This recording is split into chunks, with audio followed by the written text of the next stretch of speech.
out and they say, no, fuck you. Call me what I want to be called. Treat me how I want to be fucking treated.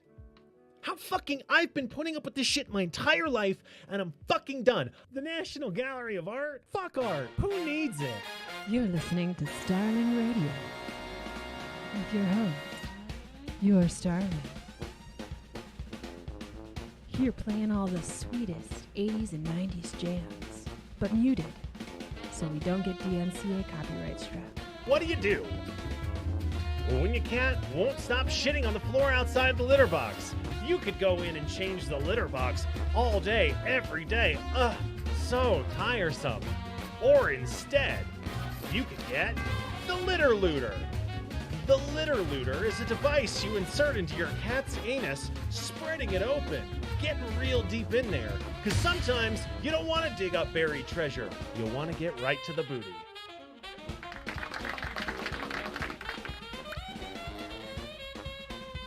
By means of money, I can buy all that I need.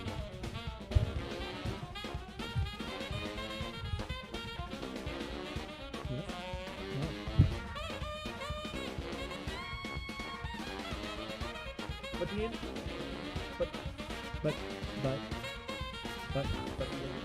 individual is on the.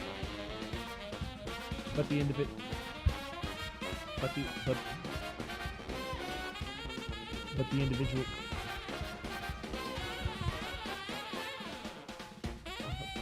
But the individual. Franklin Pierce, look at that fucking jawline. A Northern Democrat who believed the abolitionist movement was a fundamental threat to the unity of the nation. Oh, well, all of these fucking... This is appeasement, right? This is appeasement. We've talked about this so many times on the stream. It's the same fucking shit we're doing now, dude. It's the same fucking shit we're doing now, right? The current American political climate, okay? The current American political climate, the resurgence of white supremacy, neo-fascism, and shit like that in this country can be traced back to this shit. We're doing the same fucking thing as we did then, which is unity, smooth things over, just keep pushing these issues back. Keep pushing these issues away. Keep making it a later problem for someone else. How many presidents in a row now have we seen that are like, we're going to find compromises that legitimize this thing that's clearly evil, right? Human slavery. We're going to compromise, we're going to negotiate, we're going to try to find unity and keep the peace and do everything we can to avoid actually resolving this situation. Until it gets to the point where there are no more compromises, it is not resolvable, the question must be answered, the tension is so high, the center cannot hold, and we have a fucking civil war. Stamina, come back. I had one fucking roll left. I hate those fucking attacks, that track, where you have to like be patient and wait for them to move into the second part of the animation. I hate it. I know what I've done, okay? I see the windup and I press the dodge and I know immediately what I have done and what is happening. And I know that I'm going to spend the next like 1.5 seconds just in mortified shame of like, well, I guess I'm dead. Guess I'll die. One, Thomas Paine be like, burn that motherfucker down. What are you doing? You lazy, cowardly motherfuckers. Do something about this. Because your shit's fucked. How did you let the shit I wrote turn into this? In a couple hundred fucking years? Good God, man. And we go, meh, but... Hello. So, today, since the MSI is going on or whatever, I didn't really want to play a ton or play at all, really, because I wanted to learn from the best players in NA playing in a tournament setting, right? And see sort of what I could see from looking at some of their VODs and stuff like that. So I've pulled a few, one of which I watched live, and a couple of which I didn't, that are selected kind of randomly, kind of not, to sort of talk about what they did and how they play and when they make decisions and how they make decisions and stuff. I think there's a lot that anyone at any elo can learn from sort of the top players playing their game. So the first day is 32 players in this tournament, and they've played all the games, and the outcome is about half of them get to move on to the next day. And I was really surprised by some of the names that made it through and didn't make it through. A couple of these people, Chalky and Amde, I had hey, what up, dude? I had to go and try and like hunt down their Twitch accounts because they are not as big as some of the other streamers. I think Amde here has is very, very small streaming wise or whatever. So it's really interesting always when you get people who are maybe not like super well known names in the TFT community, right? They're not like household names or what have you, who make it to day 2 and day 3 of these tournaments. So I kind of want to look and see, especially because Chalky played sort of out of their minds throughout the day. I think at the end they might have done a little bit of like for fun playing because they went like 8-6 or something like that when they'd already sort of like had the game the day in the bag or whatever. And then Amde here went first in the last lobby in a pretty strong lobby. So I kind of want to take a look at sort of what they did and how they played, because they're not somebody I've seen or heard before. And I'm very curious to see if maybe there's something different that they're doing, a different play style from the, first or eighth style of Soju or, Socks, really sort of like consistent top 4 sort of play and thing like that. I was actually really surprised that he did not make it into the second day. Same with Rainsplosion, who won the most recent tournament that was played. I was really surprised that they didn't make it through as well. So yeah, I have 4 games that I want to watch and review. So let's get to it. The first one is a Soju game. And yeah, let's just get into it. We can see Hydration, Kermex, Robin, Lucky, Darth Noob, Asa, and Ini are all in this lobby. So not a bad lobby by any stretch of the imagination. So we're going to listen to it. I kind of want to just be able to watch it without his audio and kind of see and start and stop and see sort of the decisions that he makes. We are at the wrong spot in this VOD though. Because of course we are. I was like, it's a carousel. I thought it was the opening carousel, but it was not. That is the opening carousel. All right, let's go.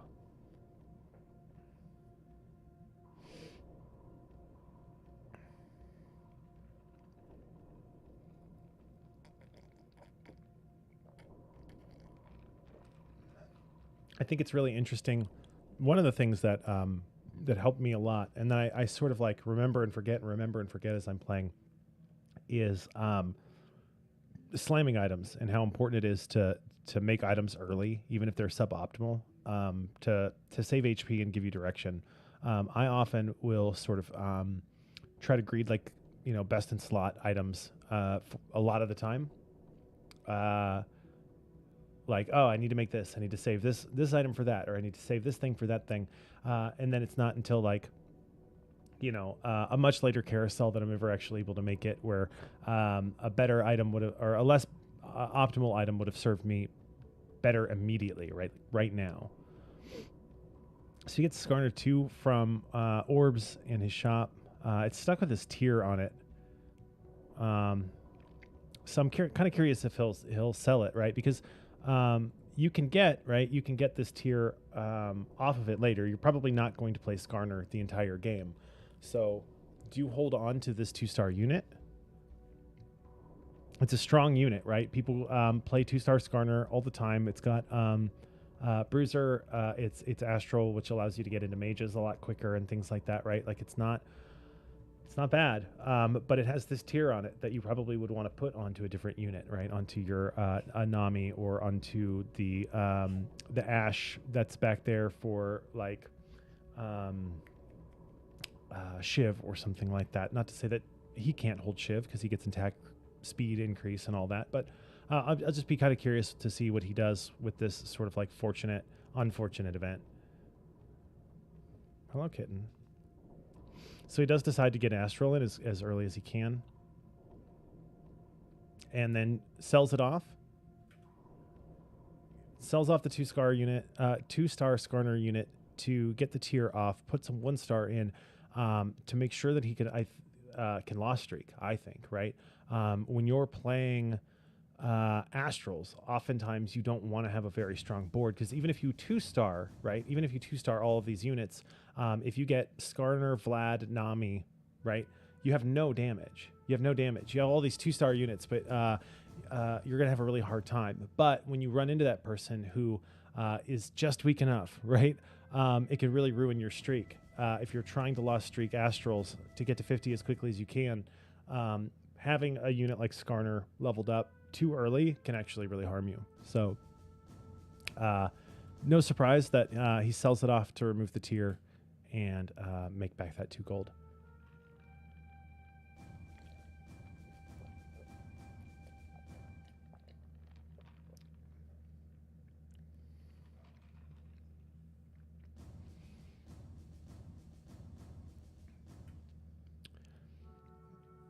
Whisper Heart Electrocharge First Aid Kit.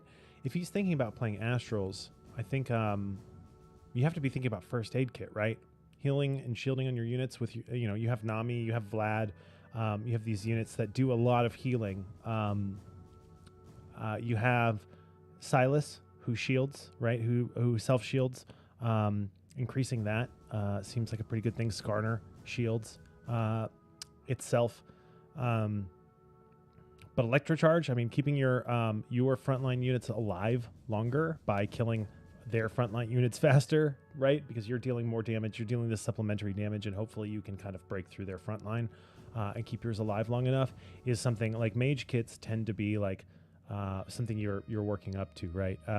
Rise has to sort of like generate enough damage to finish off units, and if you're running like a dragon or something like that, usually Aoshin, that thing has 200 mana. It takes a long time. So I'm kind of curious what he'll do here as well.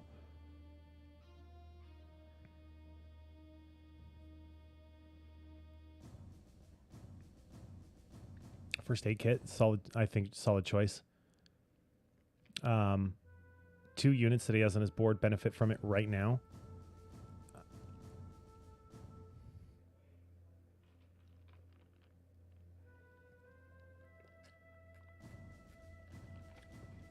Senna and Jinx plus TK. He must be thinking. I would be thinking about, at the very least, holding on to those units, right? I don't know if you can hold on to Jinx or Gnar, right? He's got a little bit of everything. Sells off the Lilia. Is clearly trying to get away from Deja. Commits to, at the very least, holding on to these Astral units and making 10 as early as he can. He's got tier sword. So Mages seems like the smartest choice that he can make, right, with the items that he has now. Because that can be Sojin, Archangels, right, for Aoshin, much further down the line.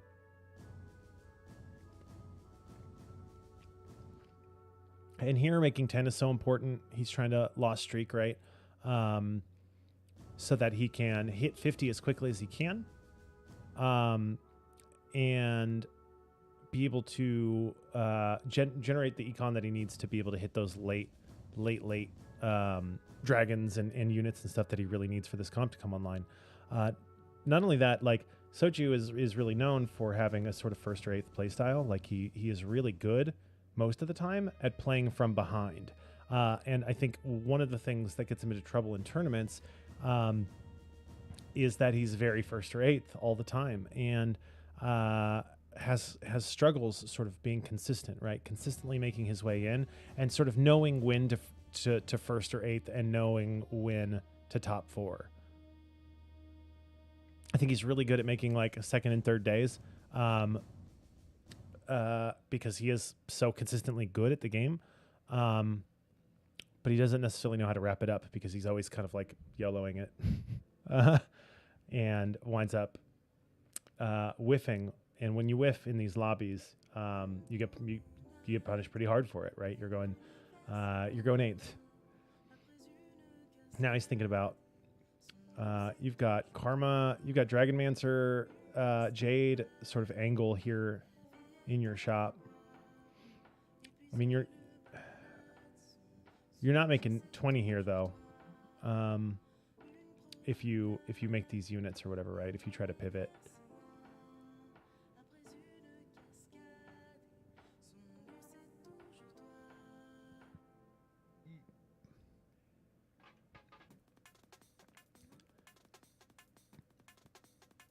Seems like this is a really sort of good example of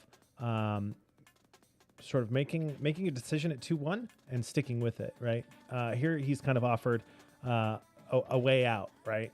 Here's Karma, Ash, and Ezreal 2. Like you could play Jade, you could play Set from this point, but you can walk away from this, right? Like you can walk away from this and go a different direction. And he, I think, probably wisely sticks to it, even though he's on a loss streak and not killing units, which I know is always pretty kind of scary, right? I suspect when you play 1,000 or 1,500 games a set, you get a little more comfortable with it. I have like 500 games this set, and I'm not comfortable playing this far behind. He's 78.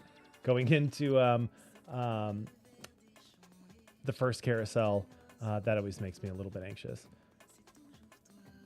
Am I going to be 60 HP and playing for 4th this entire, like fighting to win every single fight, every single matchup, every single time, and sweating positioning the entire game every single time just so I can eke out a top 4? That doesn't sound fun to me. Here he hits Silas after pulling Archangels. Yeah, so in a really good spot for later, right? Not a very strong board now, but he's at 30 gold. He's got 2 slammable items that are going to carry him throughout the entire game, that are really, really good for the rest of the game. He's not really slamming them so that he can actually make sure, like, guarantee his win streak, right? If he runs into, or his loss streak, I should say, if he runs into somebody really, really, really weak later, like Asa or something like that, who's also trying to streak, get really hitting that streak and ending it at 2-6 really feels bad. Really feels bad.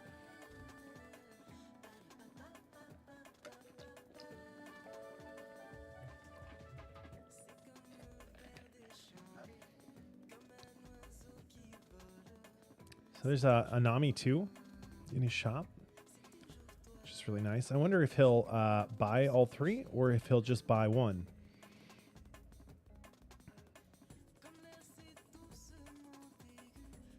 Sell off the Nidalee and get Nami 1 on the board, maybe.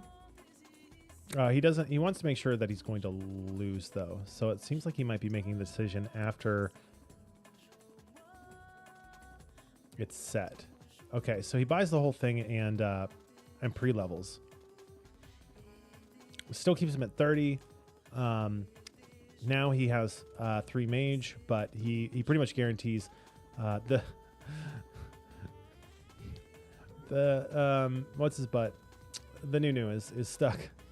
Pretty much guarantees he's going to 5 loss into neutrals. And have a much better board the second, right? The second he hit Krugs. 62 HP. This would make me really nervous. I think it's really interesting, though, right? He gets this Astral Shop. He can look and see, like, my comp is about to come online, kind of, right? But I don't want it to, right? Like, this is a great hit, and it would be way better if it happened 1 or 2 rounds from now. So being patient and thoughtful about, like, the order of events, right? And it doesn't really matter, right? He could buy the shop and then pre-level and not have to worry about any of it, right? Have to change anything like that. But you can sort of see the process of working through, like, okay, I want to do this, I want to do that, I want to do this. But I want to make sure that I'm not putting this unit in, I'm not doing this, that, or the next thing. I think it could be really easy, especially on transitions. We saw this today in one of the VODs I'll watch a little bit later. These sort of like 3-5 or 4-1 or 5-1 transitions.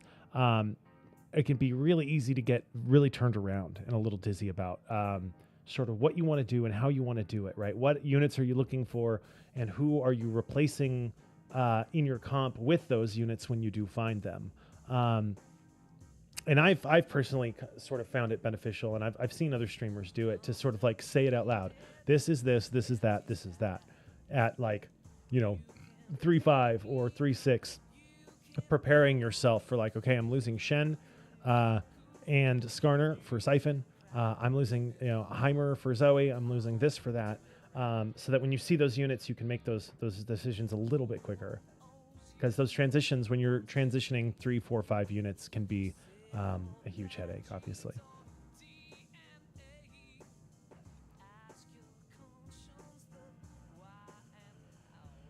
This fucking camera doesn't even fit in the box.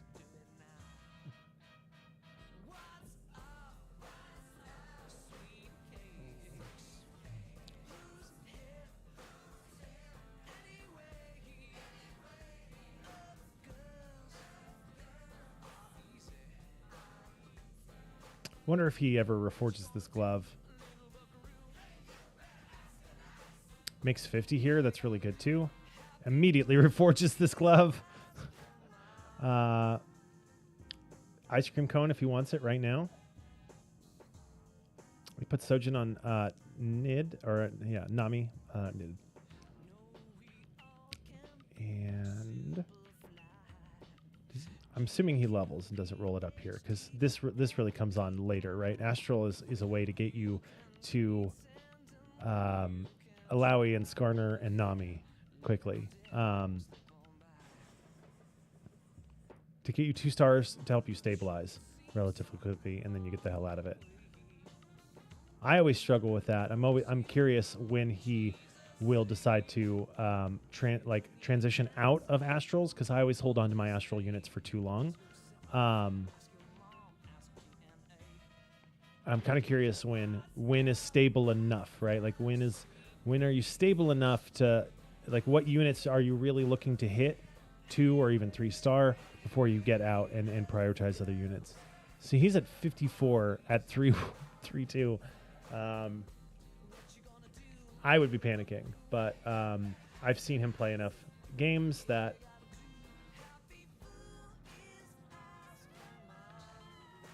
I feel like Mage Conference is a complete bait here at 54 HP.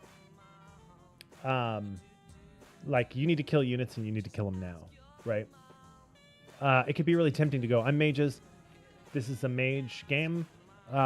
Mage Conference gets me more mages more quickly. But one unit around, and it's probably going to be a fucking Heimer or a Vladimir, is not a lot. At the best, it's like you're getting an extra gold or 2 every turn. But right now, you need to be able to kill units on the board, right? You need to start winning fights or taking 1 unit losses, not 3 or 4 O's. So combat augments, I think here, especially when playing behind, are so important. So I know he's looking at blue battery, because it's just like blue buff for everyone. But don't get baited in this kind of spot, right? By taking Mage Conference. I think he's thinking Double Trouble a little bit because of how strong like Double Trouble of Eris can be, but he doesn't have any items for it. I don't think it's ever a choice.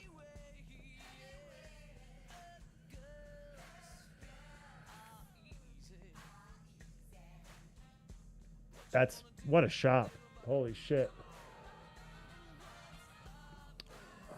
So he's going to roll it down here, especially I think for those Alawi's. Yeah. Not bad.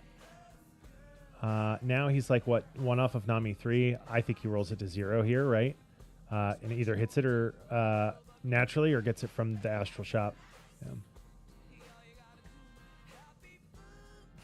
Going 6 and rolling to 0 here is not something you would normally do, right? But with Astral, with so many sort of units ready to go, I mean, he winds up on Silas pair as well. Like, he could just as easily have hit Silas 2 here and really, really, really stabilized his board.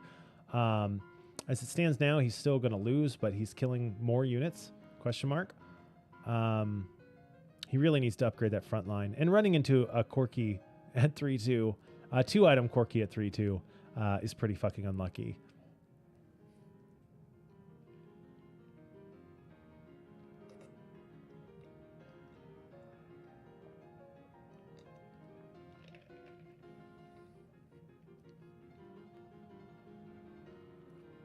Hitting the Silas 2 will be a really big deal. The sooner he hits Silas 2, that's like the weak link in his comp right now, for sure. If his frontline can't live, then Nami doesn't have a chance to gear up and really actually turn her ability into something that kills units, right? It's a little bit of sustain early on until that Archangel's really ramps up. And that's when she's actually able to kill units as her AP grows. So the longer this front line lasts, you can see like the Silas is gone, Alawi is still in there doing damage, and now she's at 4 stacks. Alawi hits it again, and you can start to see Nami's ult is being really, really effective. But everything is still targeting this this Alawi, really giving her time to ramp up and deal all of that damage. So hitting those frontline upgrades are so important. I think frontline is probably the most important thing to upgrade in this entire set. Like, if you don't have frontline, you're going to 8th. I've seen it over and over and over again where I'm like, yeah, I got these carry items and I rolled for Corki 2, but I have Tom Kench 1, Skarner 1. It's not going to work out for you. Like, I'd much rather have unupgraded backline and upgraded frontline units most of the time.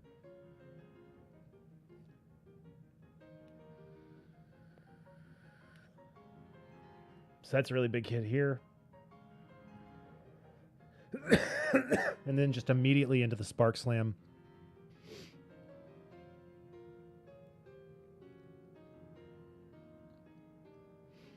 So now his and everyone else's abilities are more effective because they have MR Shred on his frontline unit, which allows them to kill frontline units more quickly. And it's a rod, it's a cloak, it's MR and AP for your Silas, so his shield is a bit bigger. He's a bit tankier for it.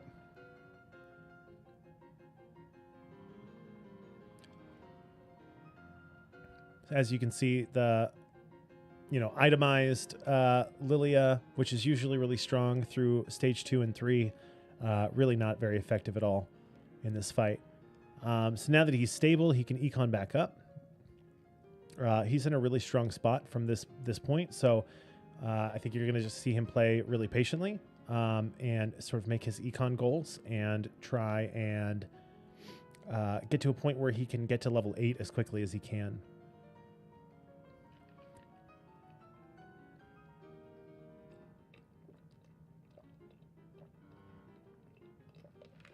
I wonder, because usually you're playing Siphon from this point, right? You have an upgraded Silas.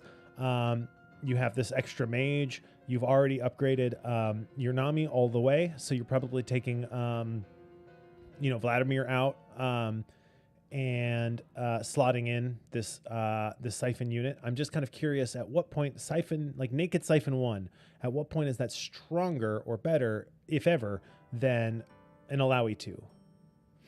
I'm very curious. So here, even with the Ascension, you can see Nami is really starting to ramp up.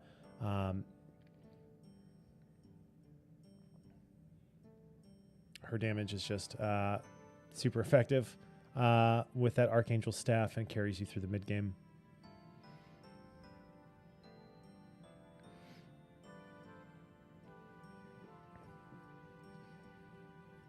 So he looks to be holding on to these Lilias to be able to go 5 mage at 7. Again, I'm curious if he would drop to 3 mage for Siphon or not. or at what point that becomes a really sort of like viable thing, or maybe he just doesn't. Maybe he just stays dragonless for stage 4. I haven't watched this game actually, so it's kind of new to me. Hence my sort of questioning, my curiosity.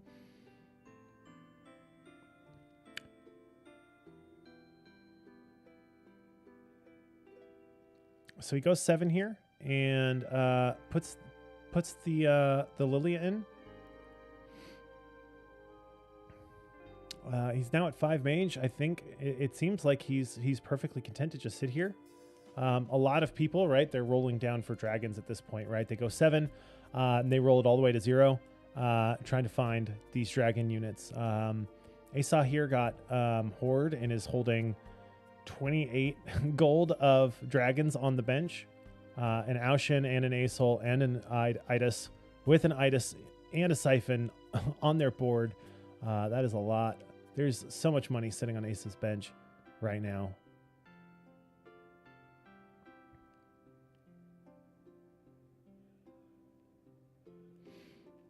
So you can see here again, even with these dragons, these frontline units are really sort of like holding it together. Unfortunately, they found the Nami a little too late. The Siphon came in and charged the Nami just a little too late.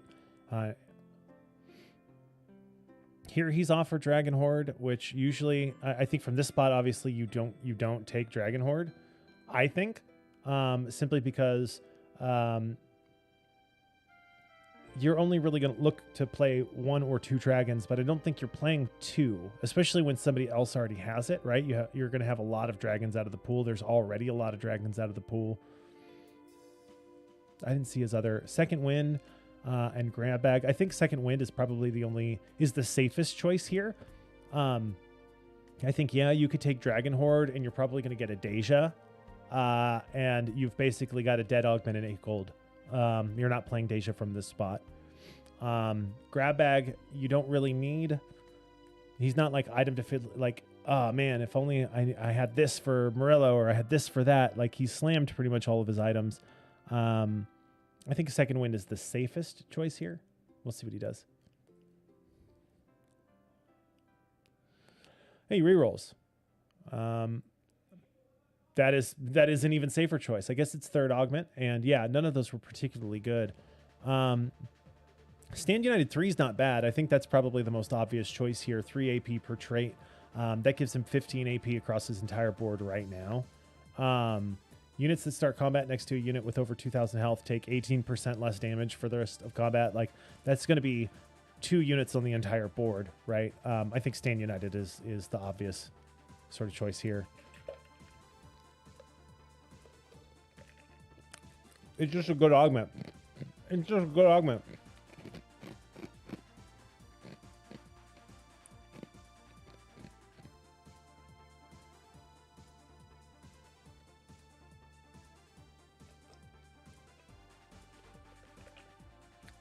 Again,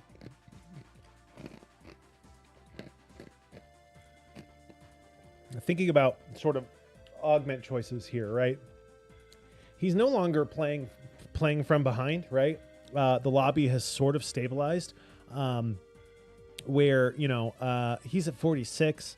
4th place in the lobby right now is at 52. There's people at 14 and 34 HP, right? Like, the bottom part of the lobby is starting to have parity, right? And there's 3 people who are like really, really strong, right? Robin is at 82 and is streaking. Kurum is at 92 HP and Hydration is at 81. There are some really strong players in the lobby, and there's some really weak players in the lobby who are spending a lot of gold right now to get strong. And when you're sort of in the middle and you have a very, very stable board, right? Having those combat augments, I think, is really, really important. Second Wind is great, but he's already got Nami healing, right? And he's got units that shield themselves, and Vladimir heals, and he already has first aid kit. So it might be tempting to look at it. I mean, I'd look at it and be like, I have units that heal, and getting more healing means they live longer, which means my units that need to ramp up get more time to ramp up or whatever, right? But this is going to directly affect all of it, right? If you get Stand United, right now you get 15 extra AP which then that AP value is increased even further by first aid kit, right? Because Nami's ability heals more, and which causes it to heal more, and it does more damage, which is a really good thing. Like, it's just more helpful across the board. So I think that was a really good reroll, and obviously a really good augment choice to take there.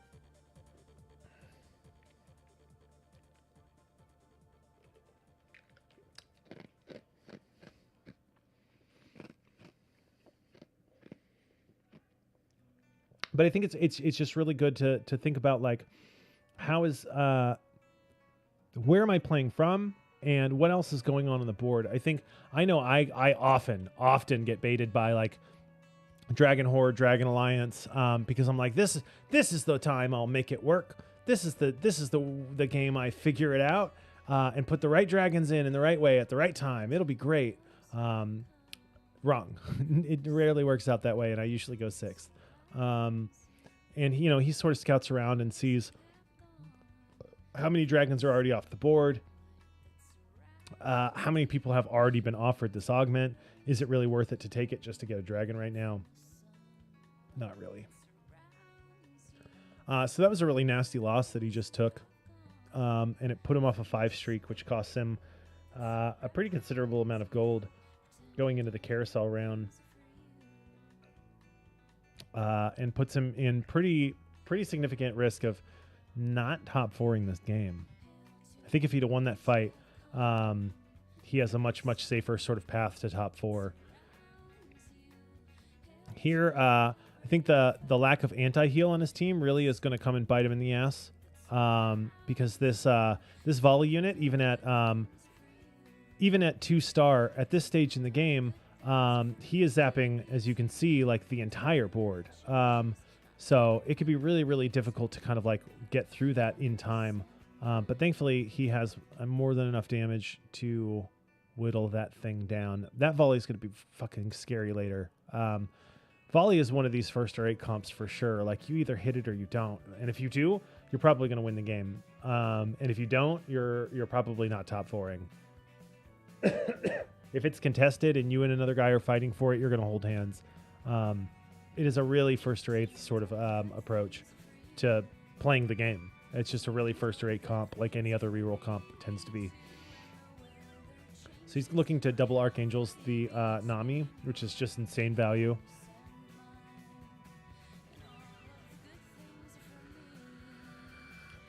The big problem I see now is, like, cool, you've got this 3-item Nami or whatever, right? What next, my dude? Like, are you looking, or Rise becomes Zoe, right? Or these two, Sona and Rise, become Ao Shin, but, like, now you have or Aurelian Soul, but now you have Naked Aurelian Soul, no items. Like, you have very little frontline itemization. Like, where do you go from here? This, I can see this being a really strong board until, other people really start to hit Yasuo's, other people really start to hit Zoe's and 10-cost dragons. Then what, right? Then what do you have for it? What do you have for that?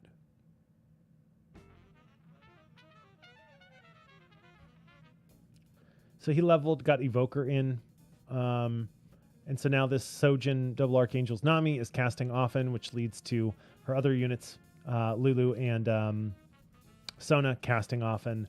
And with blue, that just creates kind of a feedback loop, which is really good. Now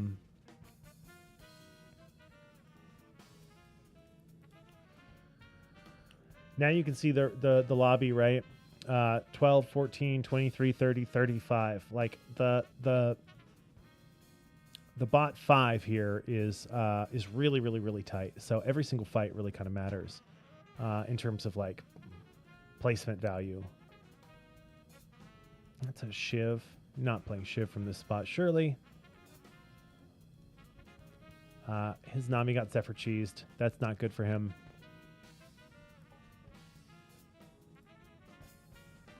Sona's trade, as you do. Nami getting those casts off. They've broken through the front line, but his Nami is gone. So he's not in really good shape here. He's going to eat a lot of damage. You can see he's not very happy about it. That's 14 damage. I mean, that's there's Namzi 3 and Sona 2 and itemized 3 items, a Siphon hunting his units down. Here's some anti-heal if he wants it, plus Shroud. Or he has a Dead Belt and a Stone Plate, or he has a Frontline Zephyr. I would imagine he's going to go with some kind of anti-heal here.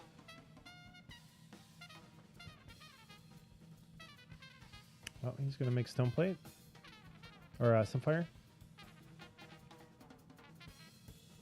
Now he's this kind of Dead Cloak on his Silas, which is unfortunate. I wonder if, he ever goes for Alawi 3 here. Kind of curious.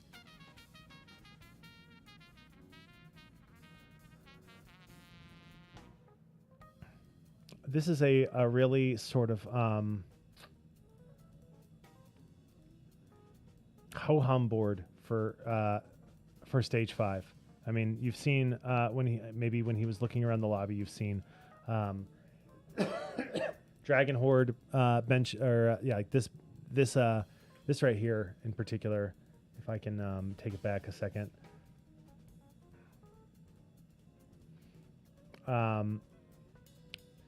The board here is really, really, really fucking strong.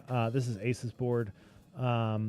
Siphon 2, Itis 2, Diamond Hands, Aushin in the back line, 4 Tempest, 4 Whisper, 3 Shimmer, Eternal Winter on the Itis. Like, these units are fucking stacked.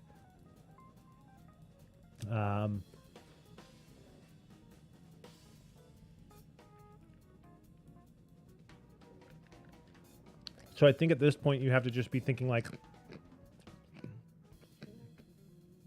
how do I top 4? How do I make sure shrouding this entire dragon team is a pretty good way to start. How do I not eat 20 damage, on these fights?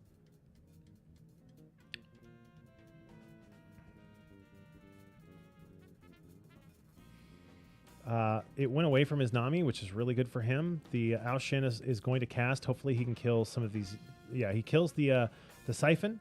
And that Mystic value coming in a little bit. He's able to kill all of these units before the Siphon is able to kind of hunt down his Nami, which is a really big deal.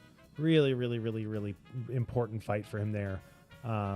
It wouldn't have killed him if he'd lost necessarily, but it would have put him back down on 1 life, which is not a great spot to be in. So now the lobby's gotten even tighter, right? There are 4 people on 1 life in this lobby who could conceivably go out in this round if top 4 fights bot 4, right? Conceivably, 4 placements could happen on the next fight.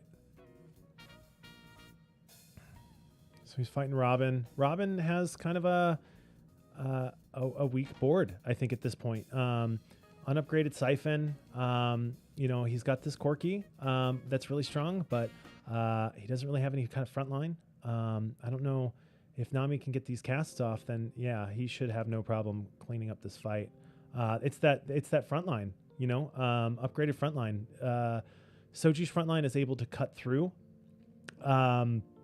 Robin's front line and get into that back line more quickly, leading. So what happens if we just kind of take a look at these fights or whatever, right?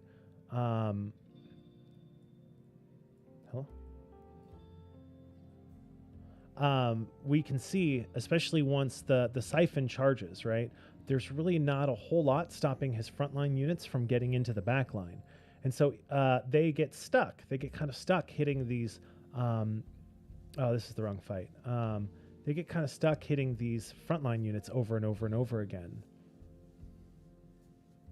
And never being able to target those important squishy backline units like Nami. And that's what Siphon kind of gives you, right?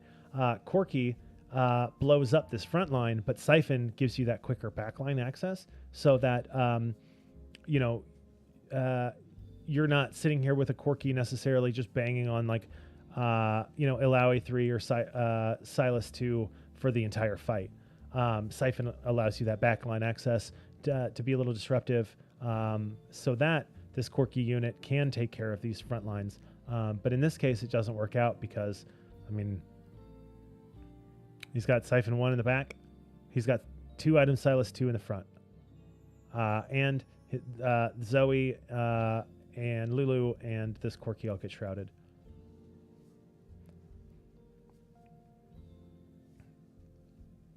So Zizarat helps a little bit, right? But now the Siphon is here, right? And what is stopping this Silas from getting into the back line? What is necessarily stopping this Ilaoi from getting into the back line? As you can see, they both start to go into the back line. Now Nami is targeting backline units. But this Rise here is still targeting the Siphon and putting in damage. So now the Siphon in the back line is dead. And we've got frontline units with anti-heal and Spark here in the back line. And this Nami is able to just kind of cast with impunity, healing up these units, putting damage on them, allowing Rise to live long enough to kill the Corky finally. Those frontline units, those frontline upgrades are so important. And playing Corky without frontline seems like a good way to lose the game to me.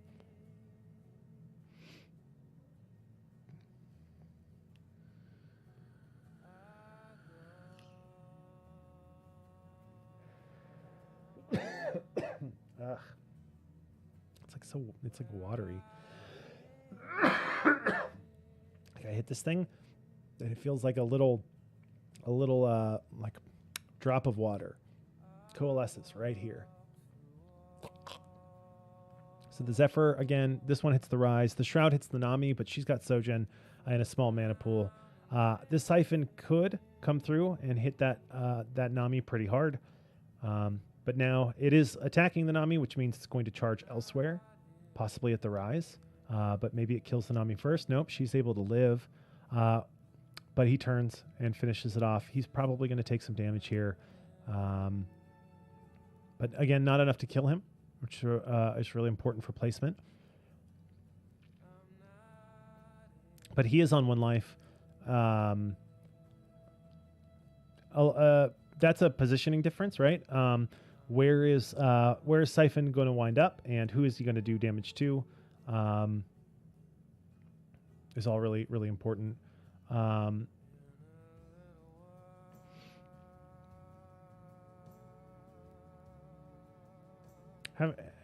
Soju often has a hard time sort of making decisions when it comes to the carousel. He was thinking about the ZZ Rot portal.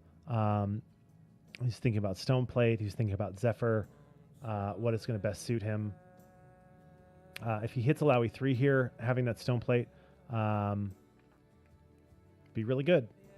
I mean, a Stoneplate on a front line is just good in general, but for sure, if he's able to get it even further upgraded, that buys his Nami a bit more time to kind of amp up. I just don't see at this point Nami having enough power to be able to kill these units with this much front line, right? This Siphon now is on wrong side, and she is stepping up towards it. So we'll see. She is all up in the front line all of a sudden, which is not great for your Nami unit. And she's gone. And this looks to be probably the end of the game for him. We'll see if he's able to kill enough units here to save a top 4. I just think, from this spot, yeah, you're playing mages and you're probably just playing for a top 4 finish. But it's a 6th, right? As I sort of predicted, like once you get into these areas with these upgraded dragons and stuff like that, Nami is not going to be enough. Like you're out, right? Is something that does a lot of damage, right? Whether it's a Siphon to get you a little more disruption in the backline, whether it's transitioning into Ao Shin or something like that. Like, what's your play there? I think the point where he might have lost it is shoving this level 8 as quickly as he did. I want to see exactly sort of when he gets around to doing it, because he shoves this this level 7 or this level 8.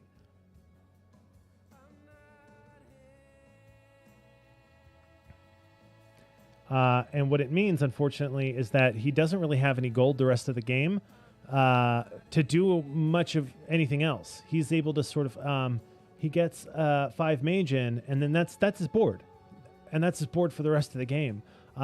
Going 8 does not make him strong enough. It does not improve or upgrade his units enough to be able to carry him into the late game.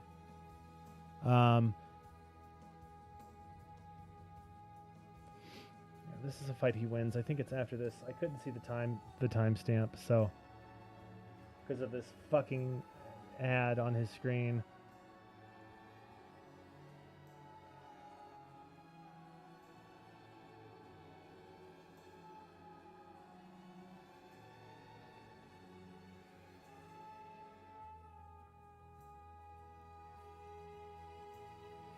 I think it's right here. Yeah, he's 60 and shoves this level, right? And rolls it down, looking, or shoves this level and puts Sona 1 in, giving him 2 Evoker. But now he's at 15 gold. And what is he going to do with that 15 gold? Like, he's got to win fights, and he's got to win fights now, which means he has to roll it down. But, you know, his improvements are Zoe 2 or a dragon. You know, but there's all the siphons are already gone. It feels like not all of them, right? But a good deal of them. He's just going to have a really hard time from this spot, right? Being able to roll enough gold to hit upgrades. Like, cool, you beat the Shioyu or whatever, right? Because you have more sustain than he does. You're able to burst down the Shioyu. But that's not going to last, right? And you know that's not going to last. I think this is the sort of turning point in this game. But I understand why he did it, right? Like, the lobby moves fast. And you're 35 and these guys are 30, 23, 14 or whatever. You need to get strong, and you need to win fights right now. I think the question is does Sona 1 win you these fights? So now he's rolling it down, right? Looking for upgrades, rise to Sona 2.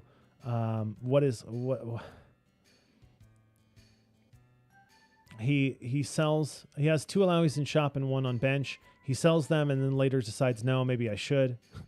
Maybe I should, upgrade this unit to 3 stars. I think going fast 8, right? Going to 8 on 4-5 here is probably the misplay, because he does not get stronger, really.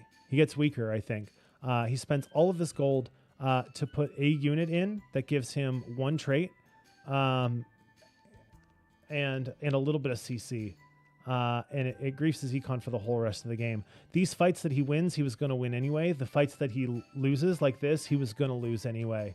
And now he's at Treasure Dragon with no gold. While the rest of the lobby is like, level 7, 50 gold, rolling down 50 gold on 4, 7, 5, 1 at 8, upgrading their boards. And he just can't do that. So I think it's interesting. I think that they're, these decisions that you make, right? You're sitting there and you're looking at it and you're going, okay, I'm weak, right? My board is weak and I need to find upgrades. I need to find high level upgrades to my board. And I need to get a little stronger now to save me placements later. But putting an extra unit on the board, that like putting an extra, it's not like you're leveling up for Ao Shin with 3 items. You're leveling up for Sona 1 with no items. Like, does it actually make your board stronger? Are you going to win any fights that you would lose otherwise as a result of doing that? And I think you see that he just spends the whole rest of the game kind of donkey rolling, looking for allow A3 or rise 2 or anything that can make his board a little bit stronger to save him a couple of placements. But sort of by that point, like, everybody is rolled down and 2-star 10-cost dragons and Siphon 2s are everywhere. And then I think he kind of like stops positioning. He stops being as thoughtful about scouting and positioning because he's spending so much time trying to find upgrades to his board, right? He's trying to roll down. He's trying to find ways to improve his board right now, but he doesn't move any of his units. He doesn't scout where those siphons are. And the last couple of fights, they just wind up immediately charging, killing his Nami, which is the number one source of all of his damage on the board, and guaranteeing that he's going to eat 15 damage. I think if he at a couple of points moved his Nami from here to there, he might top 4 this game, right? If he moved his Nami from here to here or something like that, he might be able to top 4 this game. But instead, he's so concerned donkey rolling every single turn, trying to find these upgrades, trying to figure out what he wants to do, that in some cases, he's really concerned about Shroud positioning, but he's not concerned about the positioning of his back line. And when there's 3 Siphon players in the lobby, you have to be concerned. You have to be paying attention, I think, to where those Siphons are and where they might charge to, where your units are, and how to keep your one itemized carry. I don't think this is ever a top 1 board, right? But I think he probably could have saved a bunch of HP and probably gone 5th or 6th if he had just quote unquote, been able to position a little bit better. Like here in this case, we see the Siphon goes to the middle of the board. His Nami is placed really, really well to keep her safe. And so she is able to ramp up. She's able to cast more frequently. The Nami and the Lulu are able to CC the board and keep them sort of healed up in time for her to do these big bursty chunks with her spell casts. So yeah, I mean, I think when you're playing from behind, right? When you're playing from so far behind, you have to be able to do all of it, right? You have to be able to sweat all of these decisions. You have to really, really think about, because each little mistake that you make is costing you placements. It's costing you placement levels. And so, okay, leveling up. I've done this a million times. Like, I have money, I'm playing behind, I should level up and get another unit in and increase my shop odds. But really what I've done is grief my econ. And I've gotten 2 stages of level 8 shops. I've gotten 2 level 8 shops ahead of the rest of the lobby.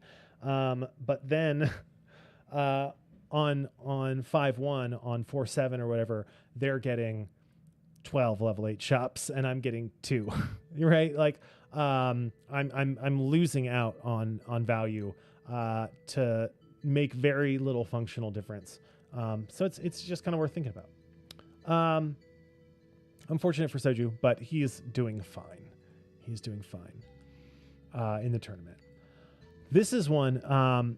Star and I watched this live and got into a small argument about some of Robin's decision making. And she was like, I want to go find this VOD and watch it. And I was like, I should go find this VOD and watch it because I'm very confused how this game wound up being the way that it is. And I also wanted to be able to slow it down and take a little bit of a closer look at his decision making because I think he just straight up throws this game. I think he starts off in an incredibly strong position, and his indecision causes him to have a really bad time. And I'm kind of curious if there were better decisions that he could have made along the way, because I've done this exact same thing, right? I'm not sure what I'm going to do, and I'm not sure how I'm going to do it. And 4-1 rolls around, and I'm like, fuck it. I've got to find some direction here, or I'm going 8th. I think we've all been in that position of like, I don't know what I'm doing. I don't know what I'm doing from this spot. Please, Mordog, give me some guidance on how to play the game. And it just doesn't come.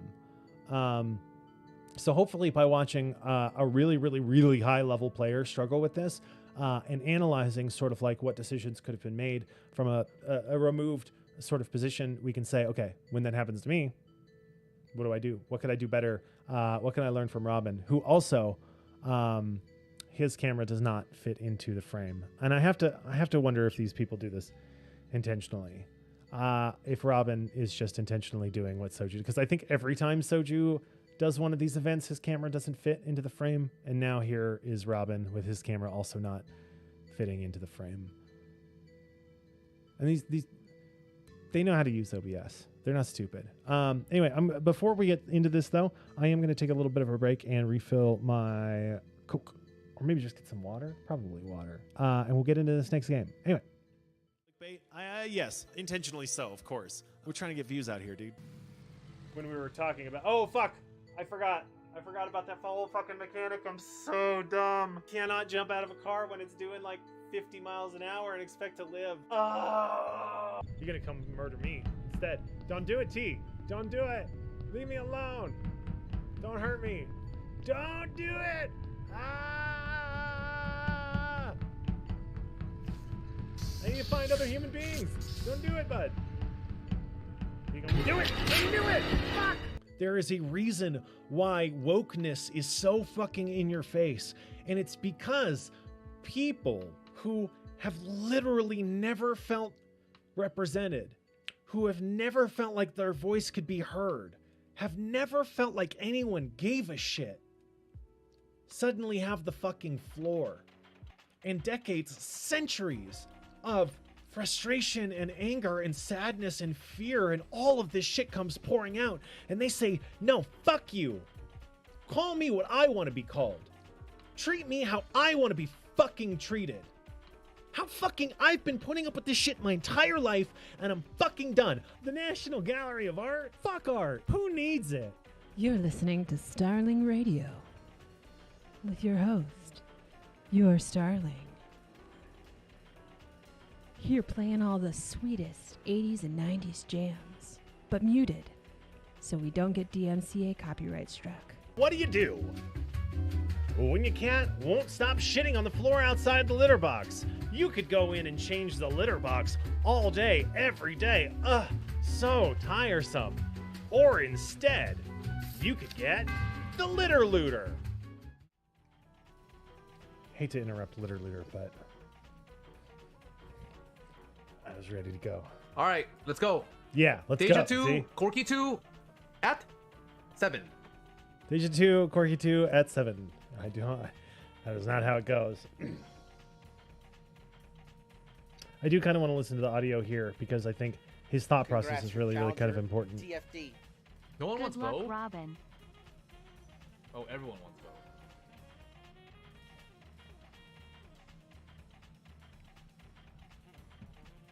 Yo, thank you, Ludacris, for the 9 months. Thank you.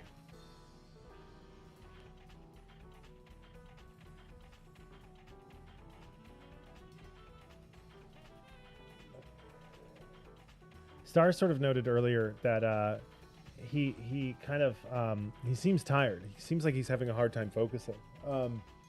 He's sort of like kind of blinking and hi Star. We're actually the game we watched earlier. I'm watching it to kind of see what we can pull from it because I do think it is a really helpful game to watch.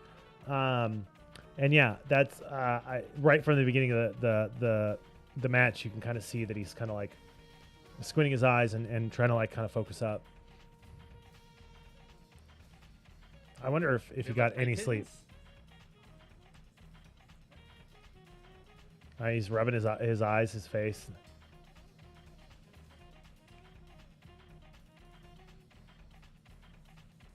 Spell Sword? Oh god, it's a Spell Sword game. It's a Spell Sword game. Looks hella sleep deprived. As well, yeah. I got dropped the bow. I could play set reroll, but I started chain though, so that's not that good. So he starts off the game. And it's Deja 2, Corky 2 at 7. Let's go, right? It's Spell Sword Deja. Probably a lot of people are going to try and play this Deja angle or whatever, right? There's set pair with bow, like bow chain. Like he's got options, right? And I think that's the problem. Oh, that's huge.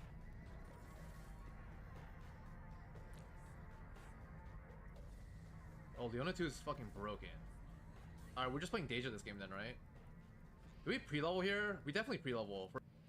Okay. Deja, that's fine, right? Spell Sword Deja is the most busted version of Deja, right? Every time Deja attacks, it gains AP. So you just get it to attack a lot, and then when it casts, the board disappears. It's a good unit. It's like the best. That and Dawnbringer, I think, are widely regarded as the best Mirage trait. You've got Leona 2. You've got a bow, which is half of your Rage Blade. For Yone odds, Nunu odds. Play the Sedge here. Fuck Diana.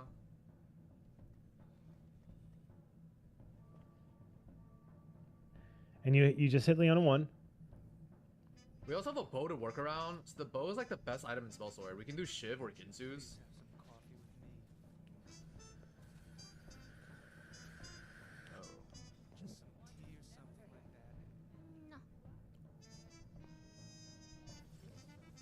We just got Gadget Expert. Okay, this is definitely better, right? Wait, this is not the same game, is it? This is not the same game. This is not the right game. Hold on. I had this queued up to the right game. What the fuck? Does he just play Deja and win this one? It's not even the right game. Fuck me. Loka's really bad. Already has Deja. It's not even the same game. Son of a bitch. Fight Kurum and beat him. What the fuck did I Okay, I do? don't think we can beat him though. I think I can get first this game. What the fuck? And double belt. I fucked up. I'll Hello? off me. Diana. I'll know when I see the augments. You guys chain. Okay. Second win. It's this one. It's 100% this one, isn't it? This might be a Varus game as well. I need some eye drops. I need some Wait, eye what? drops. Is he on performance You guys have my enhancing? address, right? Figured out early and not halfway through? Yeah. Gadget Oh, expert. Seth with sword? I'm down. Yeah. Because this is... Yeah. He has such a good start for set, too. I just... Please, just this once for me. Adderall? Yeah.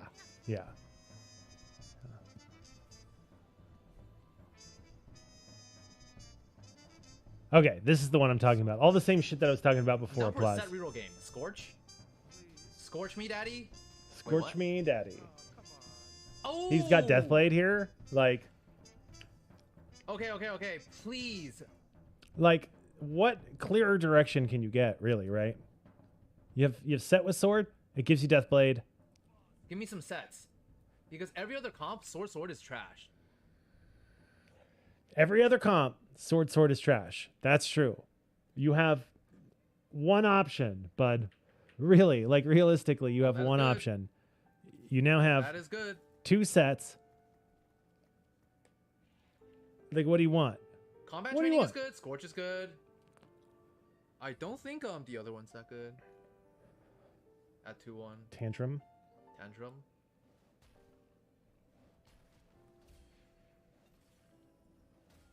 Chain. Okay, this game I might just holy shit, I almost forgot to pick up Leona. This whole astral shop is like the biggest fucking might be a grief I've Varus game as ever well. seen. Sword, chain, and you get I either I play set this reroll shot. or I slam Edge of Night, sword, go for Edge of Night BT and play tempo. Siphon Shiryu. Okay, so here's the thing, right? And I get this. You've got 2 sets you've got 2 swords, set reroll, right? It's a really consistent make Sojin and Hextech. Yes, eventually, but you're thinking about what can I use now, right? What is an item I can slam now that gets me value now that also gives me value later? Because do you really want all of these components sitting on your bench doing nothing for you for a stage, 2 stages? No. Like, you have these items, you need to put them to work.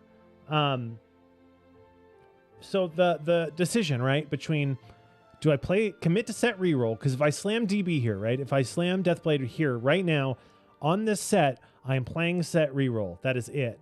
Like, I could maybe put that on a Varus later, but I also have to commit to that pretty damn early too, right?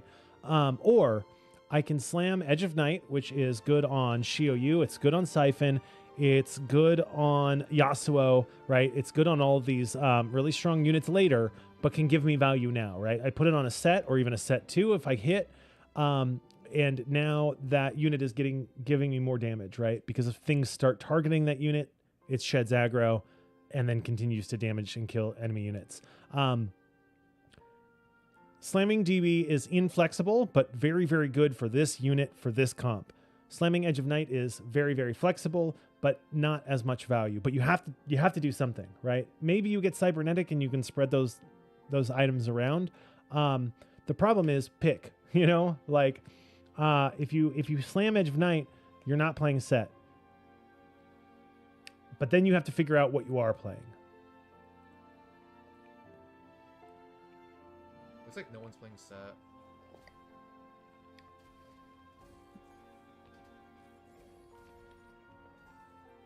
This is what I don't understand. Maybe he's just not very comfortable playing set. Cannoneer Crest, Jewel Lotus, True 2. So these are not good.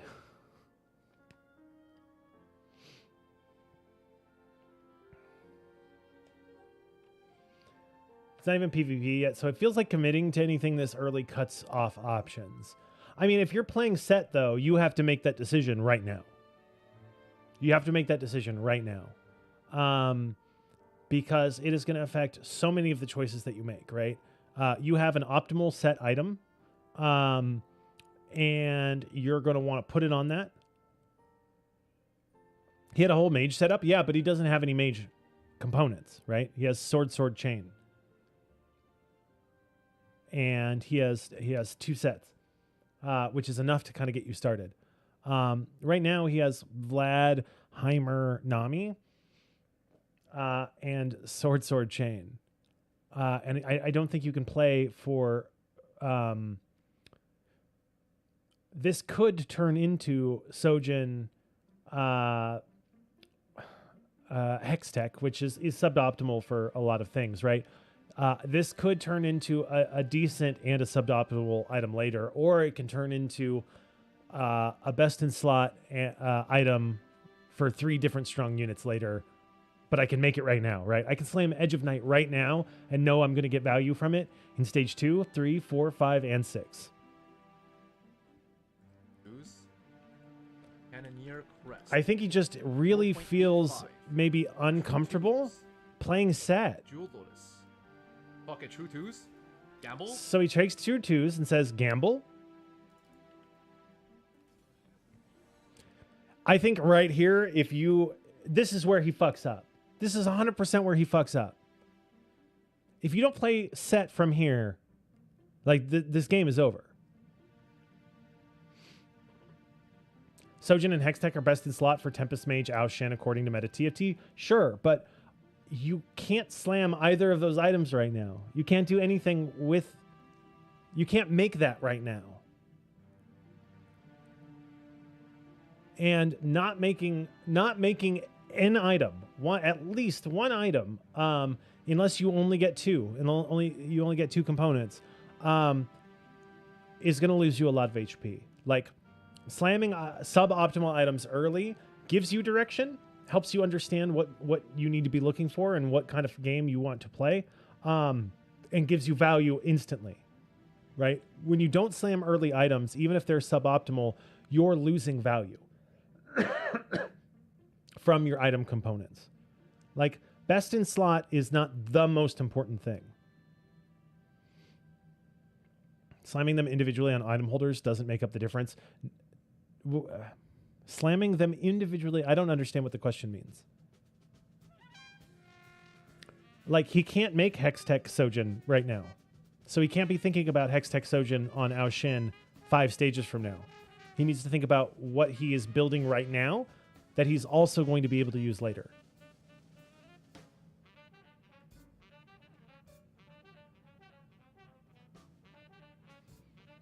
And I think the best thing he could do here is play 3 Ragewing set. He's got Shen 2. He's got Senna. He's got 2 sets and 2 swords. Like, he could be 3 Ragewing right now. Commit to the uncontested set 2 or set 3 comp. And call it a day. But he sees Leona 2, Yone, Tarek, Shen, and is like, oh, this is a Deja game. Or whatever. But he doesn't have Deja items. He doesn't even have close to Deja items. So I'm just kind of curious, does he just not feel comfortable playing set? Is he just not very good at it? Has he not had a lot of luck with it? Is not a playstyle that suits him? Since it isn't even second phase carousel. Using he could, right? He could, but he's not getting nearly as much value from his components in that way. When you can slam an item now, a best in slot item right now, okay? Deathblade on set, or you can slam Edge of Night, which is best in slot for Shioyu, Siphon, and Yasuo. You should do one of those things, right? It's not a matter of whether you should do it, it's about which one you should do. But it's certainly better to slam one of those items now than it is to not slam anything and put spread little components around. Because those little components don't give you a ton of value, but a combined item does.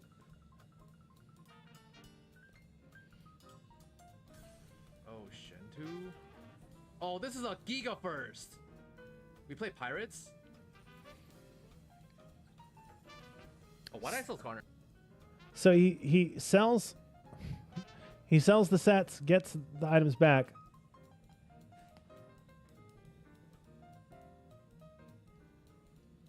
If you slam components in a way that corners you into one possible play or comp that ends up hurting you.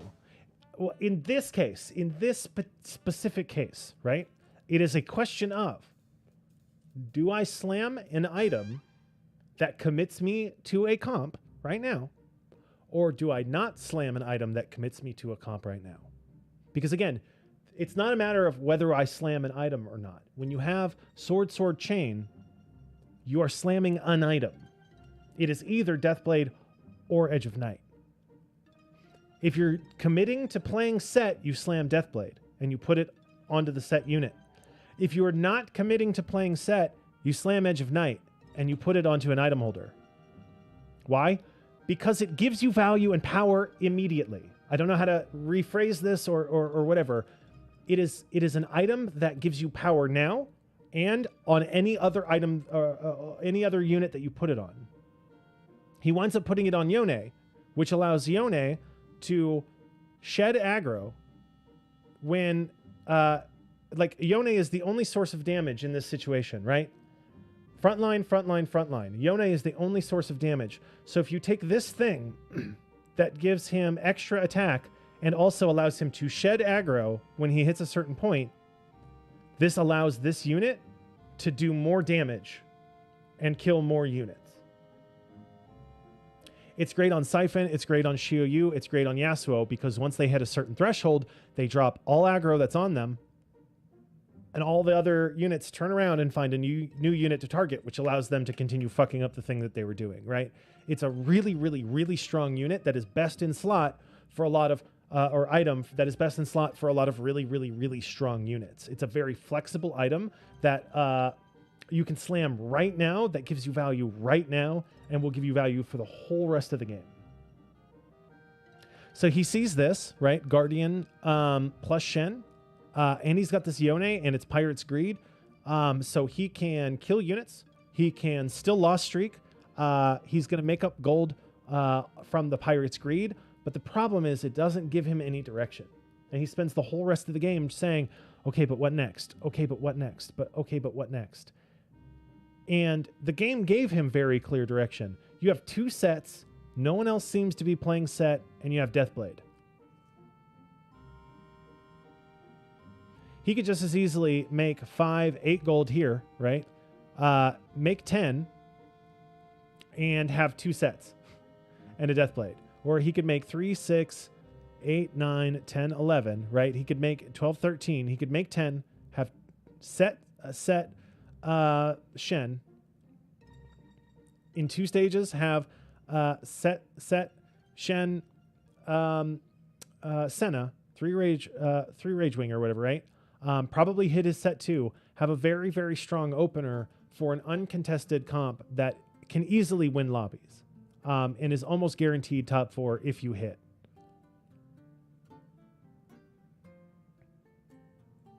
Error. Okay, that's a mistake. Fuck. But it's okay.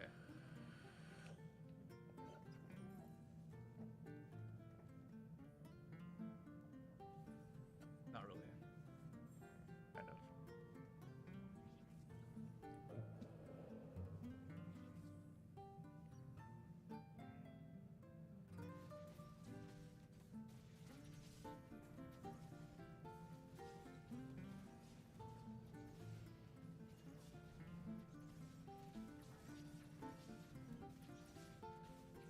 I think Shen 2 can definitely take aggro in the middle.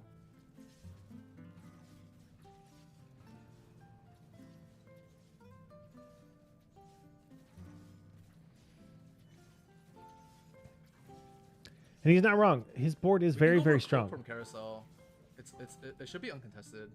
So now he's thinking about Cloak. He's thinking about Siphon, right? Or Shioyu. He's like, BT. Oh, that's huge. Edge of Night. Alright, there's no way we don't win here, right? If I can win 2, Spark Slam, Shimmer Skill Hard. Oh my god. Jade Heart. Jade Heart's insane too. This is my problem as well now, okay? Like, you were talking about being critical of these high level sort of streamers, and so I'm trying my best to be kind of thoughtful about that, right? It's now 2-2, and it's the first time he's scouted the lobby to see what other augments were chosen before he made a decision about selling his entire fucking board to run Pirate's Greed and find direction later. Not really. So hold on. So there's this 1 gold. now. Gold. He goes, all right, let's look around. Let's slow it down a little bit so I can talk about these as they come. Okay. Whoops. There's no way we don't win here, No, right? we don't win here, right? And he's like, okay, now what are the conditions where I can't win? So he sees, okay, Second Wind, Cavalier, Tempest. He slammed Spark. He might be playing Deja or something. Who knows? I can win 2. Slam Spark. All right. Shimmer Scale. Okay. Spark Slam. Shimmer Skill Hard. Oh my god. People talking in slow motion is great. Jade. So Shioyu is fucking Jade off the menu. Heart. Jade Heart's insane too.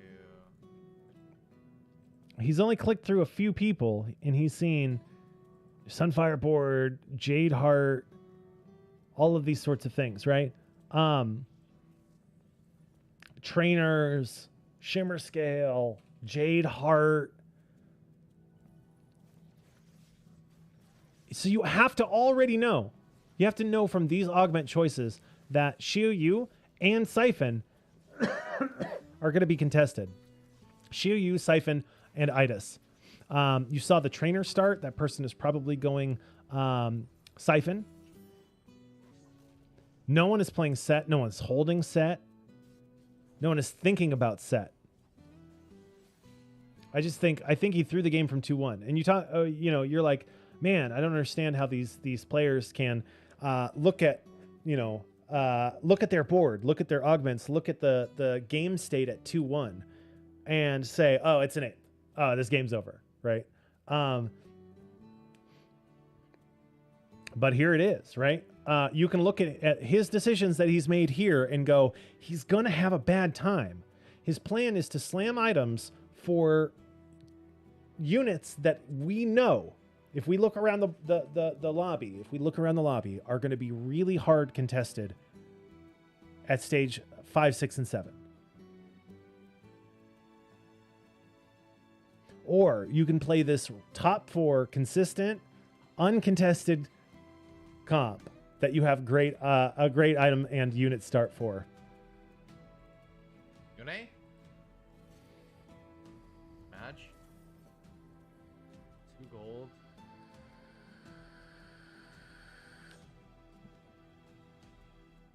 If we lose here, we pre-level, pick up Tom Kench. If we win, we just make 20. Also, I think I'm playing... I mean, I have to play Xiu Yu or Siphon, right? But it might just be a Xiu Yu pivot. It might just be a Xiu Yu pivot. I mean, the whole point, right? The whole point that he was saying a few turns ago was, I'm going to play around Xiu Yu or Siphon. It's one of these two things. But he's clearly lacking direction. He's looked around and is like, fuck. Fuck. I think he realizes already that he's made a mistake. Fox is 5. I think he wins this. But Yone positioning is kind of bad. You can see here, he gets so much value from this Edge of Night as Yone then walks around to the Taric. And now his Yone kills his Yone. And that, like, this item wins him the fight, for sure.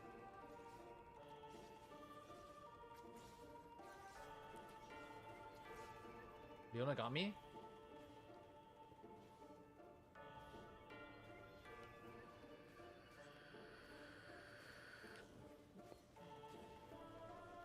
Oh my god! Giga Chad!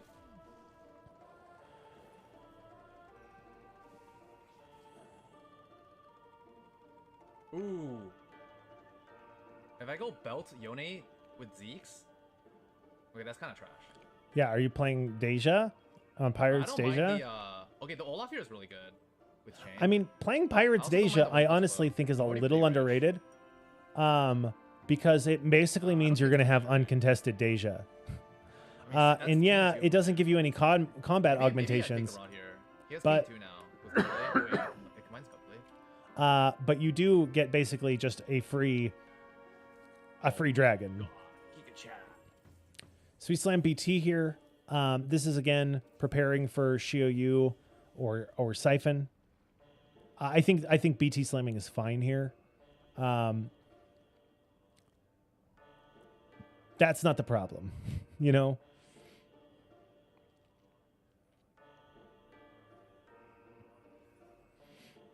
Yeah, and you see chat. It's a top 4. Is this legal? Okay, I Spot's think we definitely illegal. beat Saint Vicious, All right? of these sorts of things. But I think in his mind, he's already worried, right? He's already worried about, okay, what is my stage 3, like, what is my stage 4 going to look like? I would be worried about what is my stage 4 going to look like. Might be a 'cause- big gem gap. You know, as I don't said when even we were think I watching can this live, like, this is going to be really strong through stage 2 and then going to really start to fall off. And what are you going to do when this falls off and you don't have any direction? Okay, it's not even close. That's why sort of Okay, committing easy. to a spot really early on, I think, is so important. Is because it gives you, it helps you from getting dizzy, can't right? see any He mentions a little bit later. You know, how dizzy he feels on his like 4-1 roll down or whatever. And this is kind of why. this is kind of why, right? I think that you make a pretty strong decision early on, and you have to just kind of stick to it. And yeah, you might go 6th or 7th or 8th or whatever, but I guarantee you from my own personal experience, if you try to completely change up what your plan is at 3-5 or 4-1, you are going 6th, you are going 7th, you are going 8th. If you try to go, okay, well, I've got these like 4 items and I guess I'll try and make them work with this other thing, you're going to have a really, really bad time. I think he fucked up the second he decided, when he saw Leona to Tarek to Shen to Yone and said, oh, that's Guardian Warrior Bruiser. Instead of saying, I've got the most illegal set opening of all time, other than just having Rageblade, Deathblade, straight off the bat, right? It's such a good spot to play set from, and I think that's that mistake follows him throughout this entire game. Another 1 gold? That's a low roll, no? It could have been a boot, dude.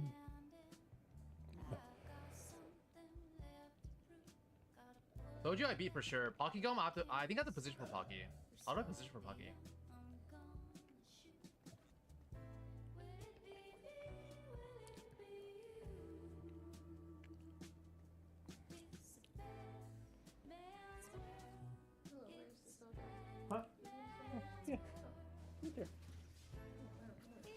I just I had a cup of it.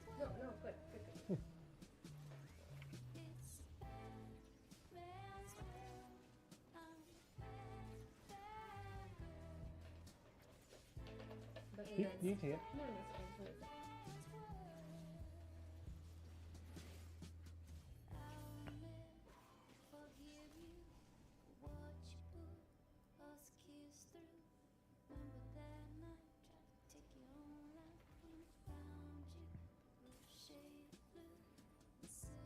Oh, maybe we can get I need to play Aatrox, because if I get Olaf, I can play 4 Warrior.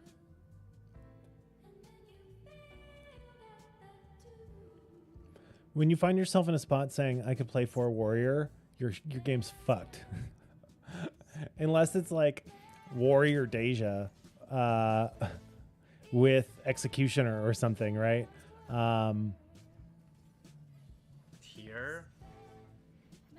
Tier is trash. Yeah, tier is not great in this spot.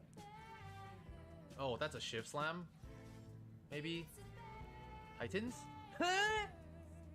Tier bow. What the fuck? At this point, I think I'm just committing to Deja. Fuck that it's Pirate's Greed. Like, blue buff Yasuo. I mean, it's for sure a Shiv Slam. Right?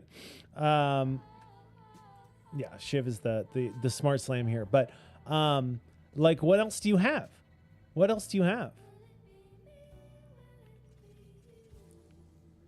So he levels here. I think this is a mistake as well. He levels to put in Aatrox to get 3 Warrior so that he can maybe find Olaf later.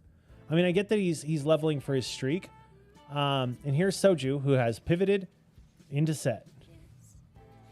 Seeing that it is completely uncontested. But it also, he's got a Nivea volley on the bench. So he's playing volley, yeah.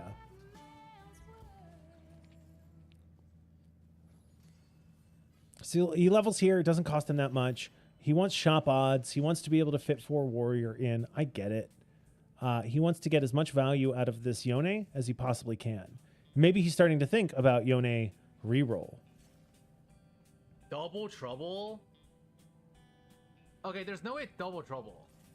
There is, in fact, no way it's double trouble. Yone reroll? No way. Titanic Strength? He says, Yone reroll? No way. And he does not have great Yone items, so that makes sense. I feel like it's not very good. But he's now, it's 3-2. He's leveled to 6, and he's like, I don't know. Maybe it's Yone reroll. Maybe it's 4 Warrior. It's definitely not going to be Shioyu. How do you get Shioyu from here? When Kurum took Jadeheart, Trainer is off the table, right? You haven't been hitting the units, and there's 2 or 3 other people playing it. Someone's already playing volley. You don't want to contest that. Deja is Pirate's Greed, so you probably don't want to play that. Roll to 10 gold. Yeah, and he did regret not getting Rod from Carousel. I completely agree. He could have 2-star Triss, 2-star Heimer, Silas. Yeah, but he's in almost all of those cases, from what I remember seeing, he's missing Econ to do it, right? He could have 2-star Trist but he could also be at like 30 gold instead of 50 right now, right? I think he has made as good a decision making as he can from this spot. I think that the spot is the problem. I think that the decision making at 2-1 to not commit to set is the problem, and every single problem that he has from here comes from that. Now he's on 100, right? He's on a 6 streak. He has made good early game decisions for the most part to play strongest board, but he still doesn't have any direction. And there's also 3 other people in the lobby playing trainer. If he had made different buying decisions based on the items he slammed, the econ wouldn't be an issue, though. If he had made different buying decisions based on the items he slammed,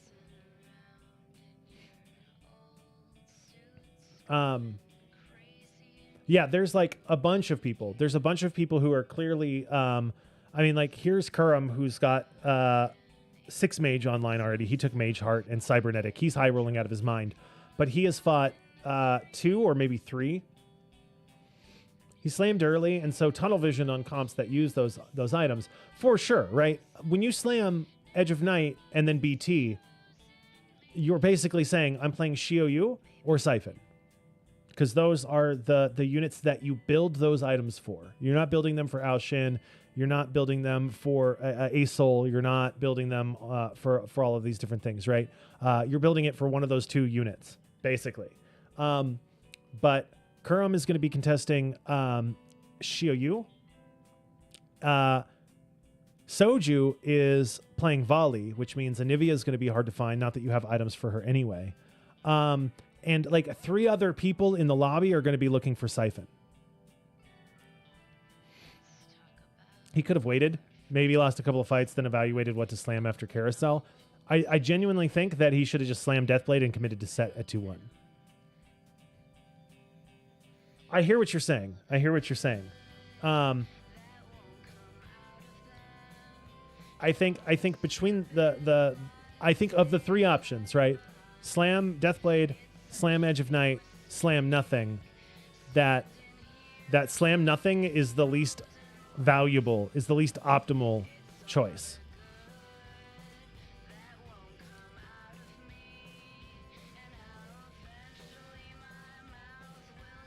And I think he made an okay choice in a vacuum. I think he made a really bad choice for the lobby. And I think once he looked around the lobby and realized, like, I'm committing to something that is going to units that are going to be contested. And not only that, he's committing to units that are going to be contested because of items that he built with no supporting units whatsoever. Are you playing Siphon without trainer? No. Because you're playing Siphon with mages, you're playing Siphon with Corki. And both of those are trainer comps, right? Siphon Corki is also Trist Lulu. Siphon Mages is Heimer Lulu. So if it's 2-2, 2-3, 2-4, 2-5, and you don't have trainer going, you're not playing Siphon. So, okay, you have BT Edge of Night. You're not playing Siphon, you're playing Shioyu. And yet, and so you have Tarek, you have Leona, but you're thinking for a warrior?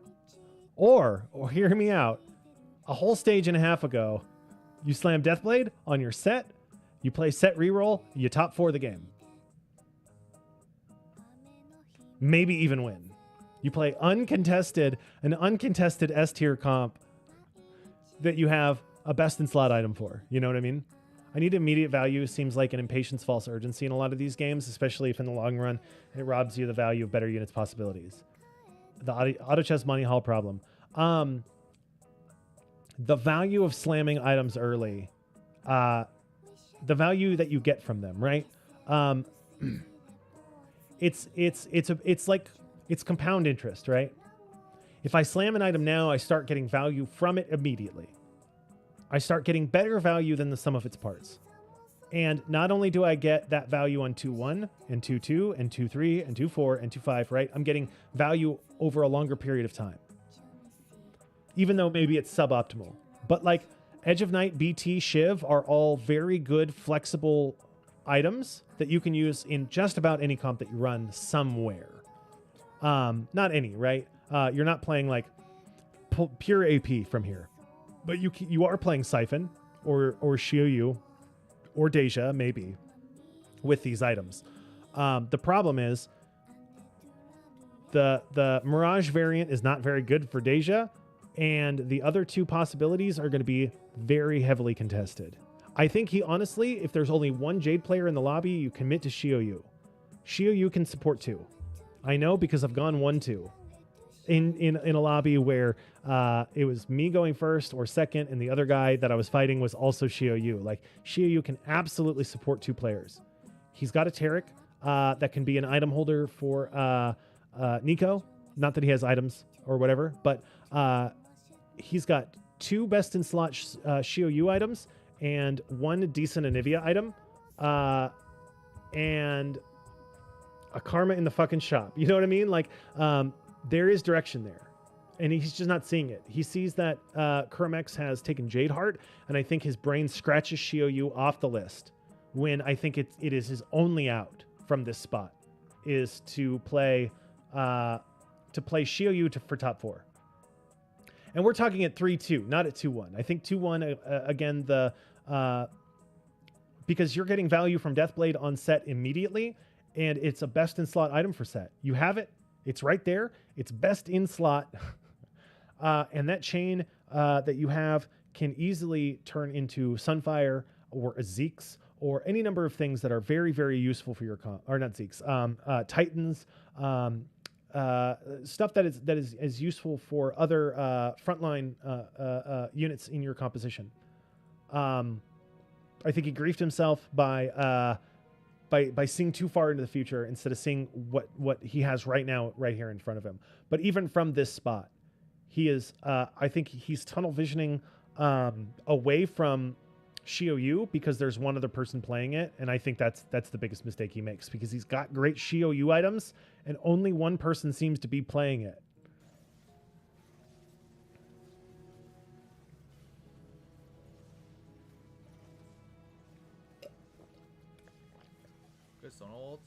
But I mean, he is getting a lot of value from these two items. He slammed Edge of Night and then slammed BT on a 2-cost item holder carry. And I mean, the only reason he's on a 5 streak, when he fought Sox had pushed level 5, and his Yone and Sox's Yone started fighting. And because this Yone had Edge of Night, Sox's Yone dropped aggro on and went to attack the Taric, and then Yone finished off his Yone and then had backline access. Slamming this item gave him value that you can watch and look and see. This item slam won me a fight and guaranteed my 5 streak. And that is insane value, right? If you knew you could slam an item and go 5 win into Krugs, you would slam it every single time. You were guaranteed, right? Like, if you knew that you were going to get that value from that item, and obviously you don't, but if you did, right, you would take it.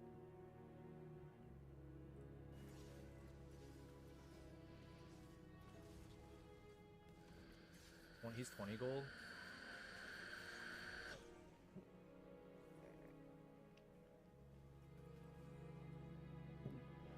This might just be a Fast 9 Aoshin game. I can go Archangel, up Archangel BT.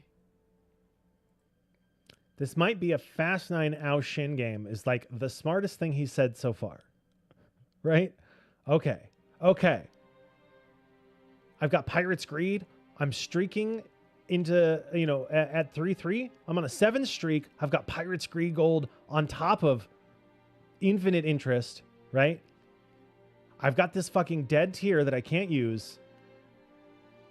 BT is not optimal on Aoshin, but it is a healing thing, right? You make Hextech so that the rest of the board gets healed, but you want healing on that unit so that it can cast more than once, hopefully.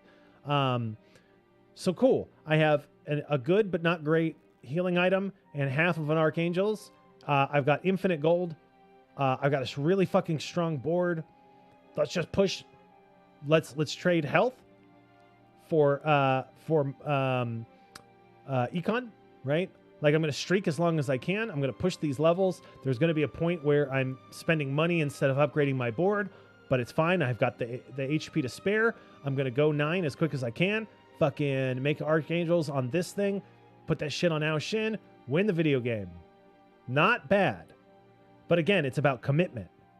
I'm going to commit to that.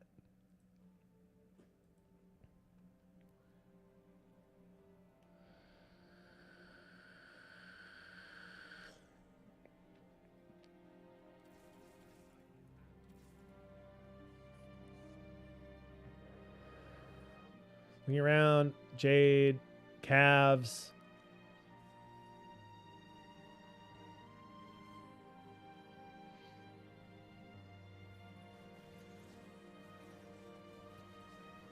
Well, and see, here's the thing. Now Pocky, right? 2-item Anivia, Titan Slam. This is now a Shio-Yu player, right? And you're like, fuck. Fuck. Before, it was just Kurum because Kurum took Jade. But now Pocky is sitting here saying, okay, I've got Titans, Shiv, Morello, Anivia, Jade, strong frontline. Fuck it. We're playing Soy. And if you're sitting here with Tarek thinking, maybe it's a Soy game, it's not anymore. This guy's hard committed, right? By slamming this item, this guy is hard committed. These are very flexy, and that's kind of the problem with flexy item slams, is it gives you too much flexibility. And this guy is saying, hey, world, I'm playing Shio-Yu. Maybe Shyvana, but probably not. Because you have to high roll so hard, you can't assume Shyvana. Oh, this is sus. This fight is sus. This fight is sus. Titans is too broken. I see it one way and I'm struggling to change that. Sure. And that's, yeah. I understand that. His Olaf didn't die. That's pretty good. A suboptimal unit gives you more value, or Now item there's so many, gives you there's so more many value there's so many Jade than cards all of a sudden. greeting for best in slot. But that's just I think that this is game I just actually just played 6 a was first fact handed. because you're getting value from it immediately rather than expected value later, right? But yeah, this could be an agree to disagree thing.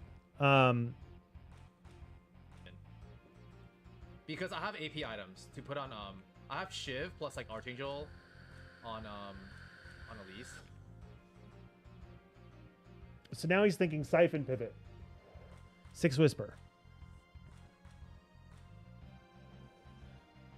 So, okay. People auto-hosted, right? Like the Twitch stream in the living room that's been going when I was watching the tournament earlier, when we were watching this and then Emily. Now the auto-host has moved on. It moved on to BoxBox, and then BoxBox hosted some girl who's playing Fall Guys. And I can hear intermittently her like, "Ah!" from the living room. And I keep thinking it's Star, like yelling it. Like, no, you stupid fuck. Like, what I'm trying to say, because oftentimes when we're talking on stream, she will say a thing and while she's typing it in chat. And so I will hear her laughing out loud, and then I'll see her typing ha ha ha ha ha in the chat. So I'm like, every time I say something, and then I heard the girl on the TV, I'm like, is Star like screaming at me from her office? Like, no, you fuck what I'm trying to say. I can hear her laughing at it now.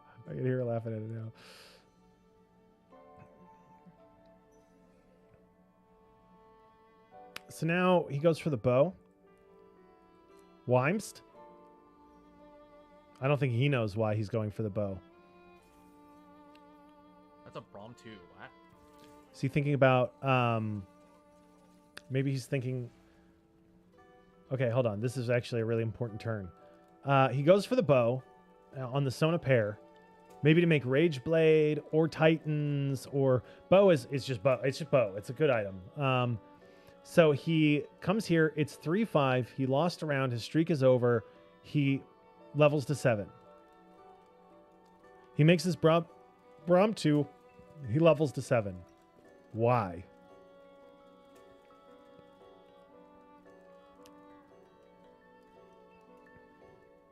What does he have, or what is he looking for that he can put in right now that makes him stronger? He's got this Sona in, so we're thinking Evoker, Revel. We've got 2-2-2-2, right? And the breakpoints are 2-4. 4 Bruiser, 4 Warrior, 4 Guardian, 4 Mirage. So we make this Braum. We have 1, 2, 3 Guardian.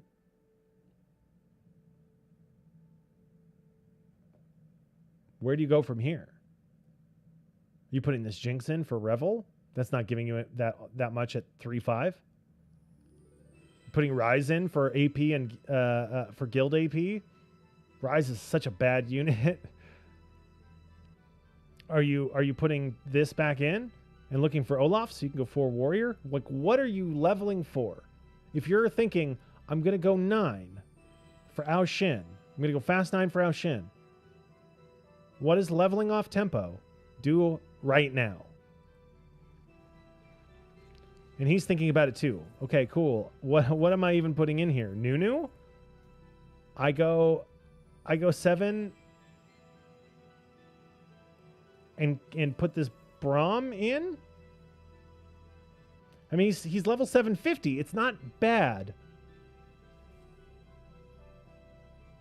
But he has to sell off a bunch of units and think about this, that, and the next thing. He's got 3 Guardian, 2... Like, where's his damage coming from? And if you're just saying, okay, I'm going 9. I am going 9. I'm building Ao Shin items. I'm going 9. I'm trading HP that I saved earlier for value later.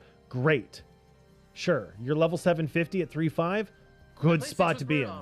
Siphon, I can keep the Tarek, which is pretty good. 6 Whisper Siphon.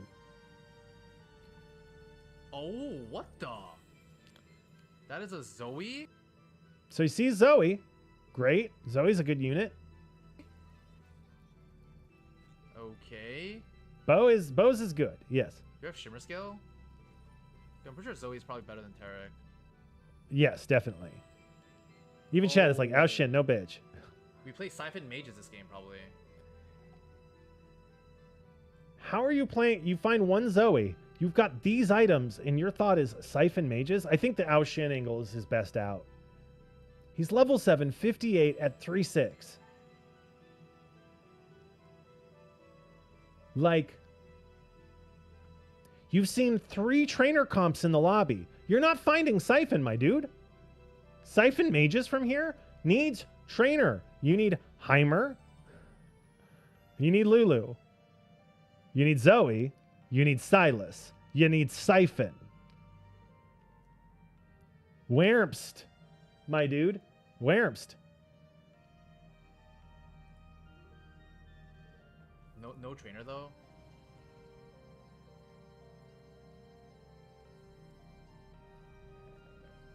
Okay, Siphon's gonna also be super contested.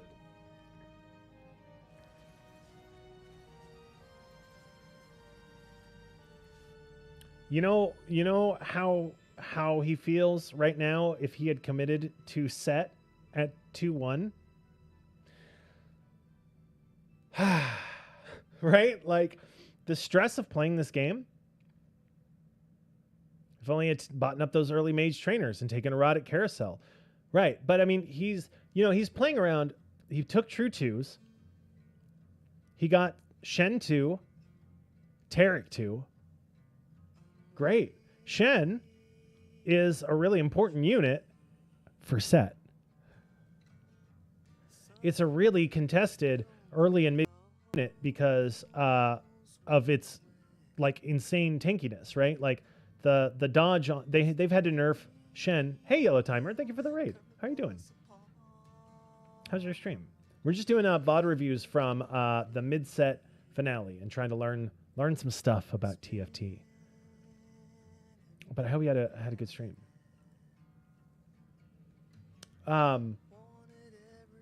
Shen, they've had to nerf his dodge, right? His ability causes all physical damage to miss.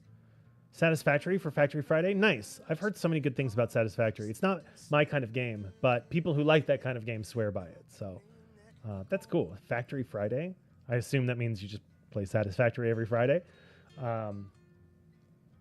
Neat. But yeah, he's playing around this Shen. I'll take more That's on of his wrong that. side. King Flint Cole. Thank you for the follow. I appreciate that, and I appreciate you. Welcome in. Building really ridiculous, unintended stuff in the world. Yeah, it seems like one of those games where it's like Minecraft when people really started to get clever with redstone, right? Like where you can kind of do a lot of weird shit that you shouldn't be able to do. What? Decisions, right? I want to play Ao Shen. Well, here's your placeholder Ao Shen, right? Asol is perfectly fine. Perfectly fine. It's not as good as Ao Shen, but Ao Shen 1 sucks. Flying Manta Ray that is tram system? That's fucking dope.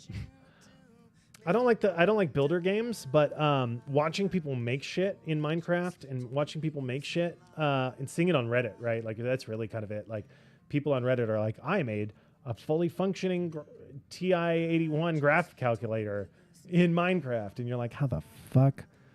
So that's cool. A skate park for the factory carts. That's neat. Yeah, Star, maybe you would like Satisfactory. You might really get into that.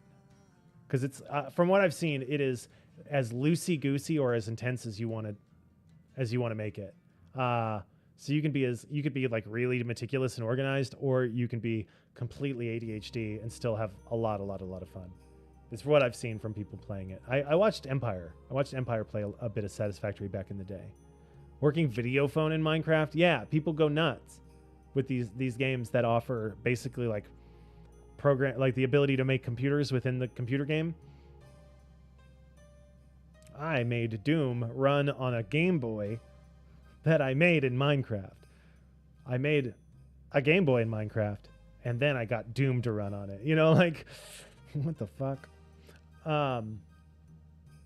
So yeah, this man has decisions, right? Here's your siphon. This unit's gonna be really fucking contested, but you can play siphon mages, kinda, from here, or you can play Six Whisper Elise from here, right? BT is good on her. Edge of Night is good on siphon. Like all of these are good items for Six Whisper Elise siphon bullshit, which is a top 4 comp. It's probably not going to win you games, but it's going to top for you. Or you can all or nothing with this Asol, slot it in, start playing around that, and move it to Ao Shen. Or just play Asol 2 if you find it, because who the fuck is playing Asol, right? You're continuing to get value from orbs or whatever, right? You get a 2 or 3 free gold every few rolls or whatever it is. And you could absolutely pivot into Asol from here, right? You've got Sona, you've got Zoe. You could do that. Disability hearing coming up on Monday, so I'm a bit scattered, but also weirdly pumped. Sure. Yeah. Well, I hope it goes well for you. Animated cat video moving in 3D Minecraft space through redstone engineering. Dude, fucking nerds are the best, man. Minecraft nerds, when the Venn diagram, okay? When the Venn diagram of Minecraft nerds and stoner engineers becomes more of a circle, which it already has, you know, because how many stoners do you know that don't like to play Minecraft? But like, I feel like it's the fucking same thing, right? Like, let's get really high and invent shit. The fact that weed is illegal is insane to me. Because literally all nerds in Minecraft and stoner nerds want to do is get high, play video games, and invent shit. It's the devil's lettuce. It makes people want to make stuff. Because making stuff is fun. And you go, why would you make a TI-81 graphing calculator in Minecraft? We have those already. And it's like, because I can? It's like, oh, that's not good for society.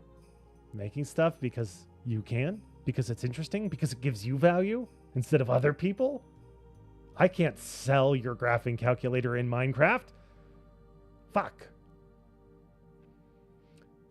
Sure, we'll go well, even though I'm a bit nervous. I'm sure it will go just fine.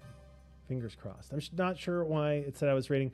I don't care how many people you did or didn't bring. I'm just happy that you're here. Hello, people.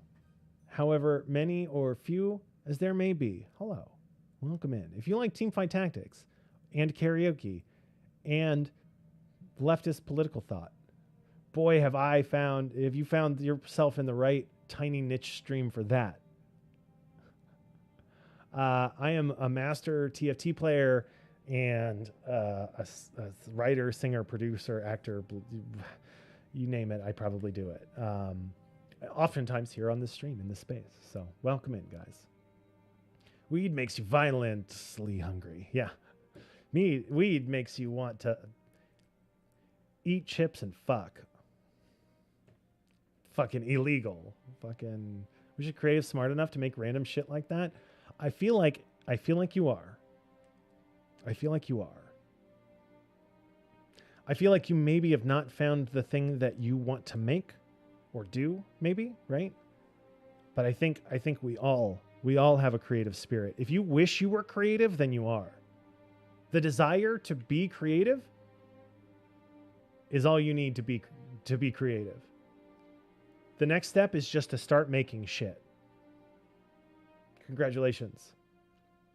You are creative and smart enough to make random shit like that.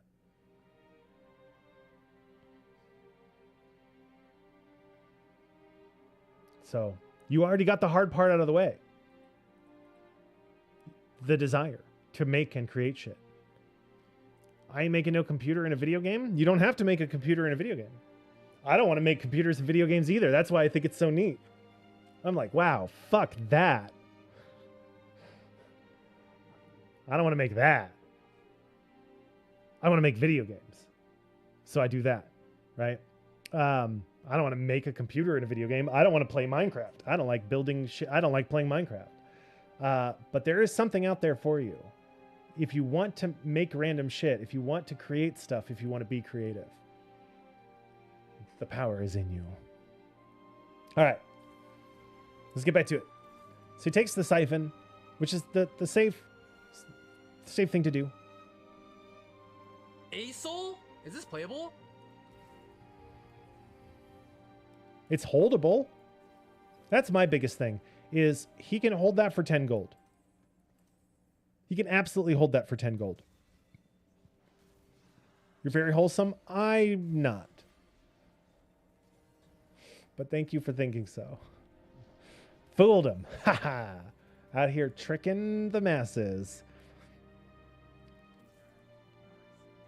So, okay, he got siphon. I'm getting kind of dizzy, he says. Yeah, no shit. Let's look at his board, okay? It's level 7. He's got 74 gold. His board is Braum, Shen, Leona, Siphon, Nunu, Zoe.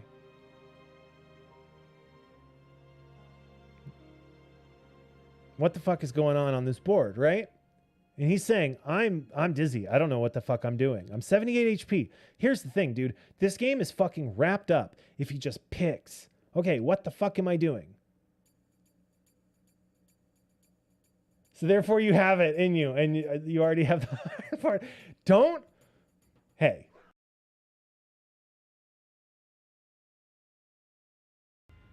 You don't get to do that to me. I forgot to put my microphone on that scene. But you don't get to do that to me. Hold on. Zoom? Where are you, bud? Audio input capture. All right. Okay. Microphone. Cool. Hey, you don't get to do that to me. This is my stream. I get to do that to you. All right? No one gets to you don't get to dispense wisdom. I get to dispense wisdom. And then I dispense it, and then you have it, And I don't need it. I don't have. I see. That's why I can dispense it. Like the vending machine doesn't need to have Cokes in it. It needs to give Cokes away. That's how. So you don't get. I'm the dispense and you receive and you go wisdom. Like that's the relationship that we have here. So don't fucking pull that shit in. Fucking anyway. Back to the VOD review. My man's has the easiest like. He's got ZZ Rot. He's got items over here that he can slam. In order to give away, you have to have it first. Shush. Don't. Look. If you point out the holes in the argument, okay, then I have to address them. And then if I address them, then I have to confront them. And if I have to confront them, then that leads to a whole series of thoughts and feelings and behaviors that have to follow. Of like, oh no, people can see me. Oh no, I am wholesome. That means now I have to continue acting wholesome, even when I don't want to be. Or I don't have any escape. I don't have any out from being wholesome. I just have to be a nice guy. Sometimes I don't want to be a nice guy. Sometimes I want to tell people to shut the fuck up. And so if people think I'm wholesome and then suddenly I tell people to shut the fuck up, then they're worried about me. And I don't want people to be worried about me. I just want people to leave me the fuck alone. So instead of ever getting to the point where anyone worries about me or any of this stuff, we just say, okay, shut. I'm not nice. Let's not talk about it anymore. It's not how it works. Of course it's not. That's how the brain fucking tricks us into thinking it works, right? Like this is how neurosis develops. It's not how it works, but that's how it works. You are Flynn Rider. You're not the first person to have said so. Just trying to fucking nerd about TFT. It's not about me. These items are trash. It's about how bad at the game Robin is. He's not bad at the game at all. He's so good, but people don't think brains be like it is, but they do. Yeah. I think Zerat is a fine slam pretty much any point in the game, so that's whatever. But his plan, right? His plan is go 9, play Ao Shin. Basically cosplayed him during a dance showcase. Do you have links? Or, yeah, like, do you have any sort of evidence of this? Because I am a seeing is believing sort of person. And I think if that is the case, because I take comparisons to Flynn Rider as a compliment. And if you are confident enough to cosplay him, I think you are probably an attractive person that people would like to see. Yeah, yeah, Suvi Hair Dancing Man. To quote the ancient scriptures of the internet, one of the most ancient scriptures, Pixar, it didn't happen. I don't make the rules, dude.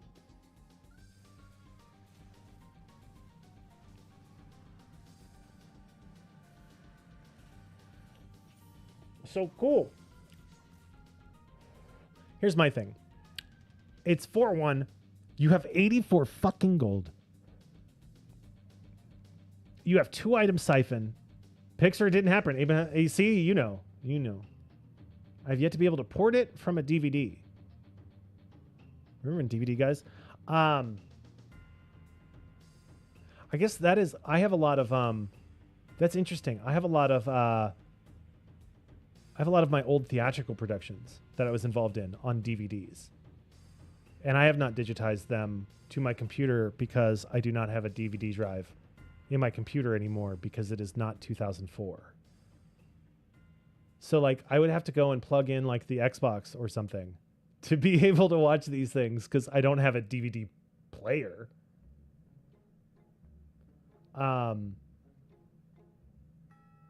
We should watch those? Yeah, probably.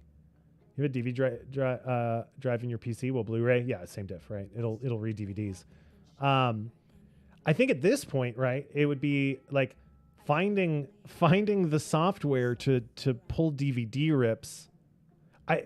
The question now is, would it be easier to use a 20-year-old software package that is probably weighs like 40 kilobytes to rip a DVD, or just capture it in OBS and record it straight that way? Like, what is actually going to be better for you? Who knows? I don't know which would be easier anymore, because I haven't thought about ripping a DVD in easily 15 years. Low key, this is probably a fast 9. Low key. High key. High key. It's a fast 9. Uplink, Tome, Band of Thieves. This is, I think, yeah, he takes uplink here though, right? If I'm playing around Zoe. You are playing around Zoe. You're playing around Ao Shin. That's your plan. It's a good plan.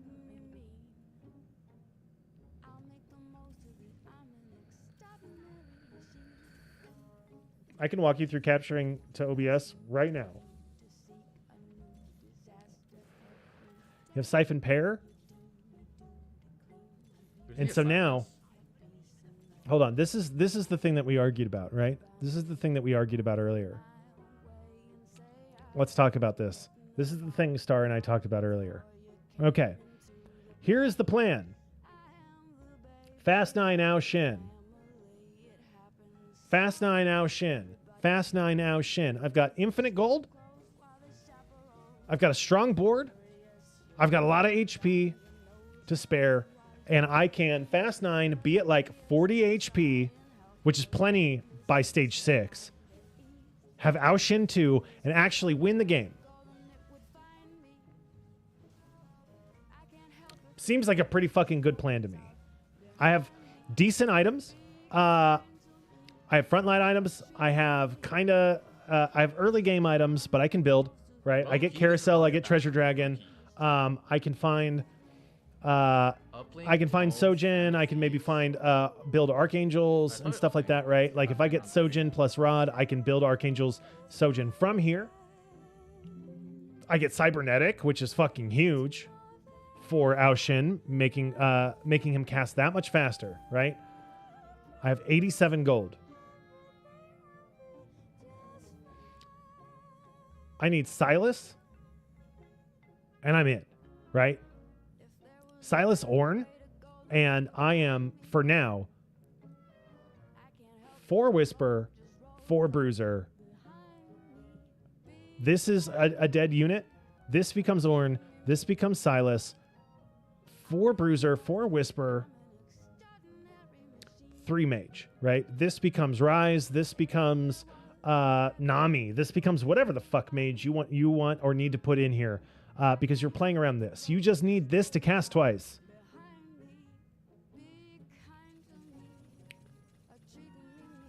So he goes 7. He's level 8, 40 gold. Level 8, 40 at 4-2.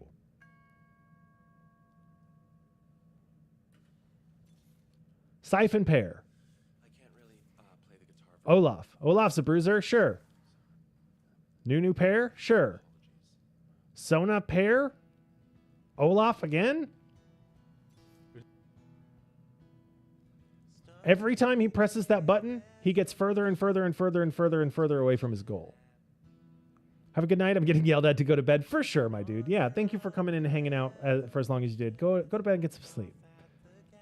No worries. I appreciate you hanging out for as long as you did. There's gonna be a Silas.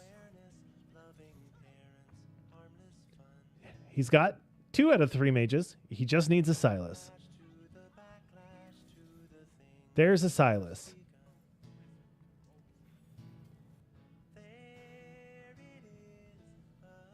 No. Why are we having Nunu in, right? Cool. I put Nunu in for Mirage, so I can presumably get to 9 faster, right? With getting an extra gold or 2 per turn. No. I'm pretty sure playing Pirates here is fucking greedy. Absolutely. It's insanely greedy.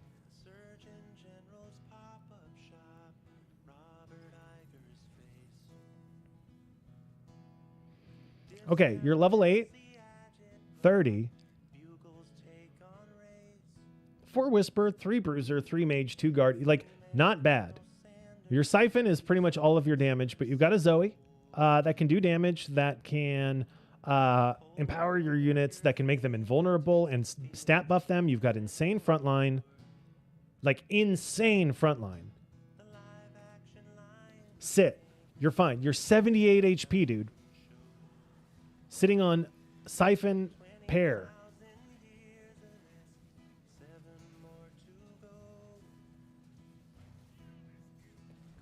It is okay if you lose HP here. I genuinely believe that. And right now, it's just, you know, this is syntax shit. Like, Edge of Night procs.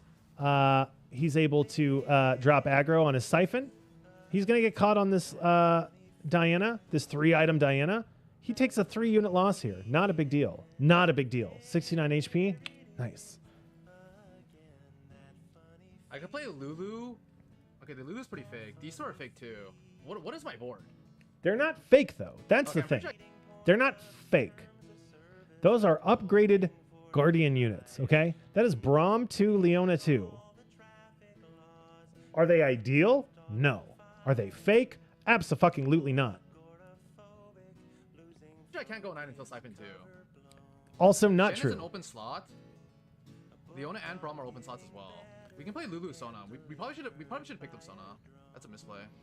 You could play Lulu Sona. You could play Lulu Sona, but you're not playing Lulu 1, Sona 1, Namzi 0, because you just now got Trainer at 4-3.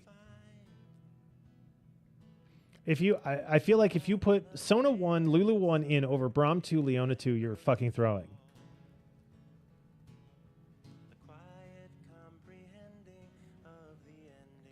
Be patient. You have these pairs. You don't actually need to roll for them, I don't think. You're level 8, way ahead of the lobby. I think you can slow roll at 50 just fine. So here's Pocky, who decided, fuck it, I'm playing Deja. Uncontested Deja is still Deja, right? Like, Pirate's Greed Uncontested Deja is still fucking Deja. It's still a strong dragon, and it's still Yasuo. Like, you're gonna win some fights, you're gonna lose some fights, you're gonna top 4 probably, and you're gonna be, but you can also, like, you're running 6 Mirage Pirates, you're gonna be rich as fuck, and Who you invented can this fucking Yasuo unit? you can turn into Ao Shin, which he has one on his bench.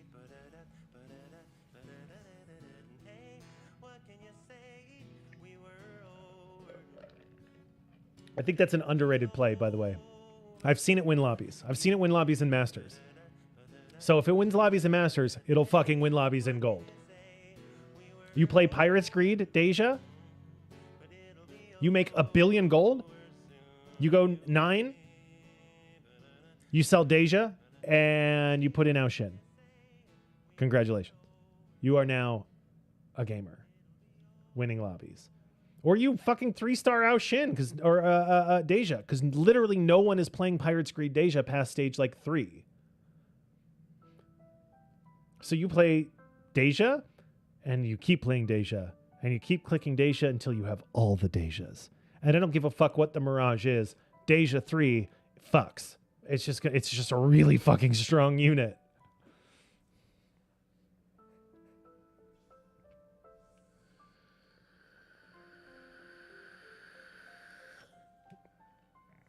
Oh, I needed a chain vest. It's an 8.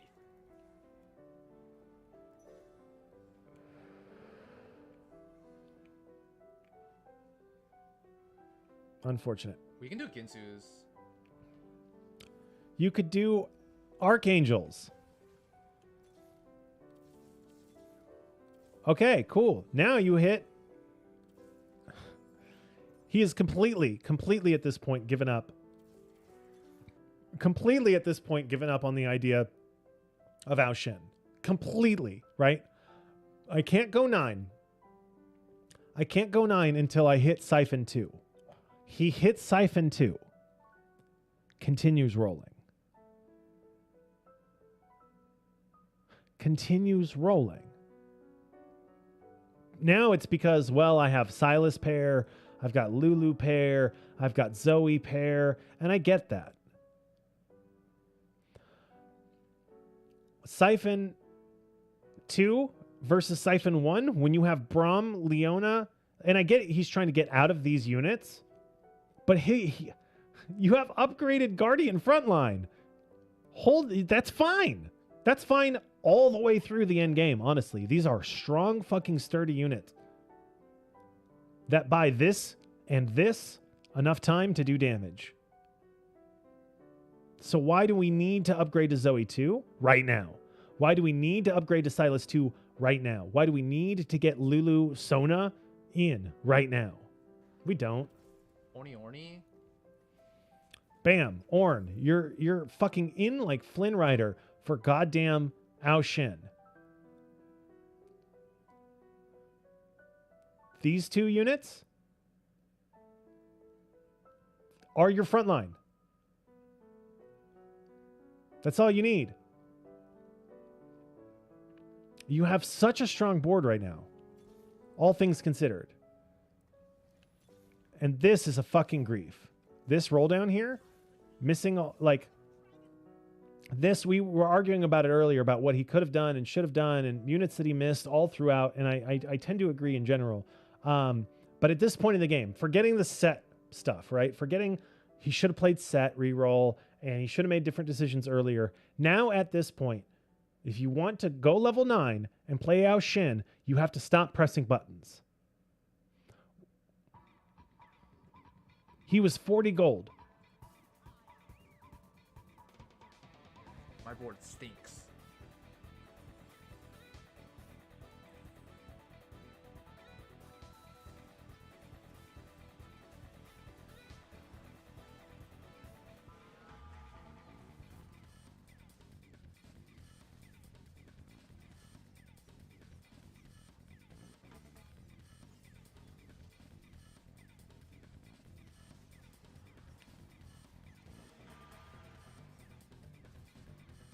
I think I want to go for Titans.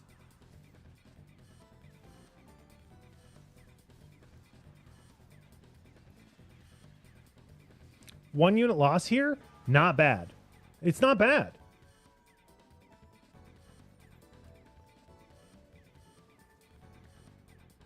All right, I can. Okay, I'm playing mages for sure, right? I can take out Shen and Ornn for Elise and Thresh, but I don't think it's worth. Okay, I think this is my board. But I don't Projected wanna roll future losses because he doesn't know what he Right. wants. Because he doesn't know what he wants. He starts getting a little turned around and dizzy because he doesn't know what he wants. Do I want to go 9 and play Ao Shin? Do I want to stay 8 and play mages?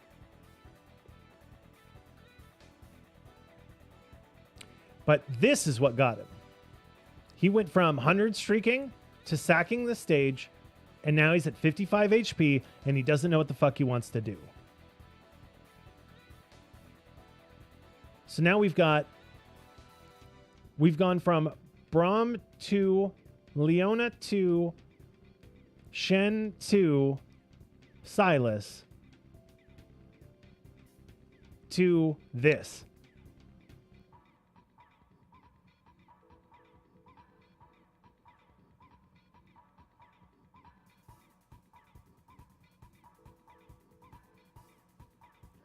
I think he could hold all of these units on bench until they were upgraded.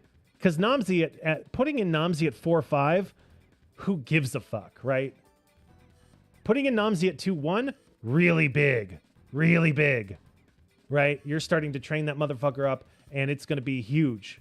Putting it in now, the point of putting it in is not Namzi, right? The point of putting it in is mages, right?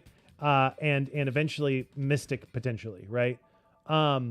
Evoker, stuff like that. This board is demonstrably weaker than the one that he had before.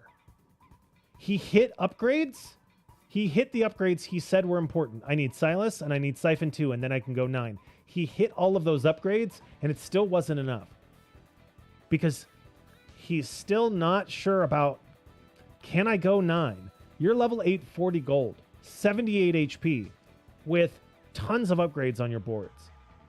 You can take 1 or 2 unit losses, be at 55, but be level 8, 50 gold, pushing 9, and playing easily for top 4. think I might have to. Had all these units so early. I'm not. This man's is not selling. I agree with his decisions. I agree with his decision not to put trainer in. I don't agree with his decision not to play set. But I don't think you're taking out Tarek 2, Leona 2, Shen 2, Yone for Lulu 1, Heimer 1, or Trist 1, Heimer 1 over any single one of those units, period. I don't think you're ever doing that.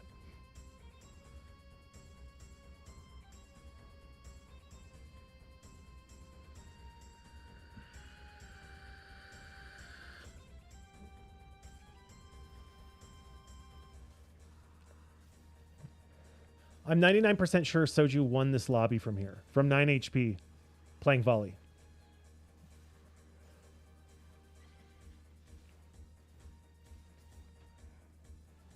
I was thinking about watching this game from his perspective, because you want to talk about playing from fucking behind.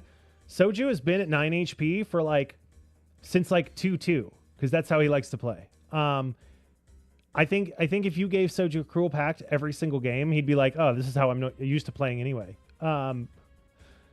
My man's is at, and this is why people watch Soju. My man's is at 9 HP for, 329.35. He's been at the bottom of the fucking totem pole the entire game. This is 3-2? He's 46 HP. He wins this lobby.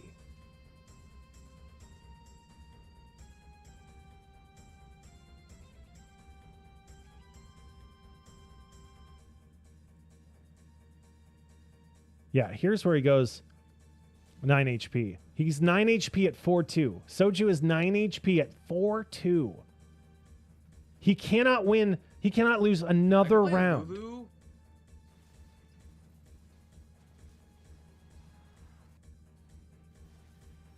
And so he doesn't.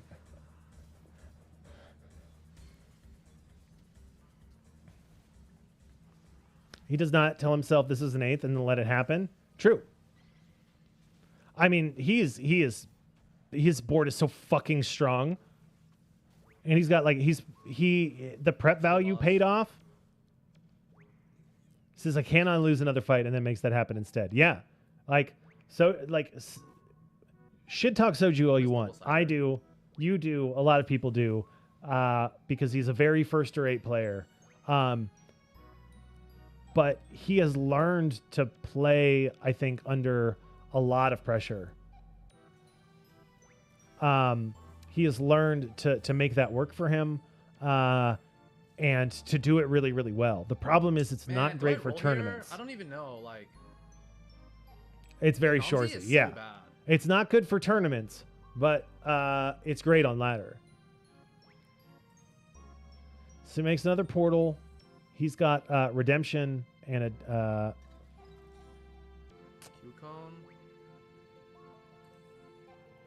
Yeah, reforging that to get it off that unit and give it use right now, I think is actually a fine play.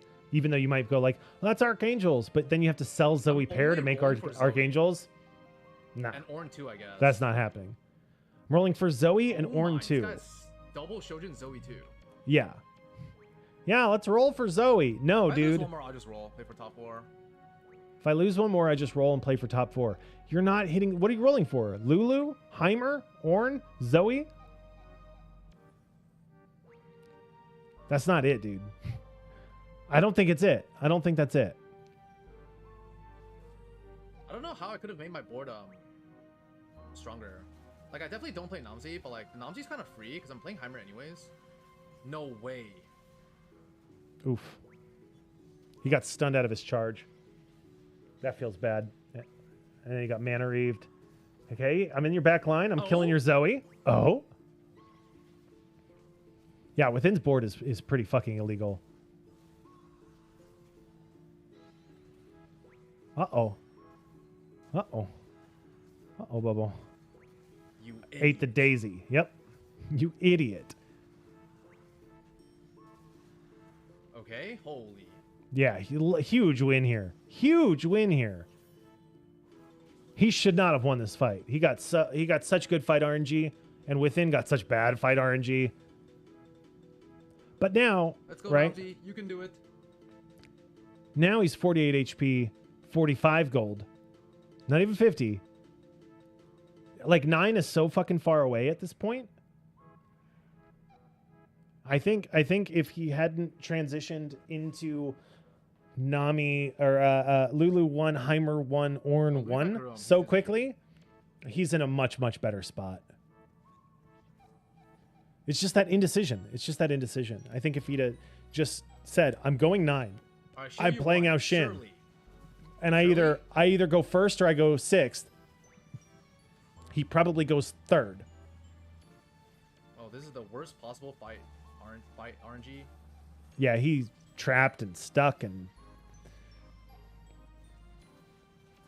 Zoe ult is not great. Double This Janna. is so fucking strong.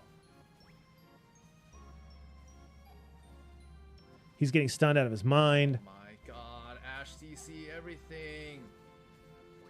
Chomp. Turned the wrong way. Didn't chomp the Anivia. We lost? Never killed. 14k What? damage. We lost Took to a Shield 4 you units. Is Siphon bad? Is Siphon bad? Your Siphon is bad because it's your Siphon. Your Siphon will always whiff the carry. The other guy's I might Siphon. level next turn. Sox is super strong. We don't beat Sox. Someone needs to kill Soju as well. Is a carry-speaking missile. Akigam has Yasuo too. Okay, this game's an 8. Yeah, Pocky was like, fuck it, I'll play Deja. I'll take my top 4. But I feel like I lose to this Ghost.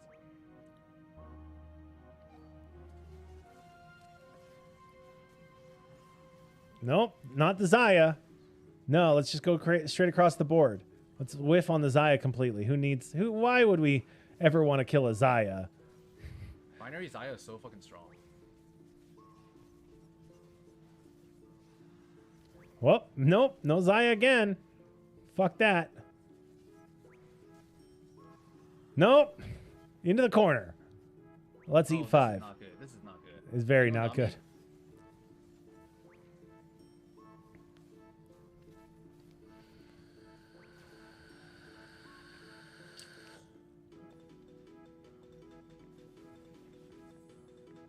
Oh, Zoe too. Shroud. Zeke's. Q-Cone.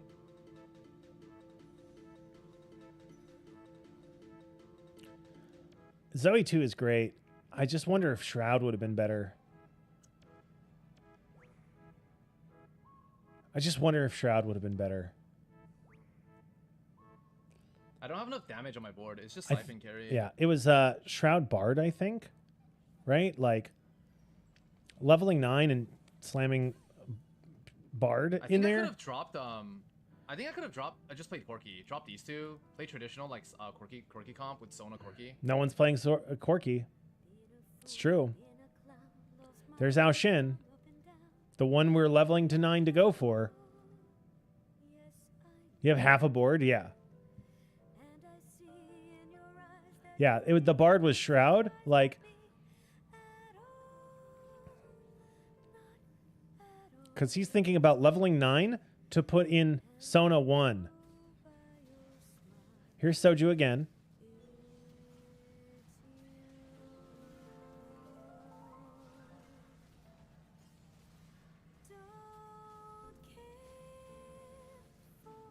Soju is so strong. No anti-heal.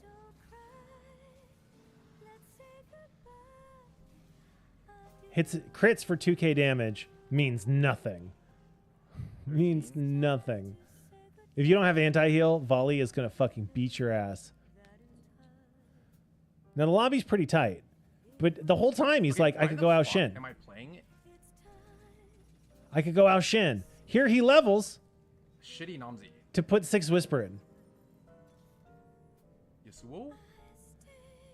Yasuo?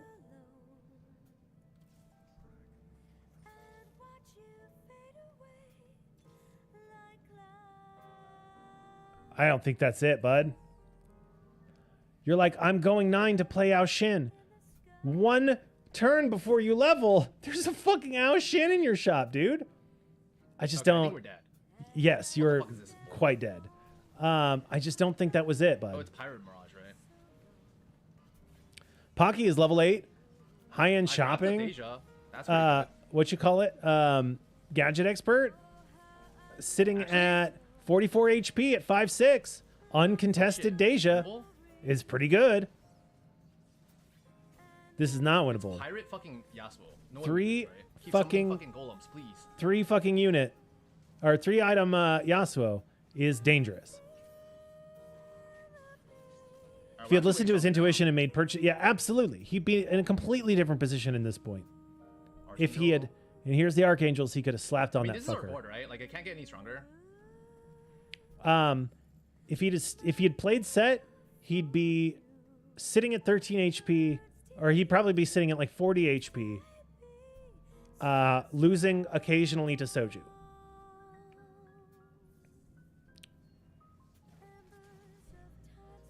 If he had committed to Ao Shin, he'd be probably sitting around 30 HP, Go. Oh, shit. level might get 9, Pike with a fucking Ao Shin. And a Nico. He only needs to hit 2. Oh, shit. Pike 2? Pike 2 is fake. Don't act like it's not. Bam. He'd had Ao Shin 2 right here with Or better than, Archangels. Shen. It probably is.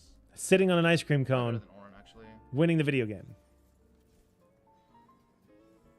But now that he's 9, he's completely given up on the idea of Ao Shin. He doesn't believe in it. And understandable. He really screwed the pooch items-wise, right? Because he didn't commit. At no point in this game did he commit to something until he said, I'm playing Mage Siphon from here. And you know what he did? He made his board Dude, weaker. my Siphon's fucking trolling. He made his board weaker to do it. Oh, yes. We killed the carry. We killed the carry.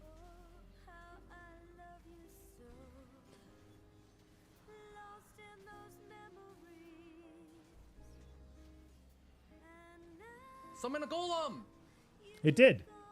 Chumped the wrong unit, then got CC'd out of his mind. Oh my, oh my. 1 HP. Dude! Alright, the Shen is an open slot. For whom? Mystic? Mystic is useless. Oh wait, Mystic's actually good against Scalescorn, right? Yes. Mystic's good against this too. Yes. Xayah Man, 3, that bard with a shroud. is that Irrational enough? decision making. I agree. And he's not like Robin is a phenomenal player. Like he is a really, really, really fucking good TFT player. So don't think that I'm like, man, this guy's Oh that's my Xayah God, 3. this So you're game is fucked. So bad. And then he hits Xayah 3 just in time. Okay, but honestly though, I haven't fought him like all game. But yes, he did not play this game very well. And it started at 2-1 and continued, How I does he think, have Xayah every 3? single stage of the game. It's a six, it's a six. Why does Dish He's Soap probably have still Xayah top 3? five. Because nobody plays Xayah. If you look around and you have uncontested Xayah and you hit Dude, that's kind of 9 lucky. of I never them, fought Socks this entire game. I feel like So I he have a goes good match 6th. into him. and then, interestingly enough, Xayah 3 loses. If I remember right. Xayah 3 loses. to Volley 3. Because it's not a good unit. And it doesn't have 6 Rage Wing, was 9 probably- it Rage. was probably not It me doesn't on have Shyvana, you know. I think 9 Rage Wing Corvax. Xayah I 3 beat this guy wins too. the lobby. Dish Soap I don't beat. Soju I don't beat. Socks I beat. I didn't fight Socks the entire stage. Boulder won. Boulder won. Hey.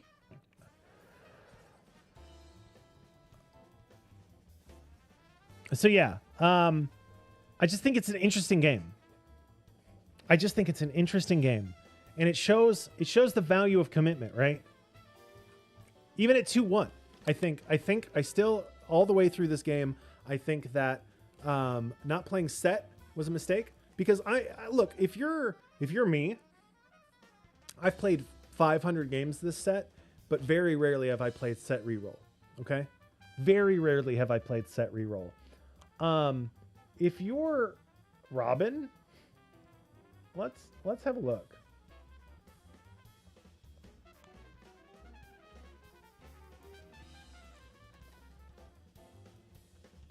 Oh, this is not the right. What's his in-game name? Oh, it's Liquid. Liquid Robin now. Yeah.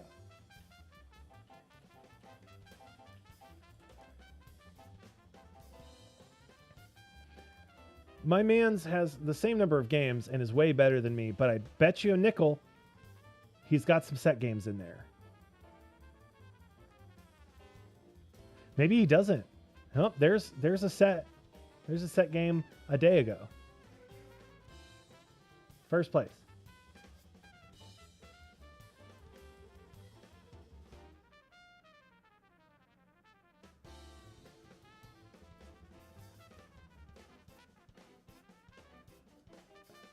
He knows how to play the comp, is my point, right?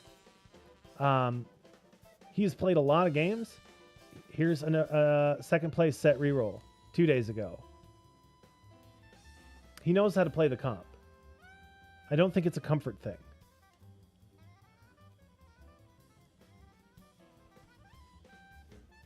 So I don't know why. I don't know why he wouldn't commit there. Set, reroll, first place 4 days ago.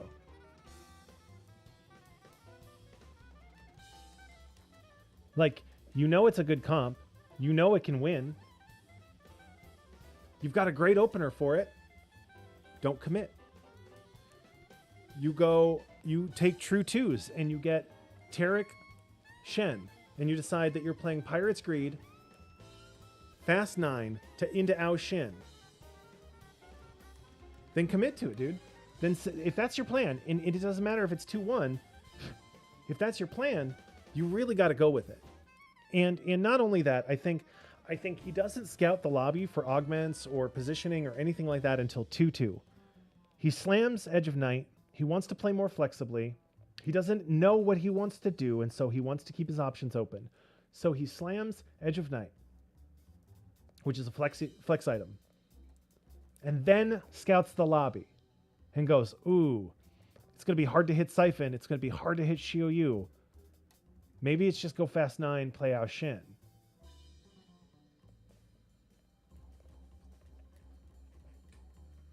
Either one of those options, right? Either one of those options, committing to set or playing Ao Shin would have been better than what he did, right? I think. And so he goes 6th. And I mean, it's unlucky that he hits the Xayah 3, and not only does he run into Xayah 3, but his Siphon, a couple of those fights, trolls, right? Goes into the wrong spot, misses the carry, doesn't kill the Anivia, doesn't kill the Xayah, all of this sort of stuff. But yeah, says, I'm going to do this or that, and then does neither of those things, right? And the entire match, you can see he's like, what am I doing? What am I doing? What am I doing? What am I doing?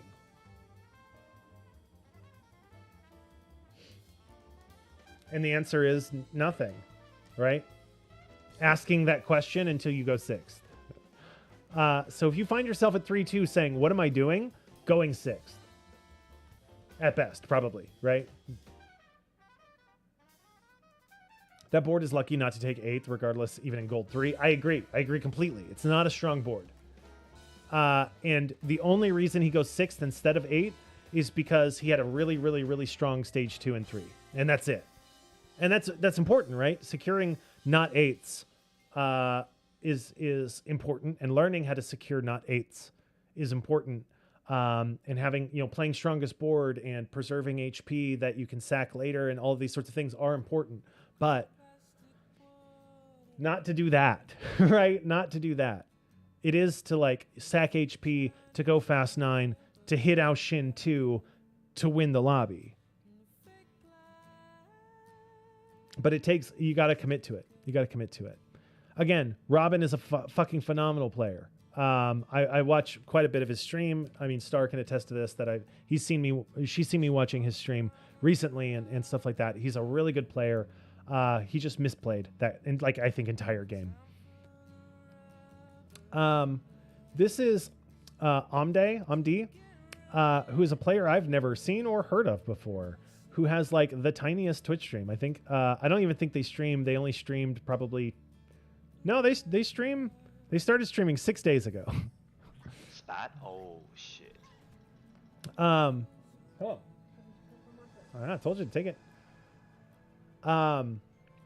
And they are playing really, really, really well in the tournament. I was looking through sort of like the I was trying to find some people that are maybe not household names or whatever in the TFT community, or at least not household names to me. Maybe at like really high level or whatever. But I saw that this player was playing really, really well in the tournament setting. Here they go, second, and then hello, can I read? Here I thought it was interesting, right?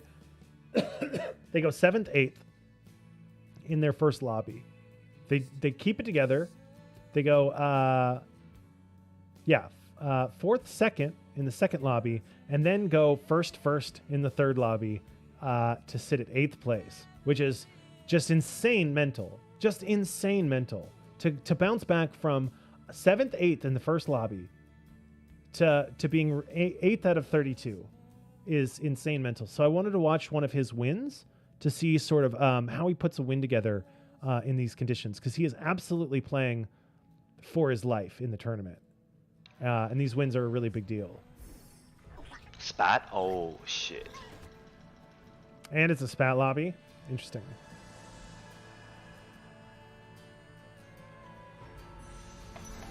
Goes for the set. I have not Milk. seen this game. I'm hard forcing Volley Bear. Okay, wait, what do I play against Volley Bear? How do I beat that? If it's spell sword, I'm down to beat it. If I spell sword, everyone's gonna play the fucking Deja with the Cap Spat. I was skimming this VOD a little bit. I'll just play my game. Being stupid. Oh, they have the in-game music on. Oh, Rageblade? Let me turn my music off then. I'd rather hear this guy and what he's saying, because I've never heard or seen him before. Rock. Imagine playing with in-game I music. already got a Nivea. Oh my god, hard. Oh, he has Sin Olaf as well. I can play Sin Olaf. I get it Olaf. Now we shall fraternize. Electric Overload, huh? It's probably not Deja. Do I play Sins? I feel like playing Sins is kind of hard because I'm kind of dog shit at positioning. It's great to hear a challenger player be like, yeah, I'm kind of dog shit at positioning. I think he's like 800 LP or something like that. I haven't checked. I don't remember exactly where he's at on the ladder, but I mean, he's no fucking slouch. Makes 10 here at before 2-1 so I can is fight these guys probably. The problem is I have nothing to slam, so my opponent's probably. Okay, maybe I should have kept the Nunu. Holy shit, he's doing it. yeah. That I mean, like, if you're How do hard I beat forcing it? How do I volley, beat it? do I hold Olivia?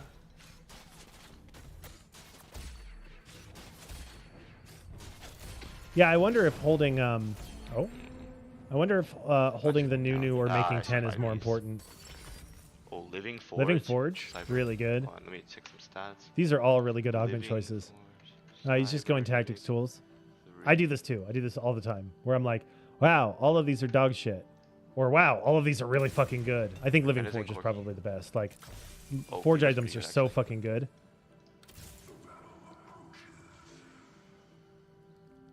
I mean, yeah, leveling for the Senna I think is huge here. Cleaver is really fucking good. It's a pawn, agreed.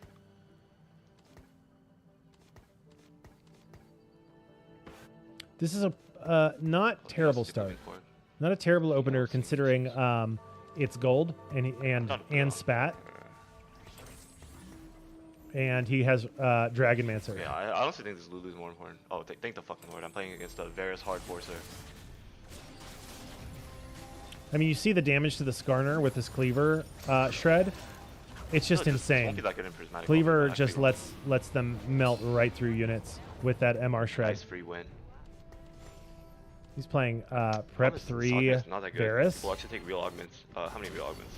1, 2, alright, 1.5, 2, 2.5, 3.5. So here he is scouting 4.5. around. Okay, looks like it's 4.5 out of 7. The nice thing about those augment choices is it does not matter what anybody else is picking, right? Portable Forge has value no matter what comp you play. Oh, Heimer my. Trist. This is what a fucking shot. Do I just power level? Get all them in? Yeah, Sack why the not? stage? Sack the Alright, stage. the boys are coming. The boys are coming. Agreed. It feels like such a strong, like having 3 trainer here. Yeah. I would. Okay, this can't be the right to play. Fuck. If I was just committed to sack, like I don't know. He's like, this can't be the right play. Which is why it's the thing I would do. I'd be like, yeah, fuck it. We're training up Namzi super fast. We're Wait, do I beat this? streaking my ass Might not off even through the beat stage. I feel like this volley Vicious has volley. This is like lightning. Anima Visage Volley. Holy shit. You got to get that ult on the volley. Yeah, That's Namzi what has I to need to. cast. And you have Shred. You have Shred with Nice. the Forge item. Okay, Heimer 2, Trist 2 next shot. I mean, if you Heimer 2 Put this Trist game 2 in in the the next dirt. shot, yeah, this game's over. What am I down for? Okay, the Rage thing is Blade? with the trainer comp.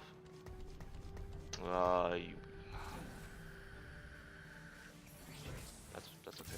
Oh. Alawi's Shen better than Alawi? this thing, but I want to hold this Jinx. Is Alawi? There's no way Alawi is better than Lobster 2 though. It's a fucking lobster. Oh, that is something that I need to watch out for. Okay.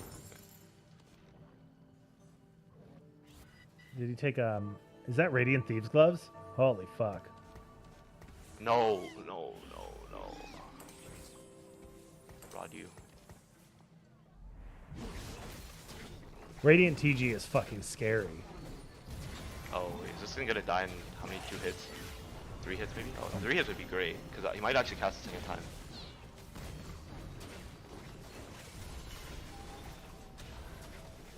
I feel like Cleaver is like extremely underrated. Like you see how Corki might be the best play here anyway. because, what's her butt? Standard Trist Corki Itis isn't even bad. hits 2 units with her ult and does the armor and MR shred on both of them. Really, really fucking strong. Ah, shit. He's just a fawn for his thing. That's annoying. Did he go summon yet? Yeah, he did. Probably What are you Mage Spat is the thinking here? best. Yeah, Mage Sona, if you can Belt get for it. the belt. Or you just take the Jinx and make Rage Blade here. No. And it- He's saying belt Something for Sunfire or Morello. I don't think you ever Morello Trist because she does physical damage. You're not slamming Guardian Spat, that's for sure. Big 20. I have no intention to try to pursue win streak. Although lobby doesn't seem that strong, honestly. I mean, you I went don't 5 think I can. early and you're 20. Like, I could power level to 6. yeah, you're in really good shape though. But I think I don't power think it actually going to helps. 6 is a grief Against this guy, might at actually- 2-5. Okay, hold on. See if I can figure something out. Something like this. I do think if he win streaks through here, like, holy shit, he fucking actually did it. I don't know about that. I mean, he wins the game, so what the fuck do I know? Positions for the Diana and Sin. Ooh. Lee Sin fucking is Nice. deleted though because of Jinx. I mean, that's a pretty fucking big Jinx diff if I ever saw one. So the gamble Sage paid top off. 6 strategy. The gamble paid off. Alright. Corki. I need Corki.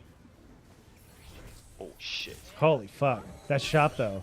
Oh. You have so many pairs. Wait. Oh shit. Like, surely you hold this Am I not Lulu making here, 10 right? again? Yeah, you have to I hold need Jinx position. Lulu. This actually matters. None of these are going on my board. This guy, how is he doing so good? Oh, the Radiant TG. His rolls aren't that good this round. Okay, that guy I beat. This guy is probably the scariest. He says none of these units are going on my board. He's talking about the Tarot Karma, I'm I sure. get him. So if he wins, Yeah, he holds Lulu pair. If he loses, he can hold Jinx. I'll just buy whatever one I can afford. This looks Probably not both. winnable. I would like to buy Lulu. Actually, I definitely should buy Lulu. If I lose, I'll probably just buy both. If I win, I'll just buy Lulu. Yeah, as long as that TG disappears, he's Lobster. in good Hang in shape. there. Yes. Oh, That the value I think of kill most of the damage. this armor shred is just insane. The portable that'd be forge the item fattest is Nomsy in League of Legends history. absolutely batshit. And you don't see it, right? Because you know, let's 459.48. Hello, kitten. You know, it's just this little icon. It's just this little shred icon that shows up or whatever. Please, lobster. Hello? It's just this little shred icon that shows up, right? It's just this little purple thing that's really easy to miss. But this Lulu has 60% armor and MR shred. With this Skarner 2 beating her ass. Hang in there. Yes. And so it just dies instantly. And so now this thing has the shred on it. I killed most of them. And it just fucking boom, boom, boom, boom. It's about to be the fattest Nomsy in League of Legends history. Like, I like, it's not flashy. It's not like Rocket Propelled Fist or Eternal Winter that has really obvious effects. But I think Obsidian Come Cleaver on, is so Lulu. fucking strong. No. No.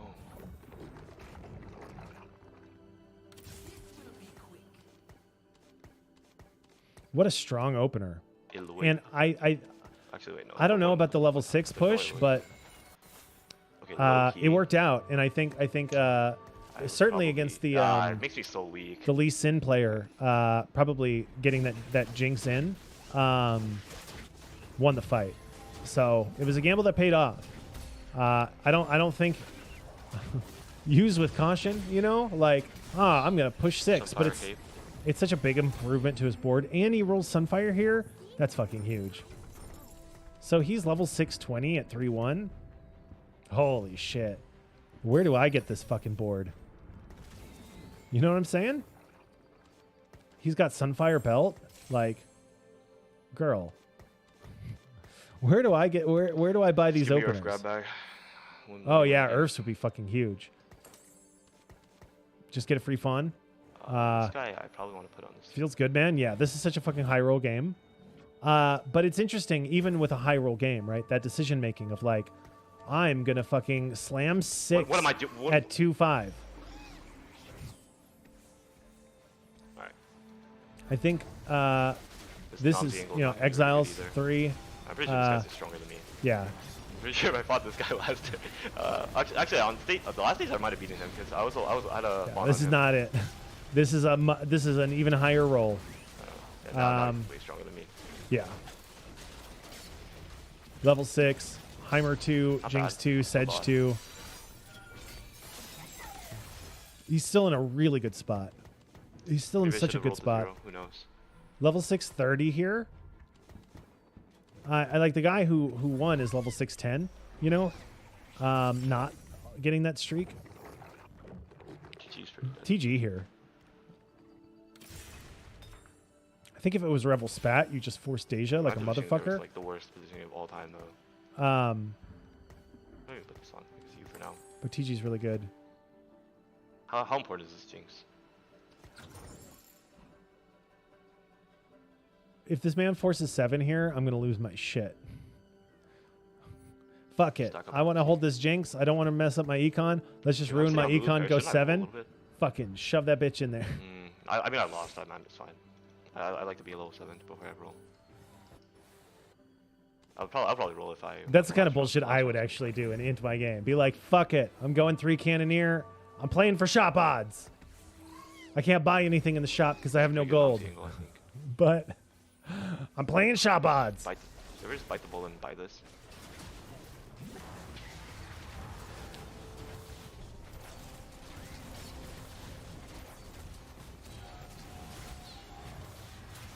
The number of fucking misplays that I justify in the name of shop odds is actually certifiable. It's Come on, actually Dinger, do your thing. not legal.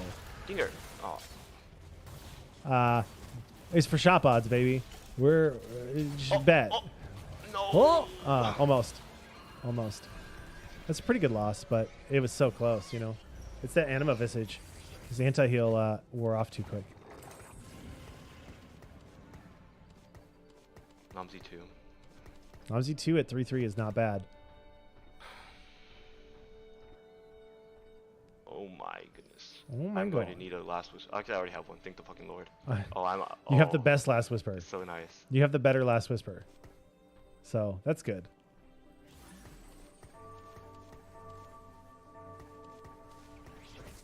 You have Last Whisper does he have blended weapon? with Ionic Spark. That's 2 items in 1. It's He insane. does.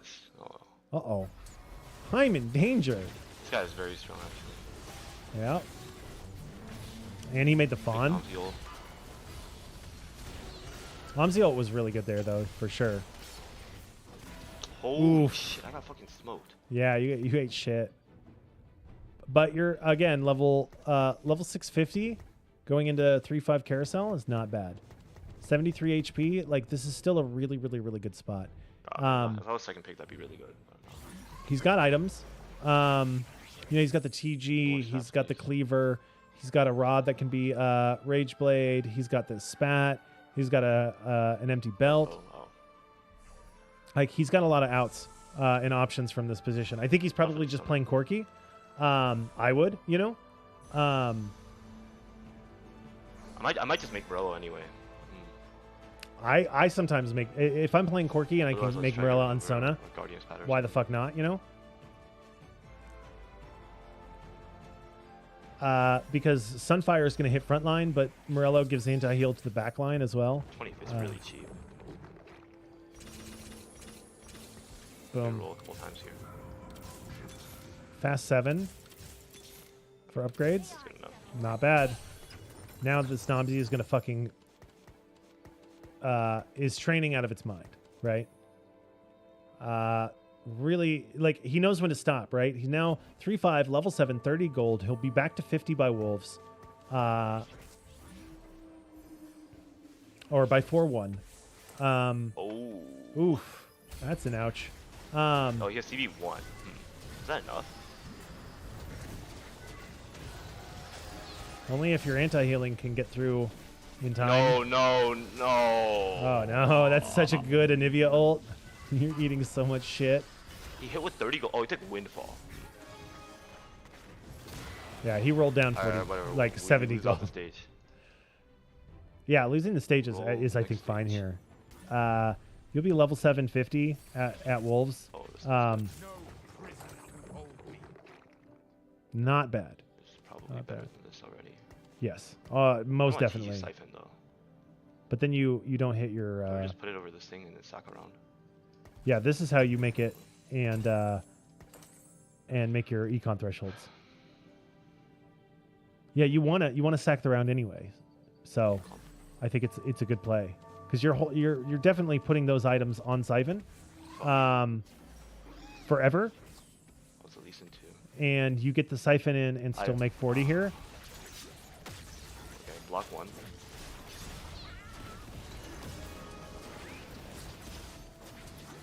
Why is this guy all the way over here? Like, that's right. Losing here is actually not that bad. It's really good, in fact. Namzi doesn't cast. That's actually like really important. Come on. They're gonna win. No. Oh no. Alright, whatever. It's fine. Okay, winning is good too. Alright, Fawn here. Come on, Fawn. Oh, I forgot to get him.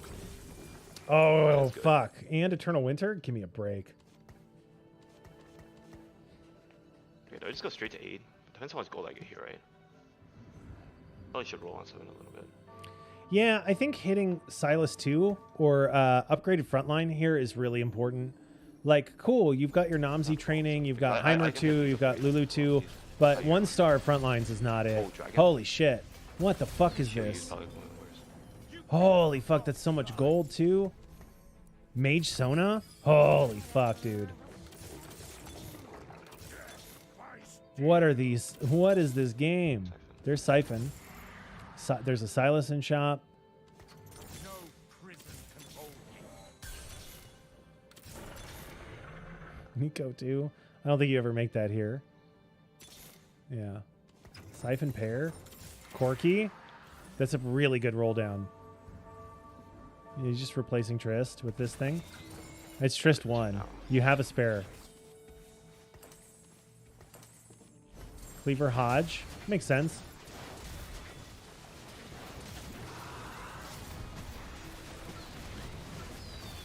I'm sure after Augment, he'll check what the Shimmer item is. No, why did it hit me? Ah, man. Enemies, like red team siphons, dude. They always know. They always know where you're at. They can fucking sniff that shit out, dude. You gonna sell the Idas to make Econ? I didn't even check Or the my items, Orn. my phone Let's back. check the Orn. Oh, Earths, easy fun. Give me a bow and I'm in. No. Spark is not bad. Yasuo. Another Trist. Are you ever checking I the... can't even see why. I didn't see what it was. That all happened so quickly. Trist 2. He's not playing Idas. Apparently he didn't like it. There's Bard. So we're playing...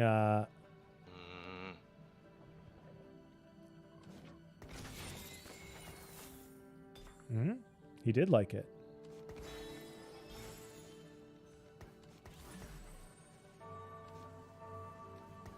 TG Trist, surely. What the fuck am I doing? Oh, shit. You get it for now. Jinx, yeah. Oh, you out. Oh, frontline Zephyrs, dude.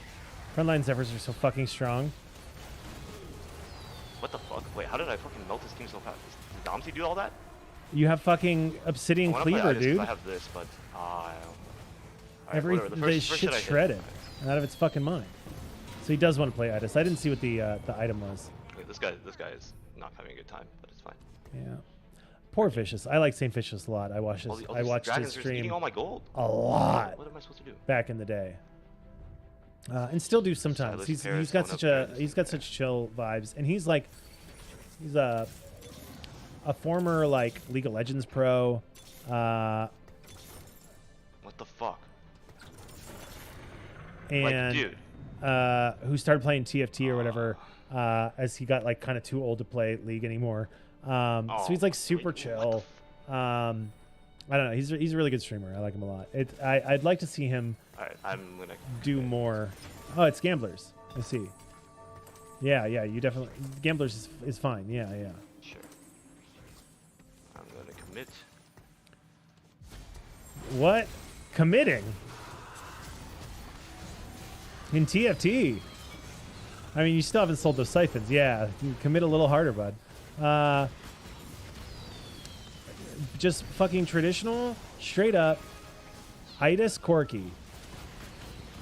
I still want to roll though. I fucking love this comp, dude.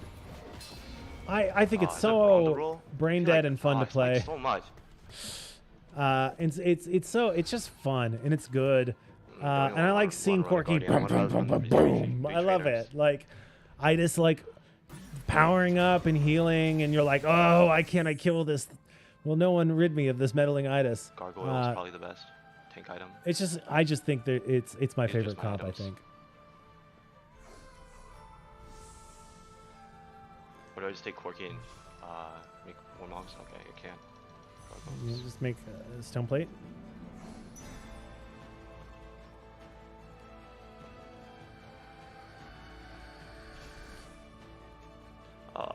My level up is what? Guardian? That's actually pretty good, but I want to hit this fucking thing. Oh, okay. Oh, I'm Jesus. leveling up for sure. Let's go.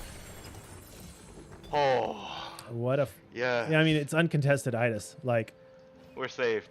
everyone wants to play fucking Siphon, Ao Shin, and all this stuff. And so I find just the like Sack 2, roll. this comp has remained largely Anything consistent suspicious? since Not the really. beginning of the set, This. right? Idas Braum, Corky trainers. Call it a day. Take your top Holy shit, four, this guy's- move the fuck on. What the fuck? See how big I my think it's really bronze top good. was? What happened? Oh, It's good just thing it doesn't fun. have, It's just QSS good. yet. Pretty sure If he you don't, needs it. if you don't know what you want to one trick to diamond, Otherwise, the it's thing's gonna this. fucking shit on him. Because no He one's doesn't have playing to if he Itis. loses. He doesn't have to Everyone lose. wants to play Siphon and get the big ults and shit. Everyone wants to play Aoshin or whatever. Or they watch their streamer lot of run Volley Volley Bear Bear and win lobbies and go, I can play Volley Bear. I know how to Is Soraka play better than this Guardian? I extremely feel like complicated they comp might in just be enough silver. Nah, dude. Played- Play this. Play this. Wow, natural it. And this is Zeke's.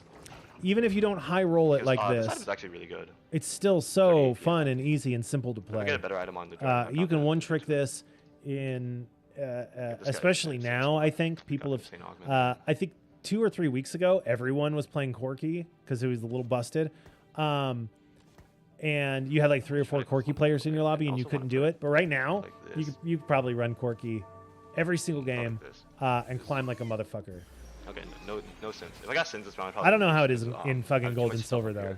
But just talking about masters lobbies, you can run this comp and probably do really, really well. I got kicked. He's saying to himself as much as anyone, play Itis Corki, win video game.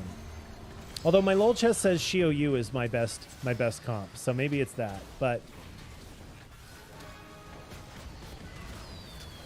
I don't know, man. It's so tanky. I just like playing Corki. I like playing No, Shio no, no. Yu though too. Yes. Oh, that was an unfortunate ult from Anivia. Okay. I don't think Good it would spot. actually I kill think the that's level the next. thing in time. Titans. Trap Claw. I don't have a good high score. Oh, This looks really good. that I looks don't even really know how, yeah, good. but it looks insane. holy shit! You level up and put Soraka in right now? Jesus Christ!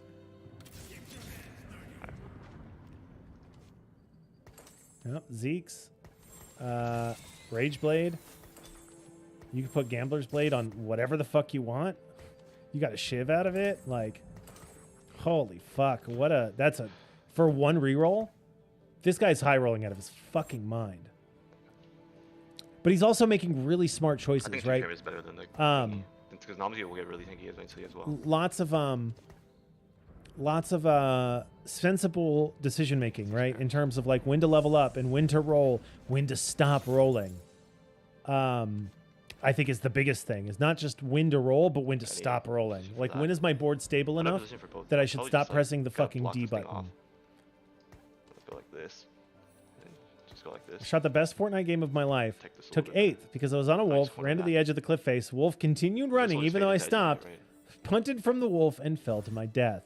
4 elims, 100% accuracy. That is unfortunate. No sense. That is Oh, low this rolling thing. a Fortnite Oh, match. shit. How did I not see this? Sona is so fucking broken. I mean, my Sona is broken too. Mage, Sona 2 with Morello Oh is my, dude. Okay, I Your need whatever too. yeah. Holy fuck. Green DMR and blue sniper. Holy Kill this thing shit. At least I can. Okay, nice. It's an 8. How did I not see You this? killed one more. It's not bad. But yeah, now you are Honestly, it wasn't contesting. that bad You are for how playing much I grazed. contested. And you go in 8. Playing contested Corki. It's time. And just hit. That's good. Oh my goodness. Double Zeeks. Holy fuck. What a TG roll. Okay, I just. Oh. Uh-oh. And they rolled Don't let me hit Zephyr. that. Sin, Do not let me hit Tax, that. Zephyr, How do I even block out for that? Does he have Frontline Zephyr, damage that can hit me? Olaf, Trace. Okay. My Nam's That's a on good the wrong swap side. too. I'm a fucking idiot. Oh my. Ruh-roh. Yeah. Oh my. Frontline Zephyr. Word. Oh my I'm about word. to truck my entire team. Yes. That is a fact. How did I not see anything these days? Like, I don't- I'm actually so blind. Okay, maybe Sona kills a lot of units. Fuck it, Sona just wins. Luckily it went the wrong way. Fast swap, I yeah. just actually- See, that's the kind of APM that actually fucking matters, right? How am I this bad? Okay. It saved him a lot of HP being on the right side, though. How much damage is this? Like 12? 15 to a ghost? Oh, that cannot be good. 15 to a ghost. What the? That cannot be good. Nope, you are correct. Oh, Quirky thank two. the Lord. Okay, is Soraka better or is this thing better? Braum is almost Yeah, I certainly actually better, feel like right? this game's better. Yeah, especially with Sins in the lobby. and shit. Soraka better than Dinger? No, no way. Because I can block out better with this.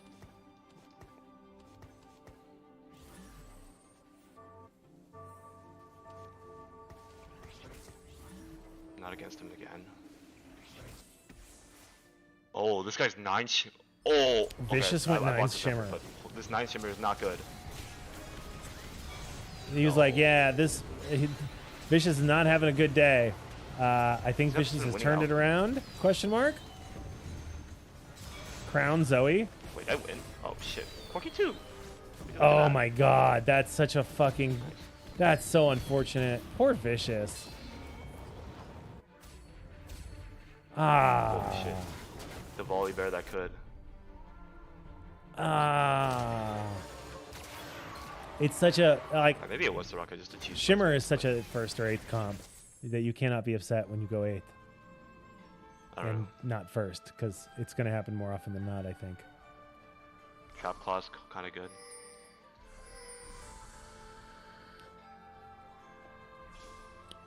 Ice cream cone's not bad. I Trap don't claw's think- good. I think Trap Claw's better than the other thing. He definitely wanted it. Well, guess I'll die.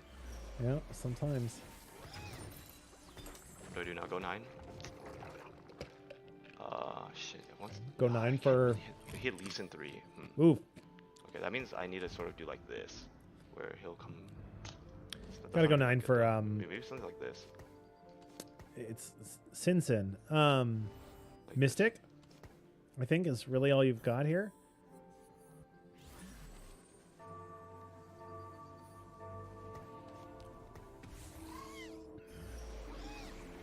Did he Zephyr this anyway? Holy. Holy, he did. Wow. Yeah. Fuck. I think Corky I needed him to walk can up. do Oh, they really killed it good, too fast. especially Cleaver. If everything's focused on the Itis, can Come on, kill a take lot the- of take units. the here. Runans. I cannot let another unit die, otherwise the Runans bolts will fucking hit my guy. Okay, froze him. Very Alright, at least it's good. in a bad loss. Very At good. the very least. I think this is a dub. Okay, I I think think I you won. kill this guy. My fucking Absolutely. boy, Corky. You have so much shred. I've Even dodged with press since the that, attack, like 10,000 you just times. kill units Yeah, so okay. fast. Because Cleaver does like 60, Okay. 60, 60. It does like I feel like just keep both of them, insane right? shred. If I have DQ in my pool, I just put him in, or I'll put Brahmin. Okay, I need a middle. Fuck, he's taking advantage of it. He's smart because he's taking advantage of this guy having Sona that I can't play around. What are the odds? I probably have to stay on the side. I think you're giving DQA a little too much credit, bud. I guess since I'm not.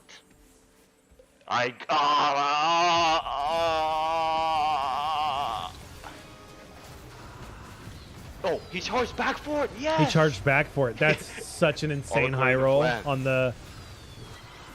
Wait, That's not such according. Oh wait, no. fucking weird fight RNG. Kill that thing. Yeah. Here we go. All right, this is the first. Let's Boom. go. Go 9. What a fucking just. four shimmers. This is how you capitalize What on the- a Oh, high roll. I have a right? shimmer scale Soraka. Yes. I.e. Oh, it's the bug. Oh, it's Zonia's the actually bug. kinda good, isn't it? He got the bug. Oh, like that's that. insane. Who did I put this on? You? Sure. What is it? Zonia's? Oh, nice. So, okay, if you don't know this, all right. When a unit gets a spat item on it, so you have Soraka, right? Somebody had Soraka, Vicious had Soraka with a shimmer scale spat. Sometimes when that person dies or that unit goes back into the pool with that item still on, right? Saint Vicious dies, has a Soraka with a shimmer scale item, and then the shimmer scale Soraka goes back into the pool. And when it goes back into the pool, it's still treated as if it has that item on it. So right now, because of this bug, the Soraka that he put in, because there's X number of Sorakas in the pool and they are discrete things, he happened to get the Soraka, the one Soraka in the pool that has the shimmer scale item on it. So right now he has 4 shimmer scale, even though this doesn't actually have the item, because this is according to the game, is still holding Shimmer Scale Spat.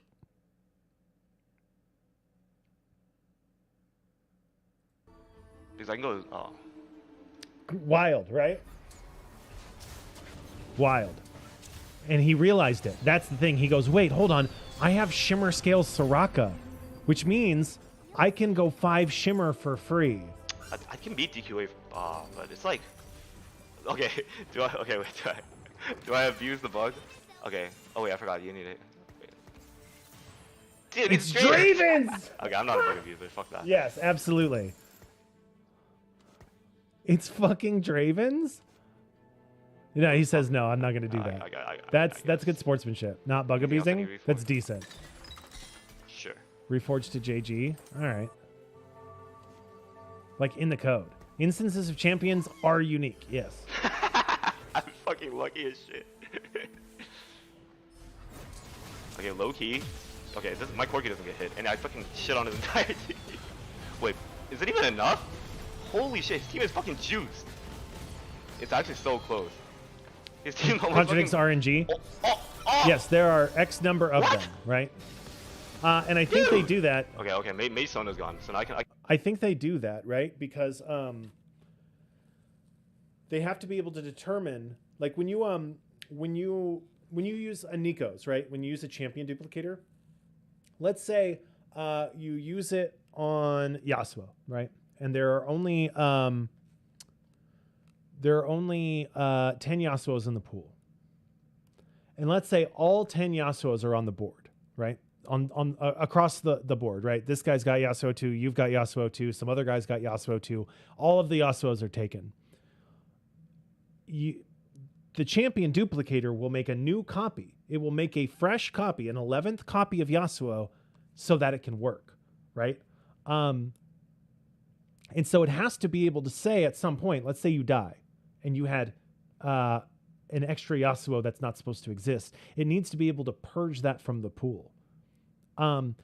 So I think the reason the bug exists, because it is a new bug, is because of they had to change to be able to make Nico's work. Because it used to be if there was not enough Yasuos left, you'd go to Nico the Yasuo, and it would just bounce off. And so I think in order to make it work, they had to be able to create new instances of heroes by saying, okay, this is Yasuo 1, 2, 3, 4, 5, 6, 7.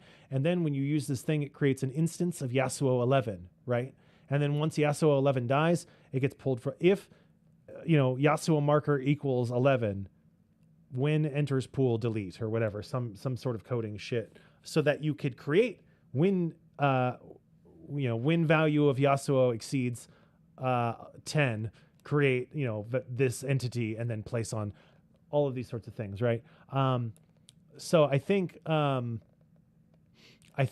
a result of that, because there is a Soraka 6, right? If you buy Soraka number 6 out of the shop and it has these qualities associated with it, it carries them completely, rather than every instance of it being exactly the same.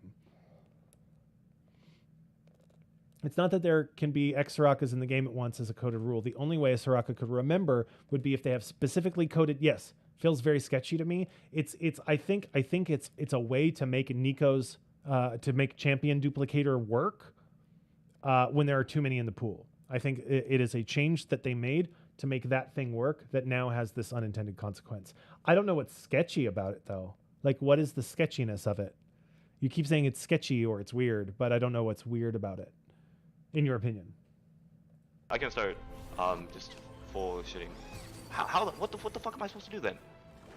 Alright, well I guess I get Brahmin next level. I'm against him again, Ghost. I think what you do is you bluff and then you try to like just hide this. He's trying to stuff for me. I think he's probably against my Ghost. Which means I'm against DQ again. Alright, I think I know what to do.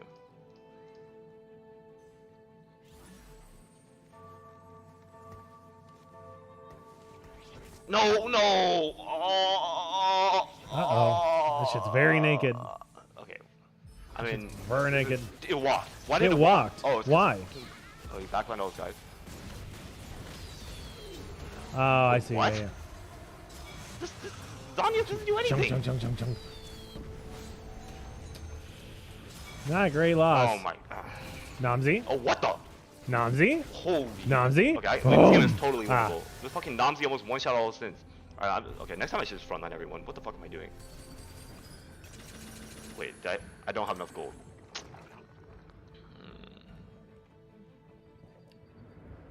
It's funny. Oh, I don't have enough gold. Now you do. Sure, sure. I see that. A little bit of extra damage now at this I'm playing point. as Ghost. Like usually having that extra revel damage is completely irrelevant this late in the game, but leveling and putting in Jinx now to get that Oh, little shit. bit of Just extra listening to when you've fucking lost voice. by like such slim margins seems pretty decent. Alright, hopefully this guy just deals with him for me. Okay, but I'm not sure if I even beat him. But this Namzi is getting kind of fucking large. It 3,000. is. He's like a It's real getting like quite fucking large. dragon now, like an 8-cost unit. Oh yeah, you're fucking shitting on this guy. Holy shit. What the? Uh-oh. Zephyr? Another Zephyr. Well, this lobby is Zephyr City, dude. Hello, kitten. Yeah, I know. I know. Just another TG? For whom? Braum TG? Bard TG? I mean, it's probably Braum, right? Because frontline units can use more TG items than backline units can. Don't even want to buy this bard. Sure. Oh my god, fuck. Why did I just put on bard like a normal human being?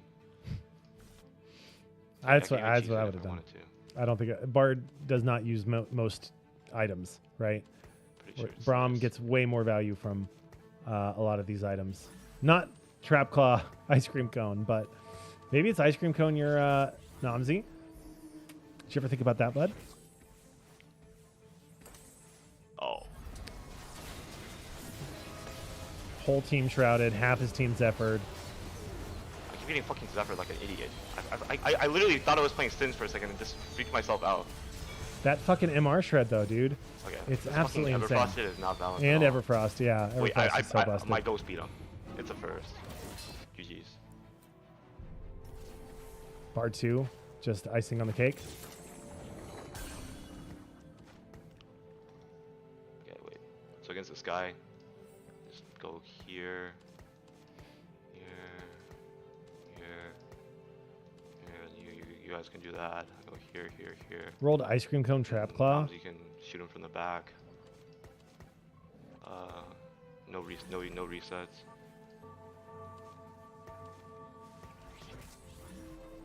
Namzi gets the Q cone. Namzi gets the cone, yeah.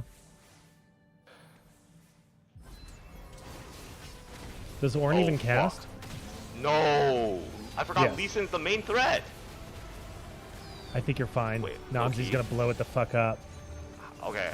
Surely This Sona is the- kills this this is the Olaf. classic lose Boom. to go. Oh wait, Yep, the rest of my team actually broken? Holy shit. easy win. What a GG. great way to capitalize Thank on you, such a Earth high got roll back. start.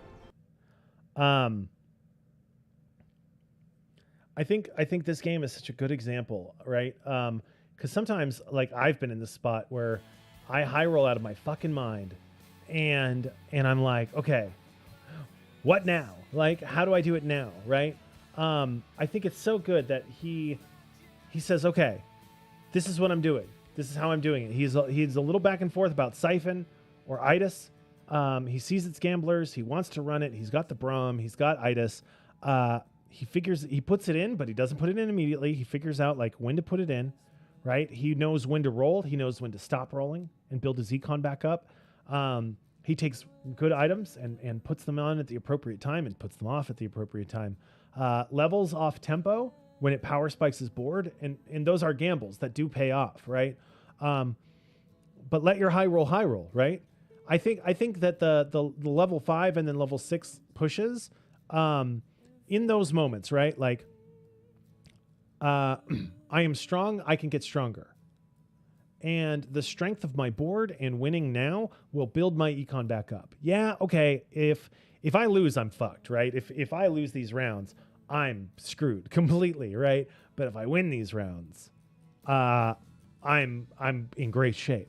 And I think these little calculated risks, and he's like, I don't know about going 6 here. I don't know about going 5 here. It feels, I don't know about this, right? But he trusts his intuition. He pushes the level. And it pays off, right? And he succeeds. And he's able to let his success lead to further success. Like, he doesn't get in his own way at any point. And I think that's such an incredible lesson to learn. He's like, I'm playing Corki. I've got this insane opener for Corki. I've got 3 trainer. I've got pairs. I've got 2 costs, right? Like, I've got all of these things going for me. I've got this strong board, and it's only getting stronger. I'm taking good augments. I hit Fawn. That makes me stronger. All of these things, right? Rolls, hits Itis 2 and says, that's good enough, and stops. And lets his econ build up. And he's got this Corki pair. He's got these pairs or whatever. The Corki comes to him. There's only one other person playing it. Corki can support 2. The Corki 2 comes to him. It's Corki 1 with 3 items in stage 4. You're doing okay. So he lets Corki 2 come. He lets these units kind of like show up at the right time. And he levels when it makes sense to do it. He rolls when it makes sense to do it. He stops when it makes sense to do it, and doesn't get agitated, doesn't get too excited, doesn't get nervous when he loses a fight or whatever. He just stays the course, sticks with it, focuses a lot on positioning, right? He says early on, my positioning is shit. So cool. My units are good. Great. My items are good. Great. What else do I have to worry about, right? Do I need to roll down to hit these upgrades? No. Sit, stay, econ back up. Position. Okay, who might I fight and how might that look? And he misses, some frontline Zephyrs and stuff like that.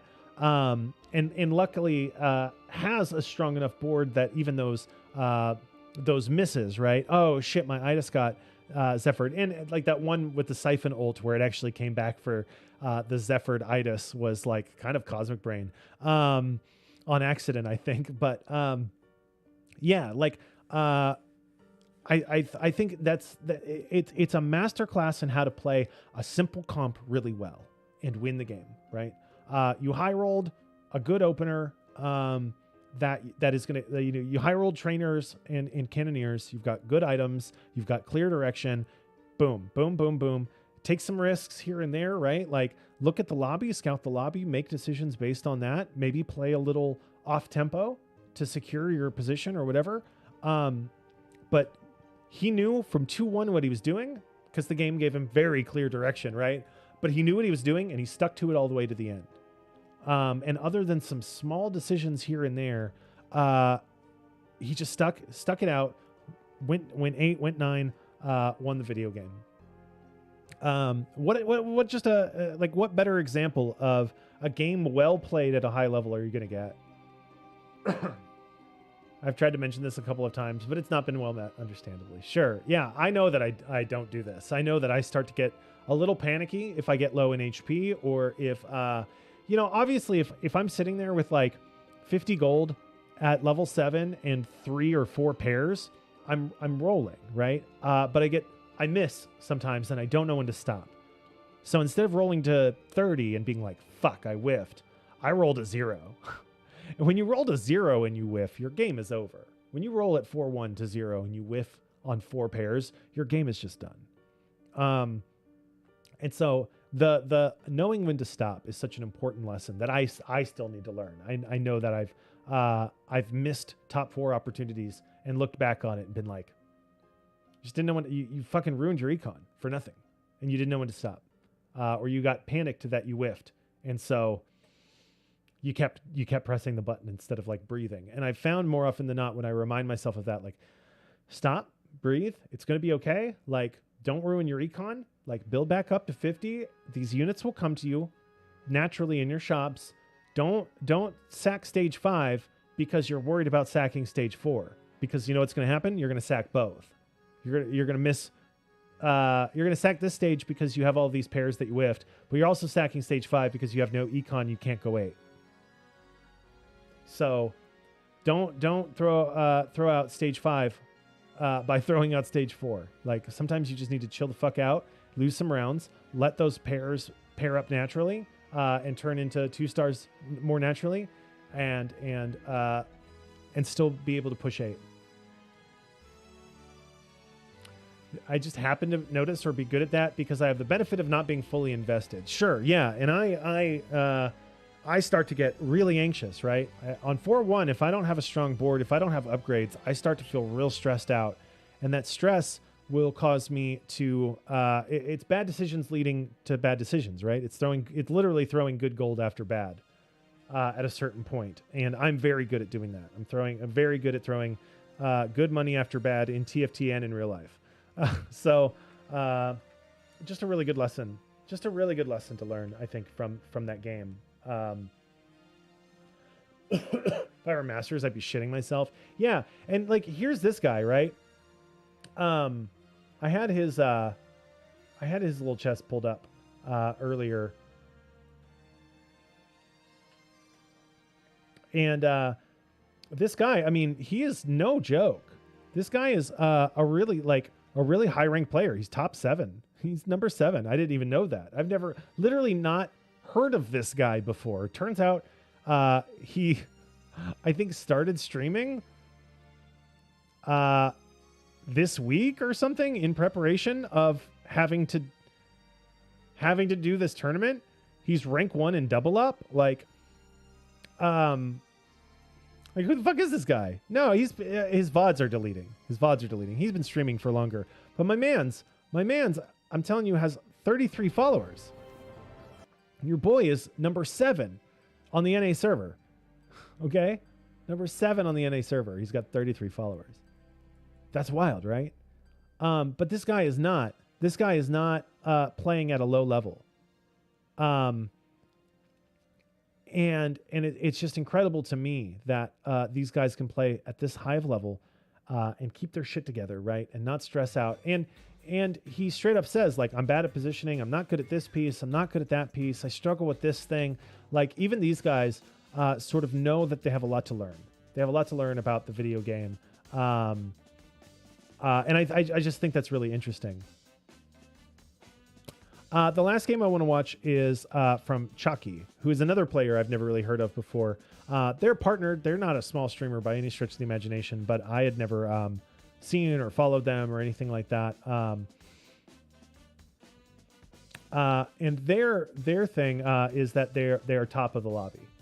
And I was like, who's this guy that I've never really seen or heard of before, who went first in the first lobby, you know? And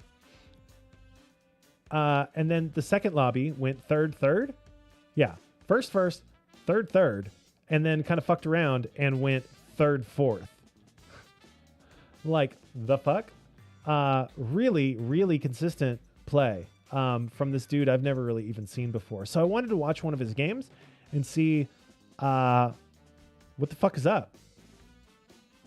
I wanted to see what the fuck is up. I don't know if he's no cam, no mic, but he's definitely no cam. So let's watch him. Let's watch this game. Let's see how he plays. And this lobby is fucking stacked. I mean, all of the lobbies are stacked. Don't get me wrong. Solus, Goo, Rain Explosion, who won the last big tournament. Emily. I mean, these are Asa. Like, these are not.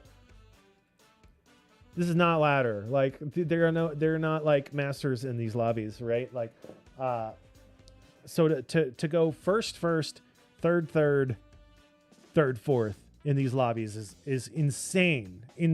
Like, beyond consistent. You have to be playing out of your fucking mind. So I'm very curious to see sort of their play style and how they go about making decisions. I haven't watched any of these games.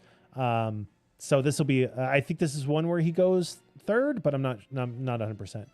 I'm just very curious to see how they go through playing the game. He good. Yeah, he good.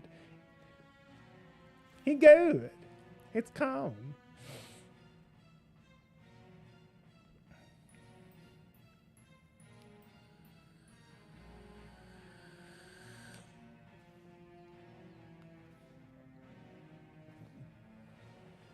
It's always nice watching these people who play, knowing that I'm going into a game that, where somebody places really high, and seeing all of these players go for like chain belt openers because I go for chain belt openers because chain and belt are like universally useful. I'm sure he wants to buy this Heimer. I didn't see the Mirage. He checked it really, really quickly. So he's looking at Xiaoyu. I mean, that's a Titans, so that makes a lot of sense for Xiaoyu. That's also Centipair.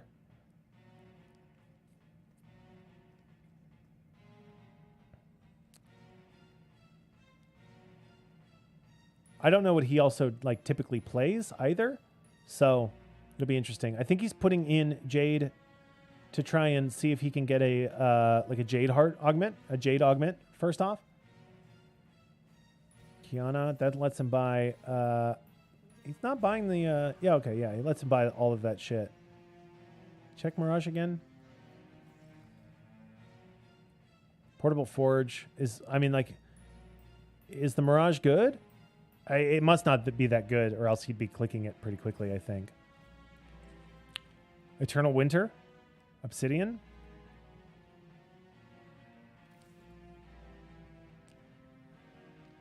It's always... it's always fucking Eternal Winter, dude. Especially with this shop, right? Eternal Winter Nico.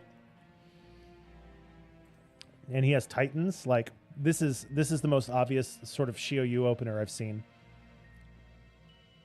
today. You certainly want to hold on to this. Yeah. Do you? That's the question. Do you slam Dragonmancer or not? I think probably not. You make 10 here, I would imagine.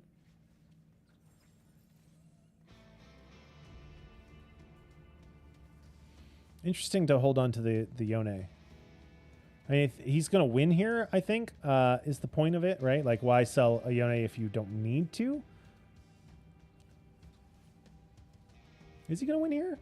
Oh, I don't know. I mean, the Jade statue is still alive, so they're going to get... And the thing is killing the statue, but yeah, no. Karma came in and blew the shit up. I mean, if he really wanted to hold Yone, he would hold Yone. If he wanted to play Mirage, he'd play Mirage, right? But, I mean, he's holding the Sedge. Like, he's thinking about it for some reason.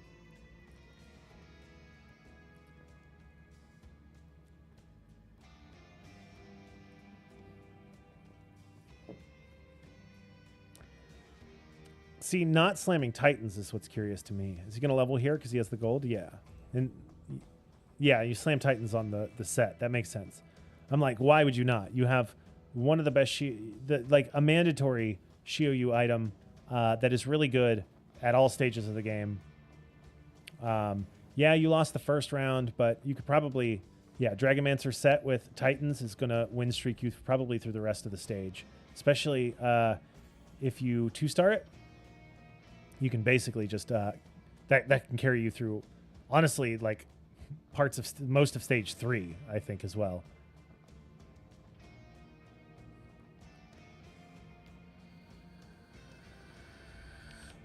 Nice. Though, what a great shot. He can't make 20 here, so... but honestly, that's fine. Making 10 here, being at 14 is not bad, because he'll make 20 next turn, unless he has like a phenomenal shot that lets him upgrade all of his units or whatever. He'll be 20, then 30. So, like, probably 40 going into Krugs, unless he levels to 5, is a great spot to be in. With set 2, Karma 2, Titans, Eternal Winter, like he is in a really, really, really good spot. Oh, it's the Mirage is electric. Yeah, that explains why he did not want to play it. Mirage electric is really good early game, but it falls off, I think, after stage 2 really quickly. Stage 3, but it's just not very good. And Deja doesn't really get to use it unless there's like Sins around. If there's Sins in the lobby, but by the time you're by the time you know, you're already out of Deja, you know?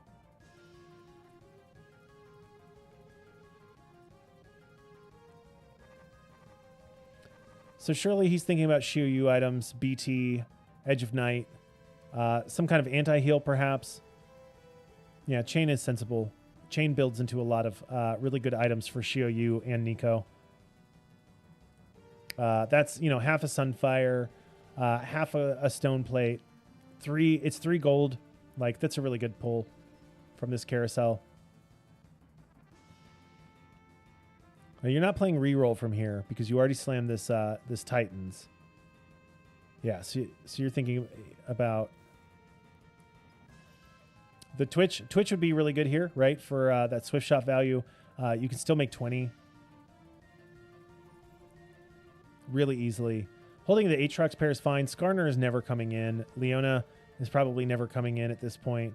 So you could sell kind of either of those two to make 20 here if you lose.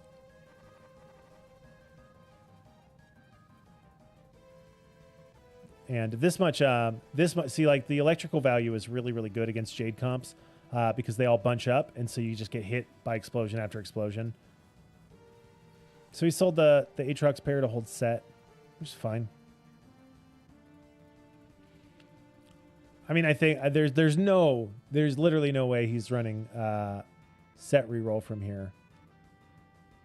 So I don't know why he would hold on to Skarner Leona to pick up a set, but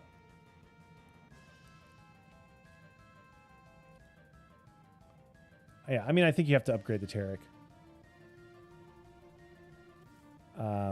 And hope you win. if you lose here, it kind of sucks. But these look pretty winnable. Trying to buff the Taric now that it's upgraded rather than the 1 cost Ash, getting more Eternal Winter value, and it lets him make 30 here. That's a really smart play. So yeah, it was definitely the right move. This Taric is going to live for a long time. He's going to get that Frozen Heart for a lot longer, allowing Set to come in here and do the work, as all of these units are frozen and stuck on Eternal. Really good round. Pretty decent stage. 30 gold, no streak. But this is, I mean, you can't always win or lose streak, right? You're going to have these checkerboard stage 2s sometimes.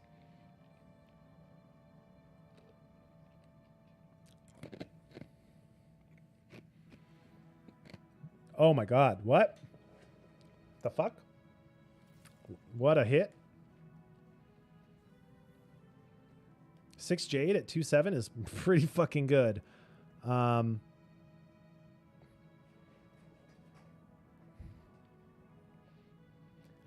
You can go like directly to 7 from here. You know, your whole stage 3 is basically set at this point.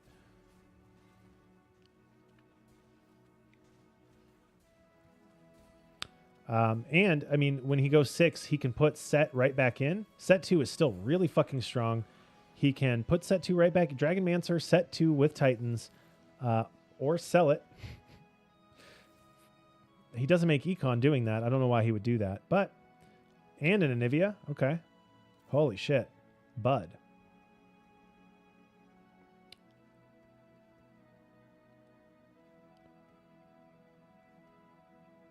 He can make 40 here. He's in a really, really strong spot.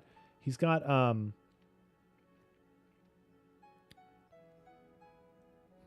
I wonder if he ever slams Gauntlet here. Jewel Gauntlet. Anivia, or if he's holding out for Morello. I just feel like gloves are not very useful in Shiyu that I can think of. So, you know, a way to neutralize that glove on a useful unit seems pretty good. But if you wanna have anti-heal on Anivia, which I always would prefer Anivia Morello over Sunfire. I mean, obviously, if you hit Sunfire first, you just fucking make it. But if you don't have either, and you can greed out the Morello and Anivia, I think it's better. So it seems to be what he's doing.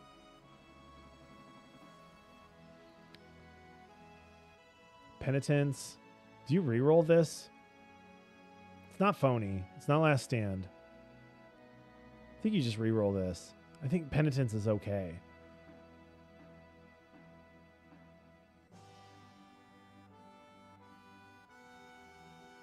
Yeah. Protection's way better. Electrocharge is way better. Makeshift is eh. I think I'd probably take protection here.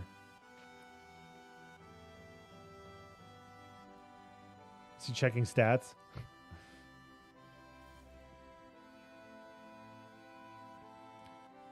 Has Ash Pair.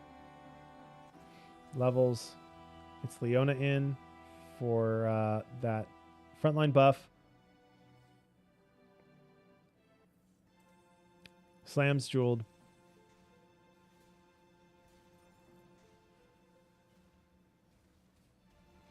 I could see the value of waiting because if he gets, if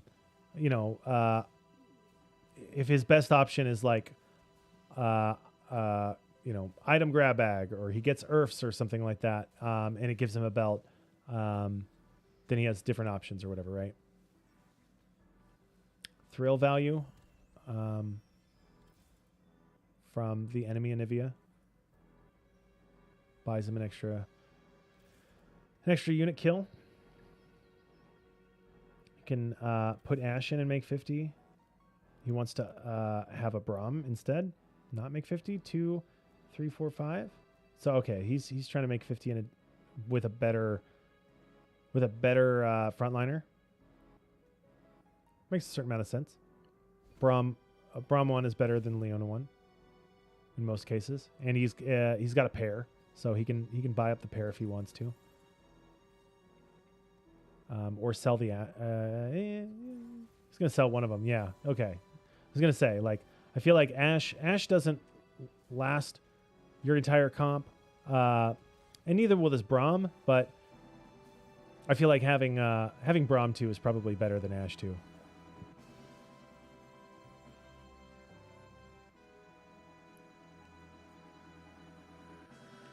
From here.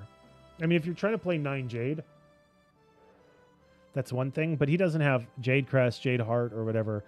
So from this point on, Tarek becomes Nico, and you just start throwing Lulu, Bard, Mystic units in.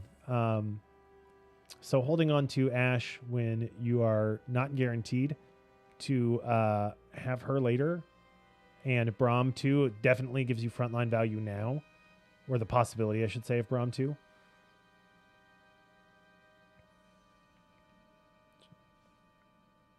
Unfortunate. Belt got taken. Take the Lulu, maybe.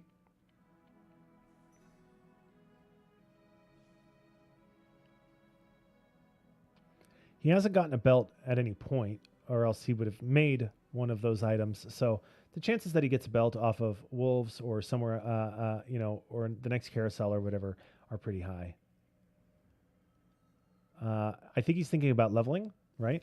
Braum 2, level for Lulu. Just slot her in and have Mystic. Pretty decent upgrades to take this and level off tempo. See if he does it. He doesn't. He just takes the frontline upgrade. Thankfully, this all of the damage here is this Nunu, so they should be able to wear it down so that it doesn't get that true damage on the Shiou. Yeah, this one's pretty handily taken care of. I don't know what Asa is thinking, but there is no damage on your board, bud. There's no damage on your bench. No damage anywhere.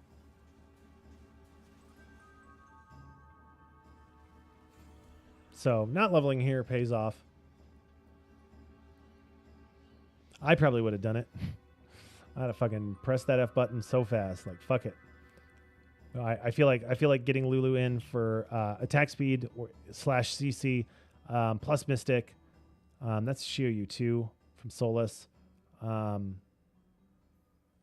He has to be thinking now about either getting out of Shiou, which I think is wrong, or now that okay, so here's the thing. Solus has Shiryu 2, right?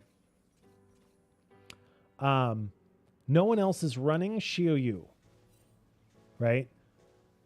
I think the smart play here, and I probably would not think about this if I was playing, but I think the smart play here is to not roll down until 4-1, until actually 4-1. Like level, and wait for everybody else to roll down and get their units, and then roll for your Shiryu 2. That's what I think a good play would be.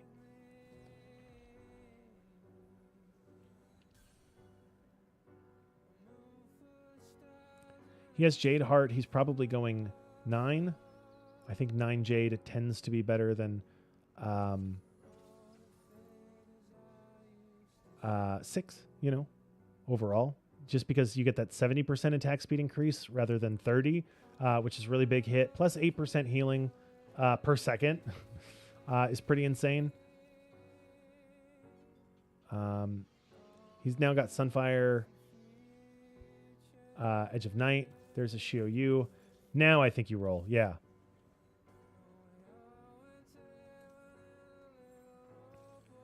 Really good items. I wonder if he slams Sunfire here, or if he remakes the Lulu. Yeah, he's just going to do it. The item now versus the item that I can make later, right? Both are fine. Both are anti-heal. Armor and health for eventually Nico are never a bad thing. Sunfire is a perfectly acceptable slam. But I feel like he, grabbed that rod on the Lulu, hoping to turn it into a Sunfire or into a Morello. So now he's got this sort of dead rod on Lulu. This guy has Cluttered Mind Dragon, so fucking A. Thankfully, we got 2 Mystic in, so that is a pretty handy victory. Level 740 at 4-2 is not bad. He's offered dragons as well. I think implants is better now. You're so committed to this, and you have all these items. Yeah, I think you just stick with it. This is a perfectly safe choice to make. I think Traking Dragons is an absolute bait at this point. Like, what are you going to do? Drop to 3 Mage or 3 Jade to play Deja 1 over, upgraded Anivia with an item over 6 Jade, Cyber Uplink gives all of your important units really important stats. It's just a really safe, solid play.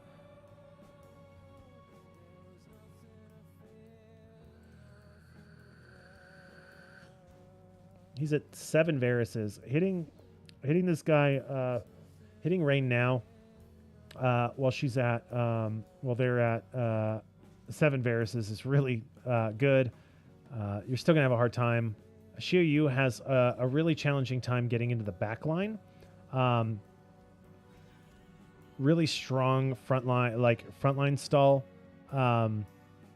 That's why Corki is able to shit on Shiryu. Is if you have a really strong front line, Shiryu has to walk up, and get stuck on those frontline units while Corki is just sitting there mashing on them. Shiryu really, really struggles to get into the back line.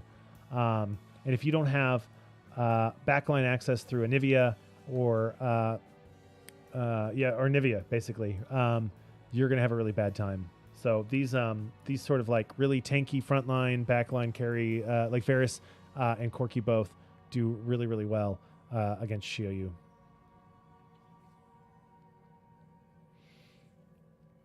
This is a pretty high roll Xayah game, but it's still very weak. Very lucky to be fighting hydration here as well. Although they're level 8, 0 gold, 10 gold. So I don't know that. I think Shyvana 1 especially is not a very good unit. The Soraka heal is really clutch here, but does not seem to make a ton of a difference. Very, very fortunate to fight them at this point. Their path to level 8 is pretty secure. And then you're just looking to put in Bard or Yasuo, depending on sort of how you want to play it. Hi, sweetie boy. Hi, sweetie boy. I think from here it's probably Bard. There's Ao Shin in the lobby. There's another Xiaoyu player in the lobby.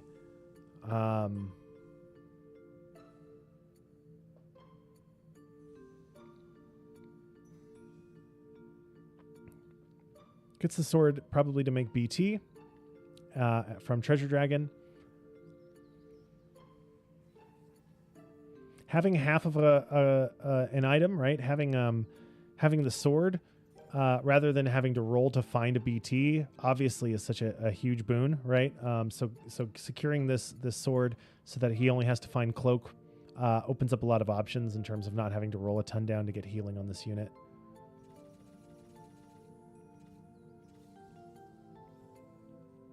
Decides to level now at 4-5. Puts in Talon. That's fine. Get that guild bonus in. Get level 8 shops. Still has 20 gold to roll. Probably will econ back up to 30 or 40 before rolling for Nico 2, which is really the only... Nico 2, Lulu 2 are the big upgrades that we'd be looking for. I think it's really important to note that they have a Nico on bench, but Taric 2 right now is just a stronger unit than Nico 1 with the same items.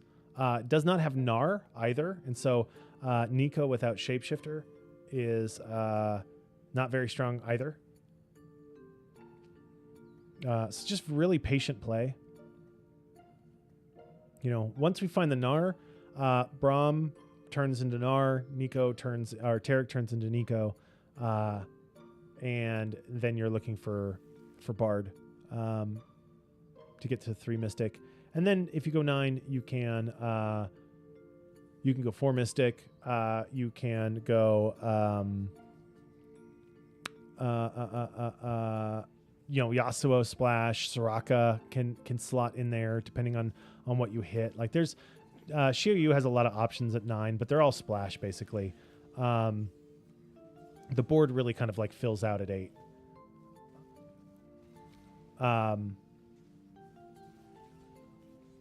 But no one ever said no to Yasuo 2.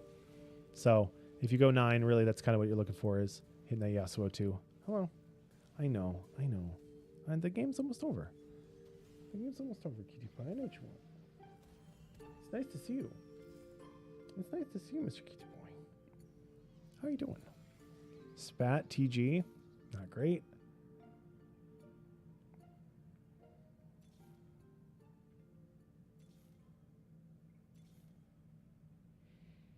Archangels, Bramble, and Spark on the Lulu is not bad.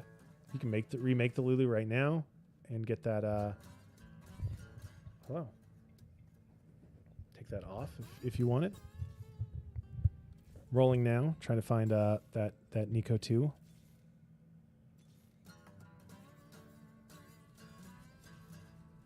There it is. Still no Gnar. Unfortunate. Still no Bard. Also unfortunate. Talon 2. Not bad.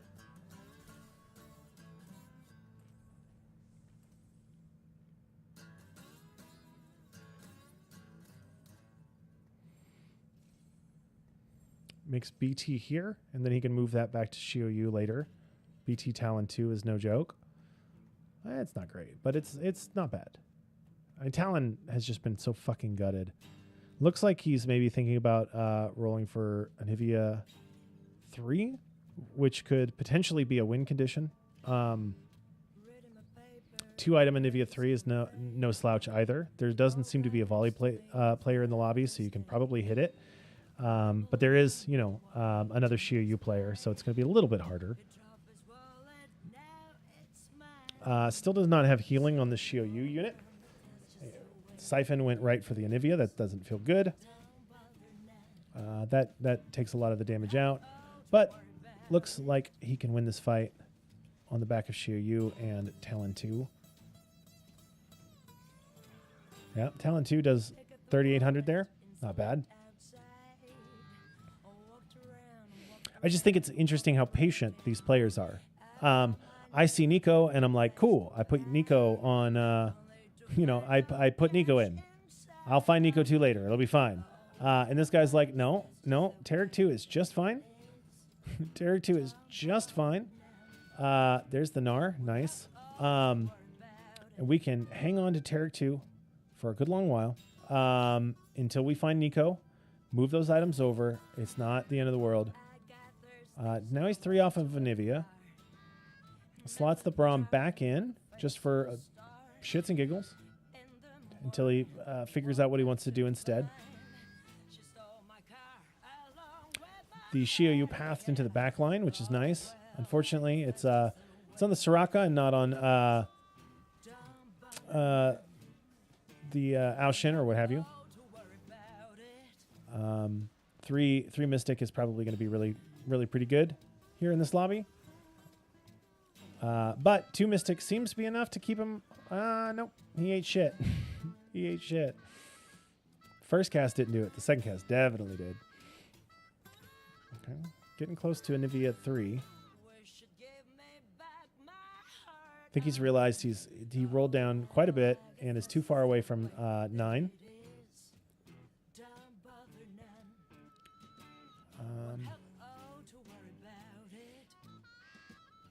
And he's like, fuck it. Okay. If I can't go 9, we can donkey for Anivia and call it a day. We're also looking for Lulu pair. We're also looking for more Yasuos. We're also looking for Gnar pair. 9 is really far away, but there's plenty of good reasons to roll instead of just waiting. Sometimes you're like, what am I rolling for? There's nothing else to do but go 9, right? And in this case, there are plenty of compelling reasons to stay 8 and just donkey every turn. You're 44 HP. You got 1 gold. Lobby is pretty close. Hitting these upgrades is the difference, between placements in some cases, right? Having these upgraded units. I also think though, hydration is 48. He's 44. Solus is 39. Wang is 38. And then Goobums is 19. Rain Explosion is 4. You probably have time to econ back up. Because you're not eating fucking 30 damage, right? You're not eating 30 damage a fight. You're not eating 20 damage a fight with this board. But if you don't level up or if you don't upgrade your units, right, you're not winning. You're just losing slower. And I know from my own experience, 44 can turn into fucking 18 real quick.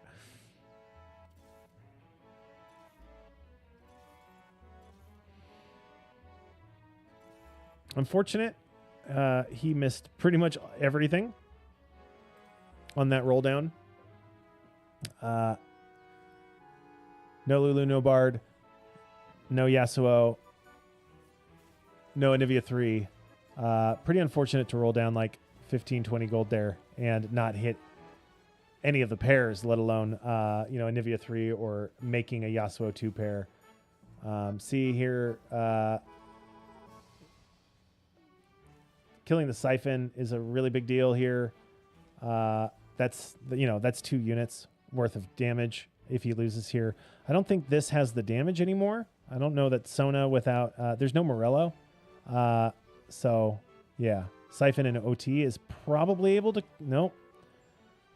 Decap saves the day for whoever they just fought. Obviously, that's a pretty good shot there. And so now the question becomes okay, so then what the fuck do I even roll for?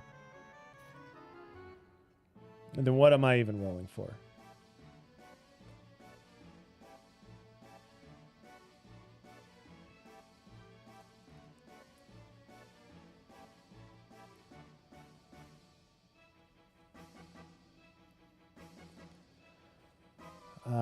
I mean, this is, this is sort of a free top 4. I don't know that he wins this lobby without, really good Yasuo items on a Yasuo 2. Maybe even going 9 and putting in 4 Mystic. But this is just a really solid, consistent board. This is another one of those like, wow, this person played the game real well, right? They took an opener, they committed to it, they built around it, and they secured their placement. There's nothing flashy about this game. There's nothing even really exciting about this game, right? I'm sitting here kind of like, oh, okay, yeah, this is a third, right? Like, there's nothing terribly compelling about this gameplay, but that's why it's a third, right? Like, that's why it's because he makes all the right decisions in the most straightforward way possible,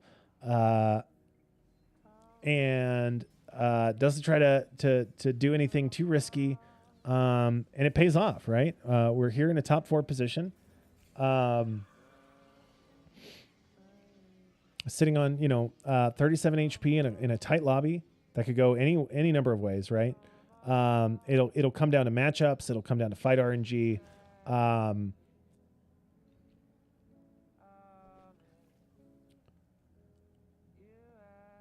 We have a Nivea 3, which is no fucking slouch. Spreading the items around is really good. I forgot Lulu holding that rod actually gives her that cyber value.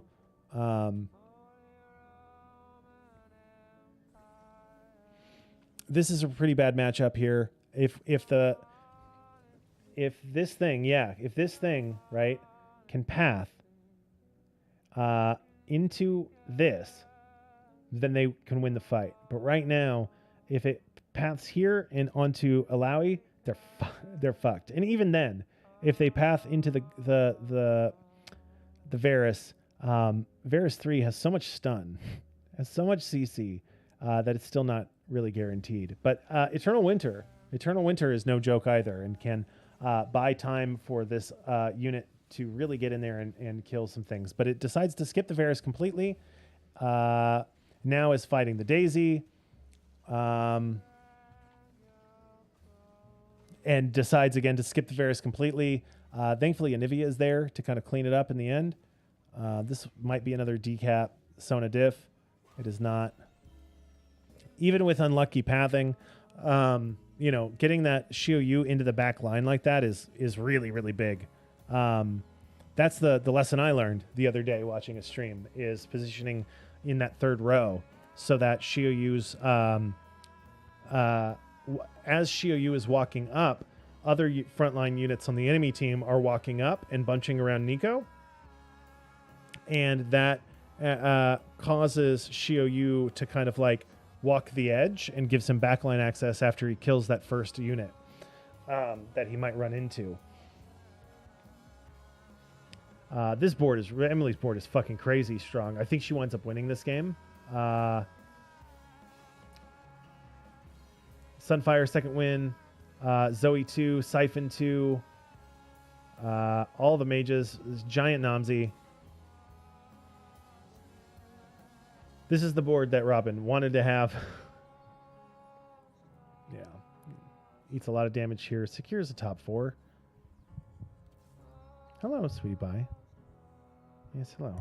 Oh, yes. Rub your face in the microphone. Looks like it's going to be the mirror match.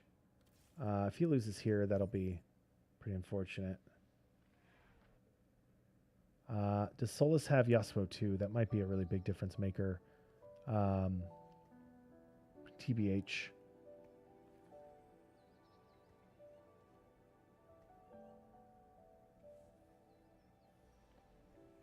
Yes. No. Yeah. Dragonmancer Yasuo. 2-item Dragonmancer Yasuo.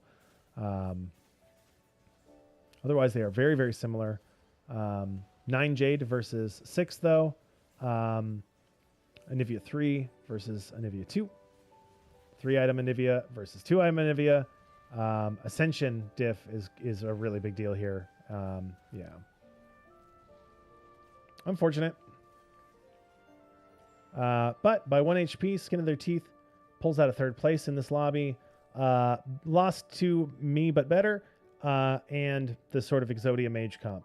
All in all, a really, really, really good Shiyu game. A perfect example of how to play that. I bet you a nickel if you played that game, right? If you played that Shiyu game in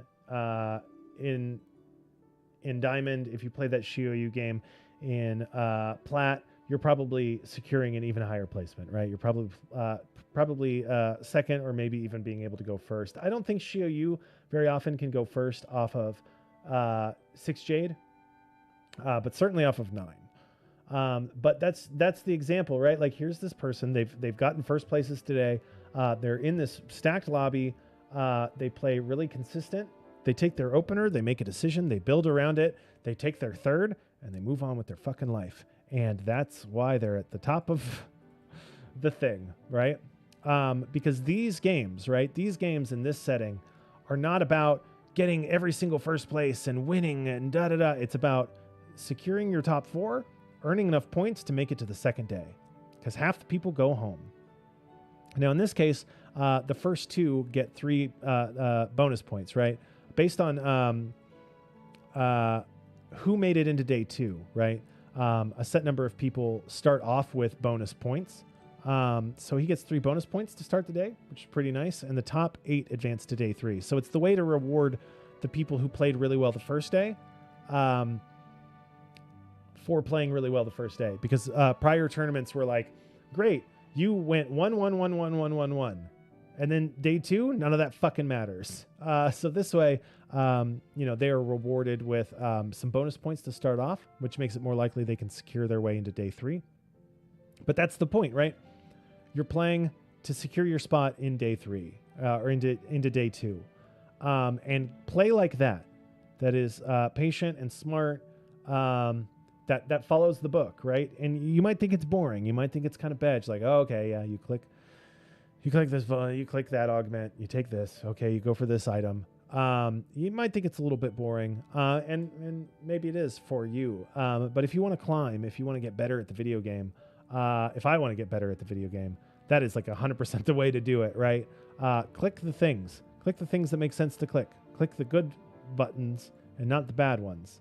And level when it's smart to do so, and let your econ build up when it's not smart to level. Shocking, right? But I thought that this was a really good sort of reminder, at the very least for me, of some of the fundamentals, right? Some of the fundamentals that I miss a lot of the time, that I don't get right a lot of the time in my recent ladder climb. So hopefully soon we go back into ranked and can apply some of those and get the little number up there to go a bit higher. But if you hung out and watched, I think it's just me and Star right now, but I appreciate you. If you came and hanged out and learned something and stuff like that, I'm glad. I appreciate you spending time with me, and hopefully we all learned something. And yeah, in closing, I'm not wholesome. Fuck you. Eat shit, and I'll see you tomorrow.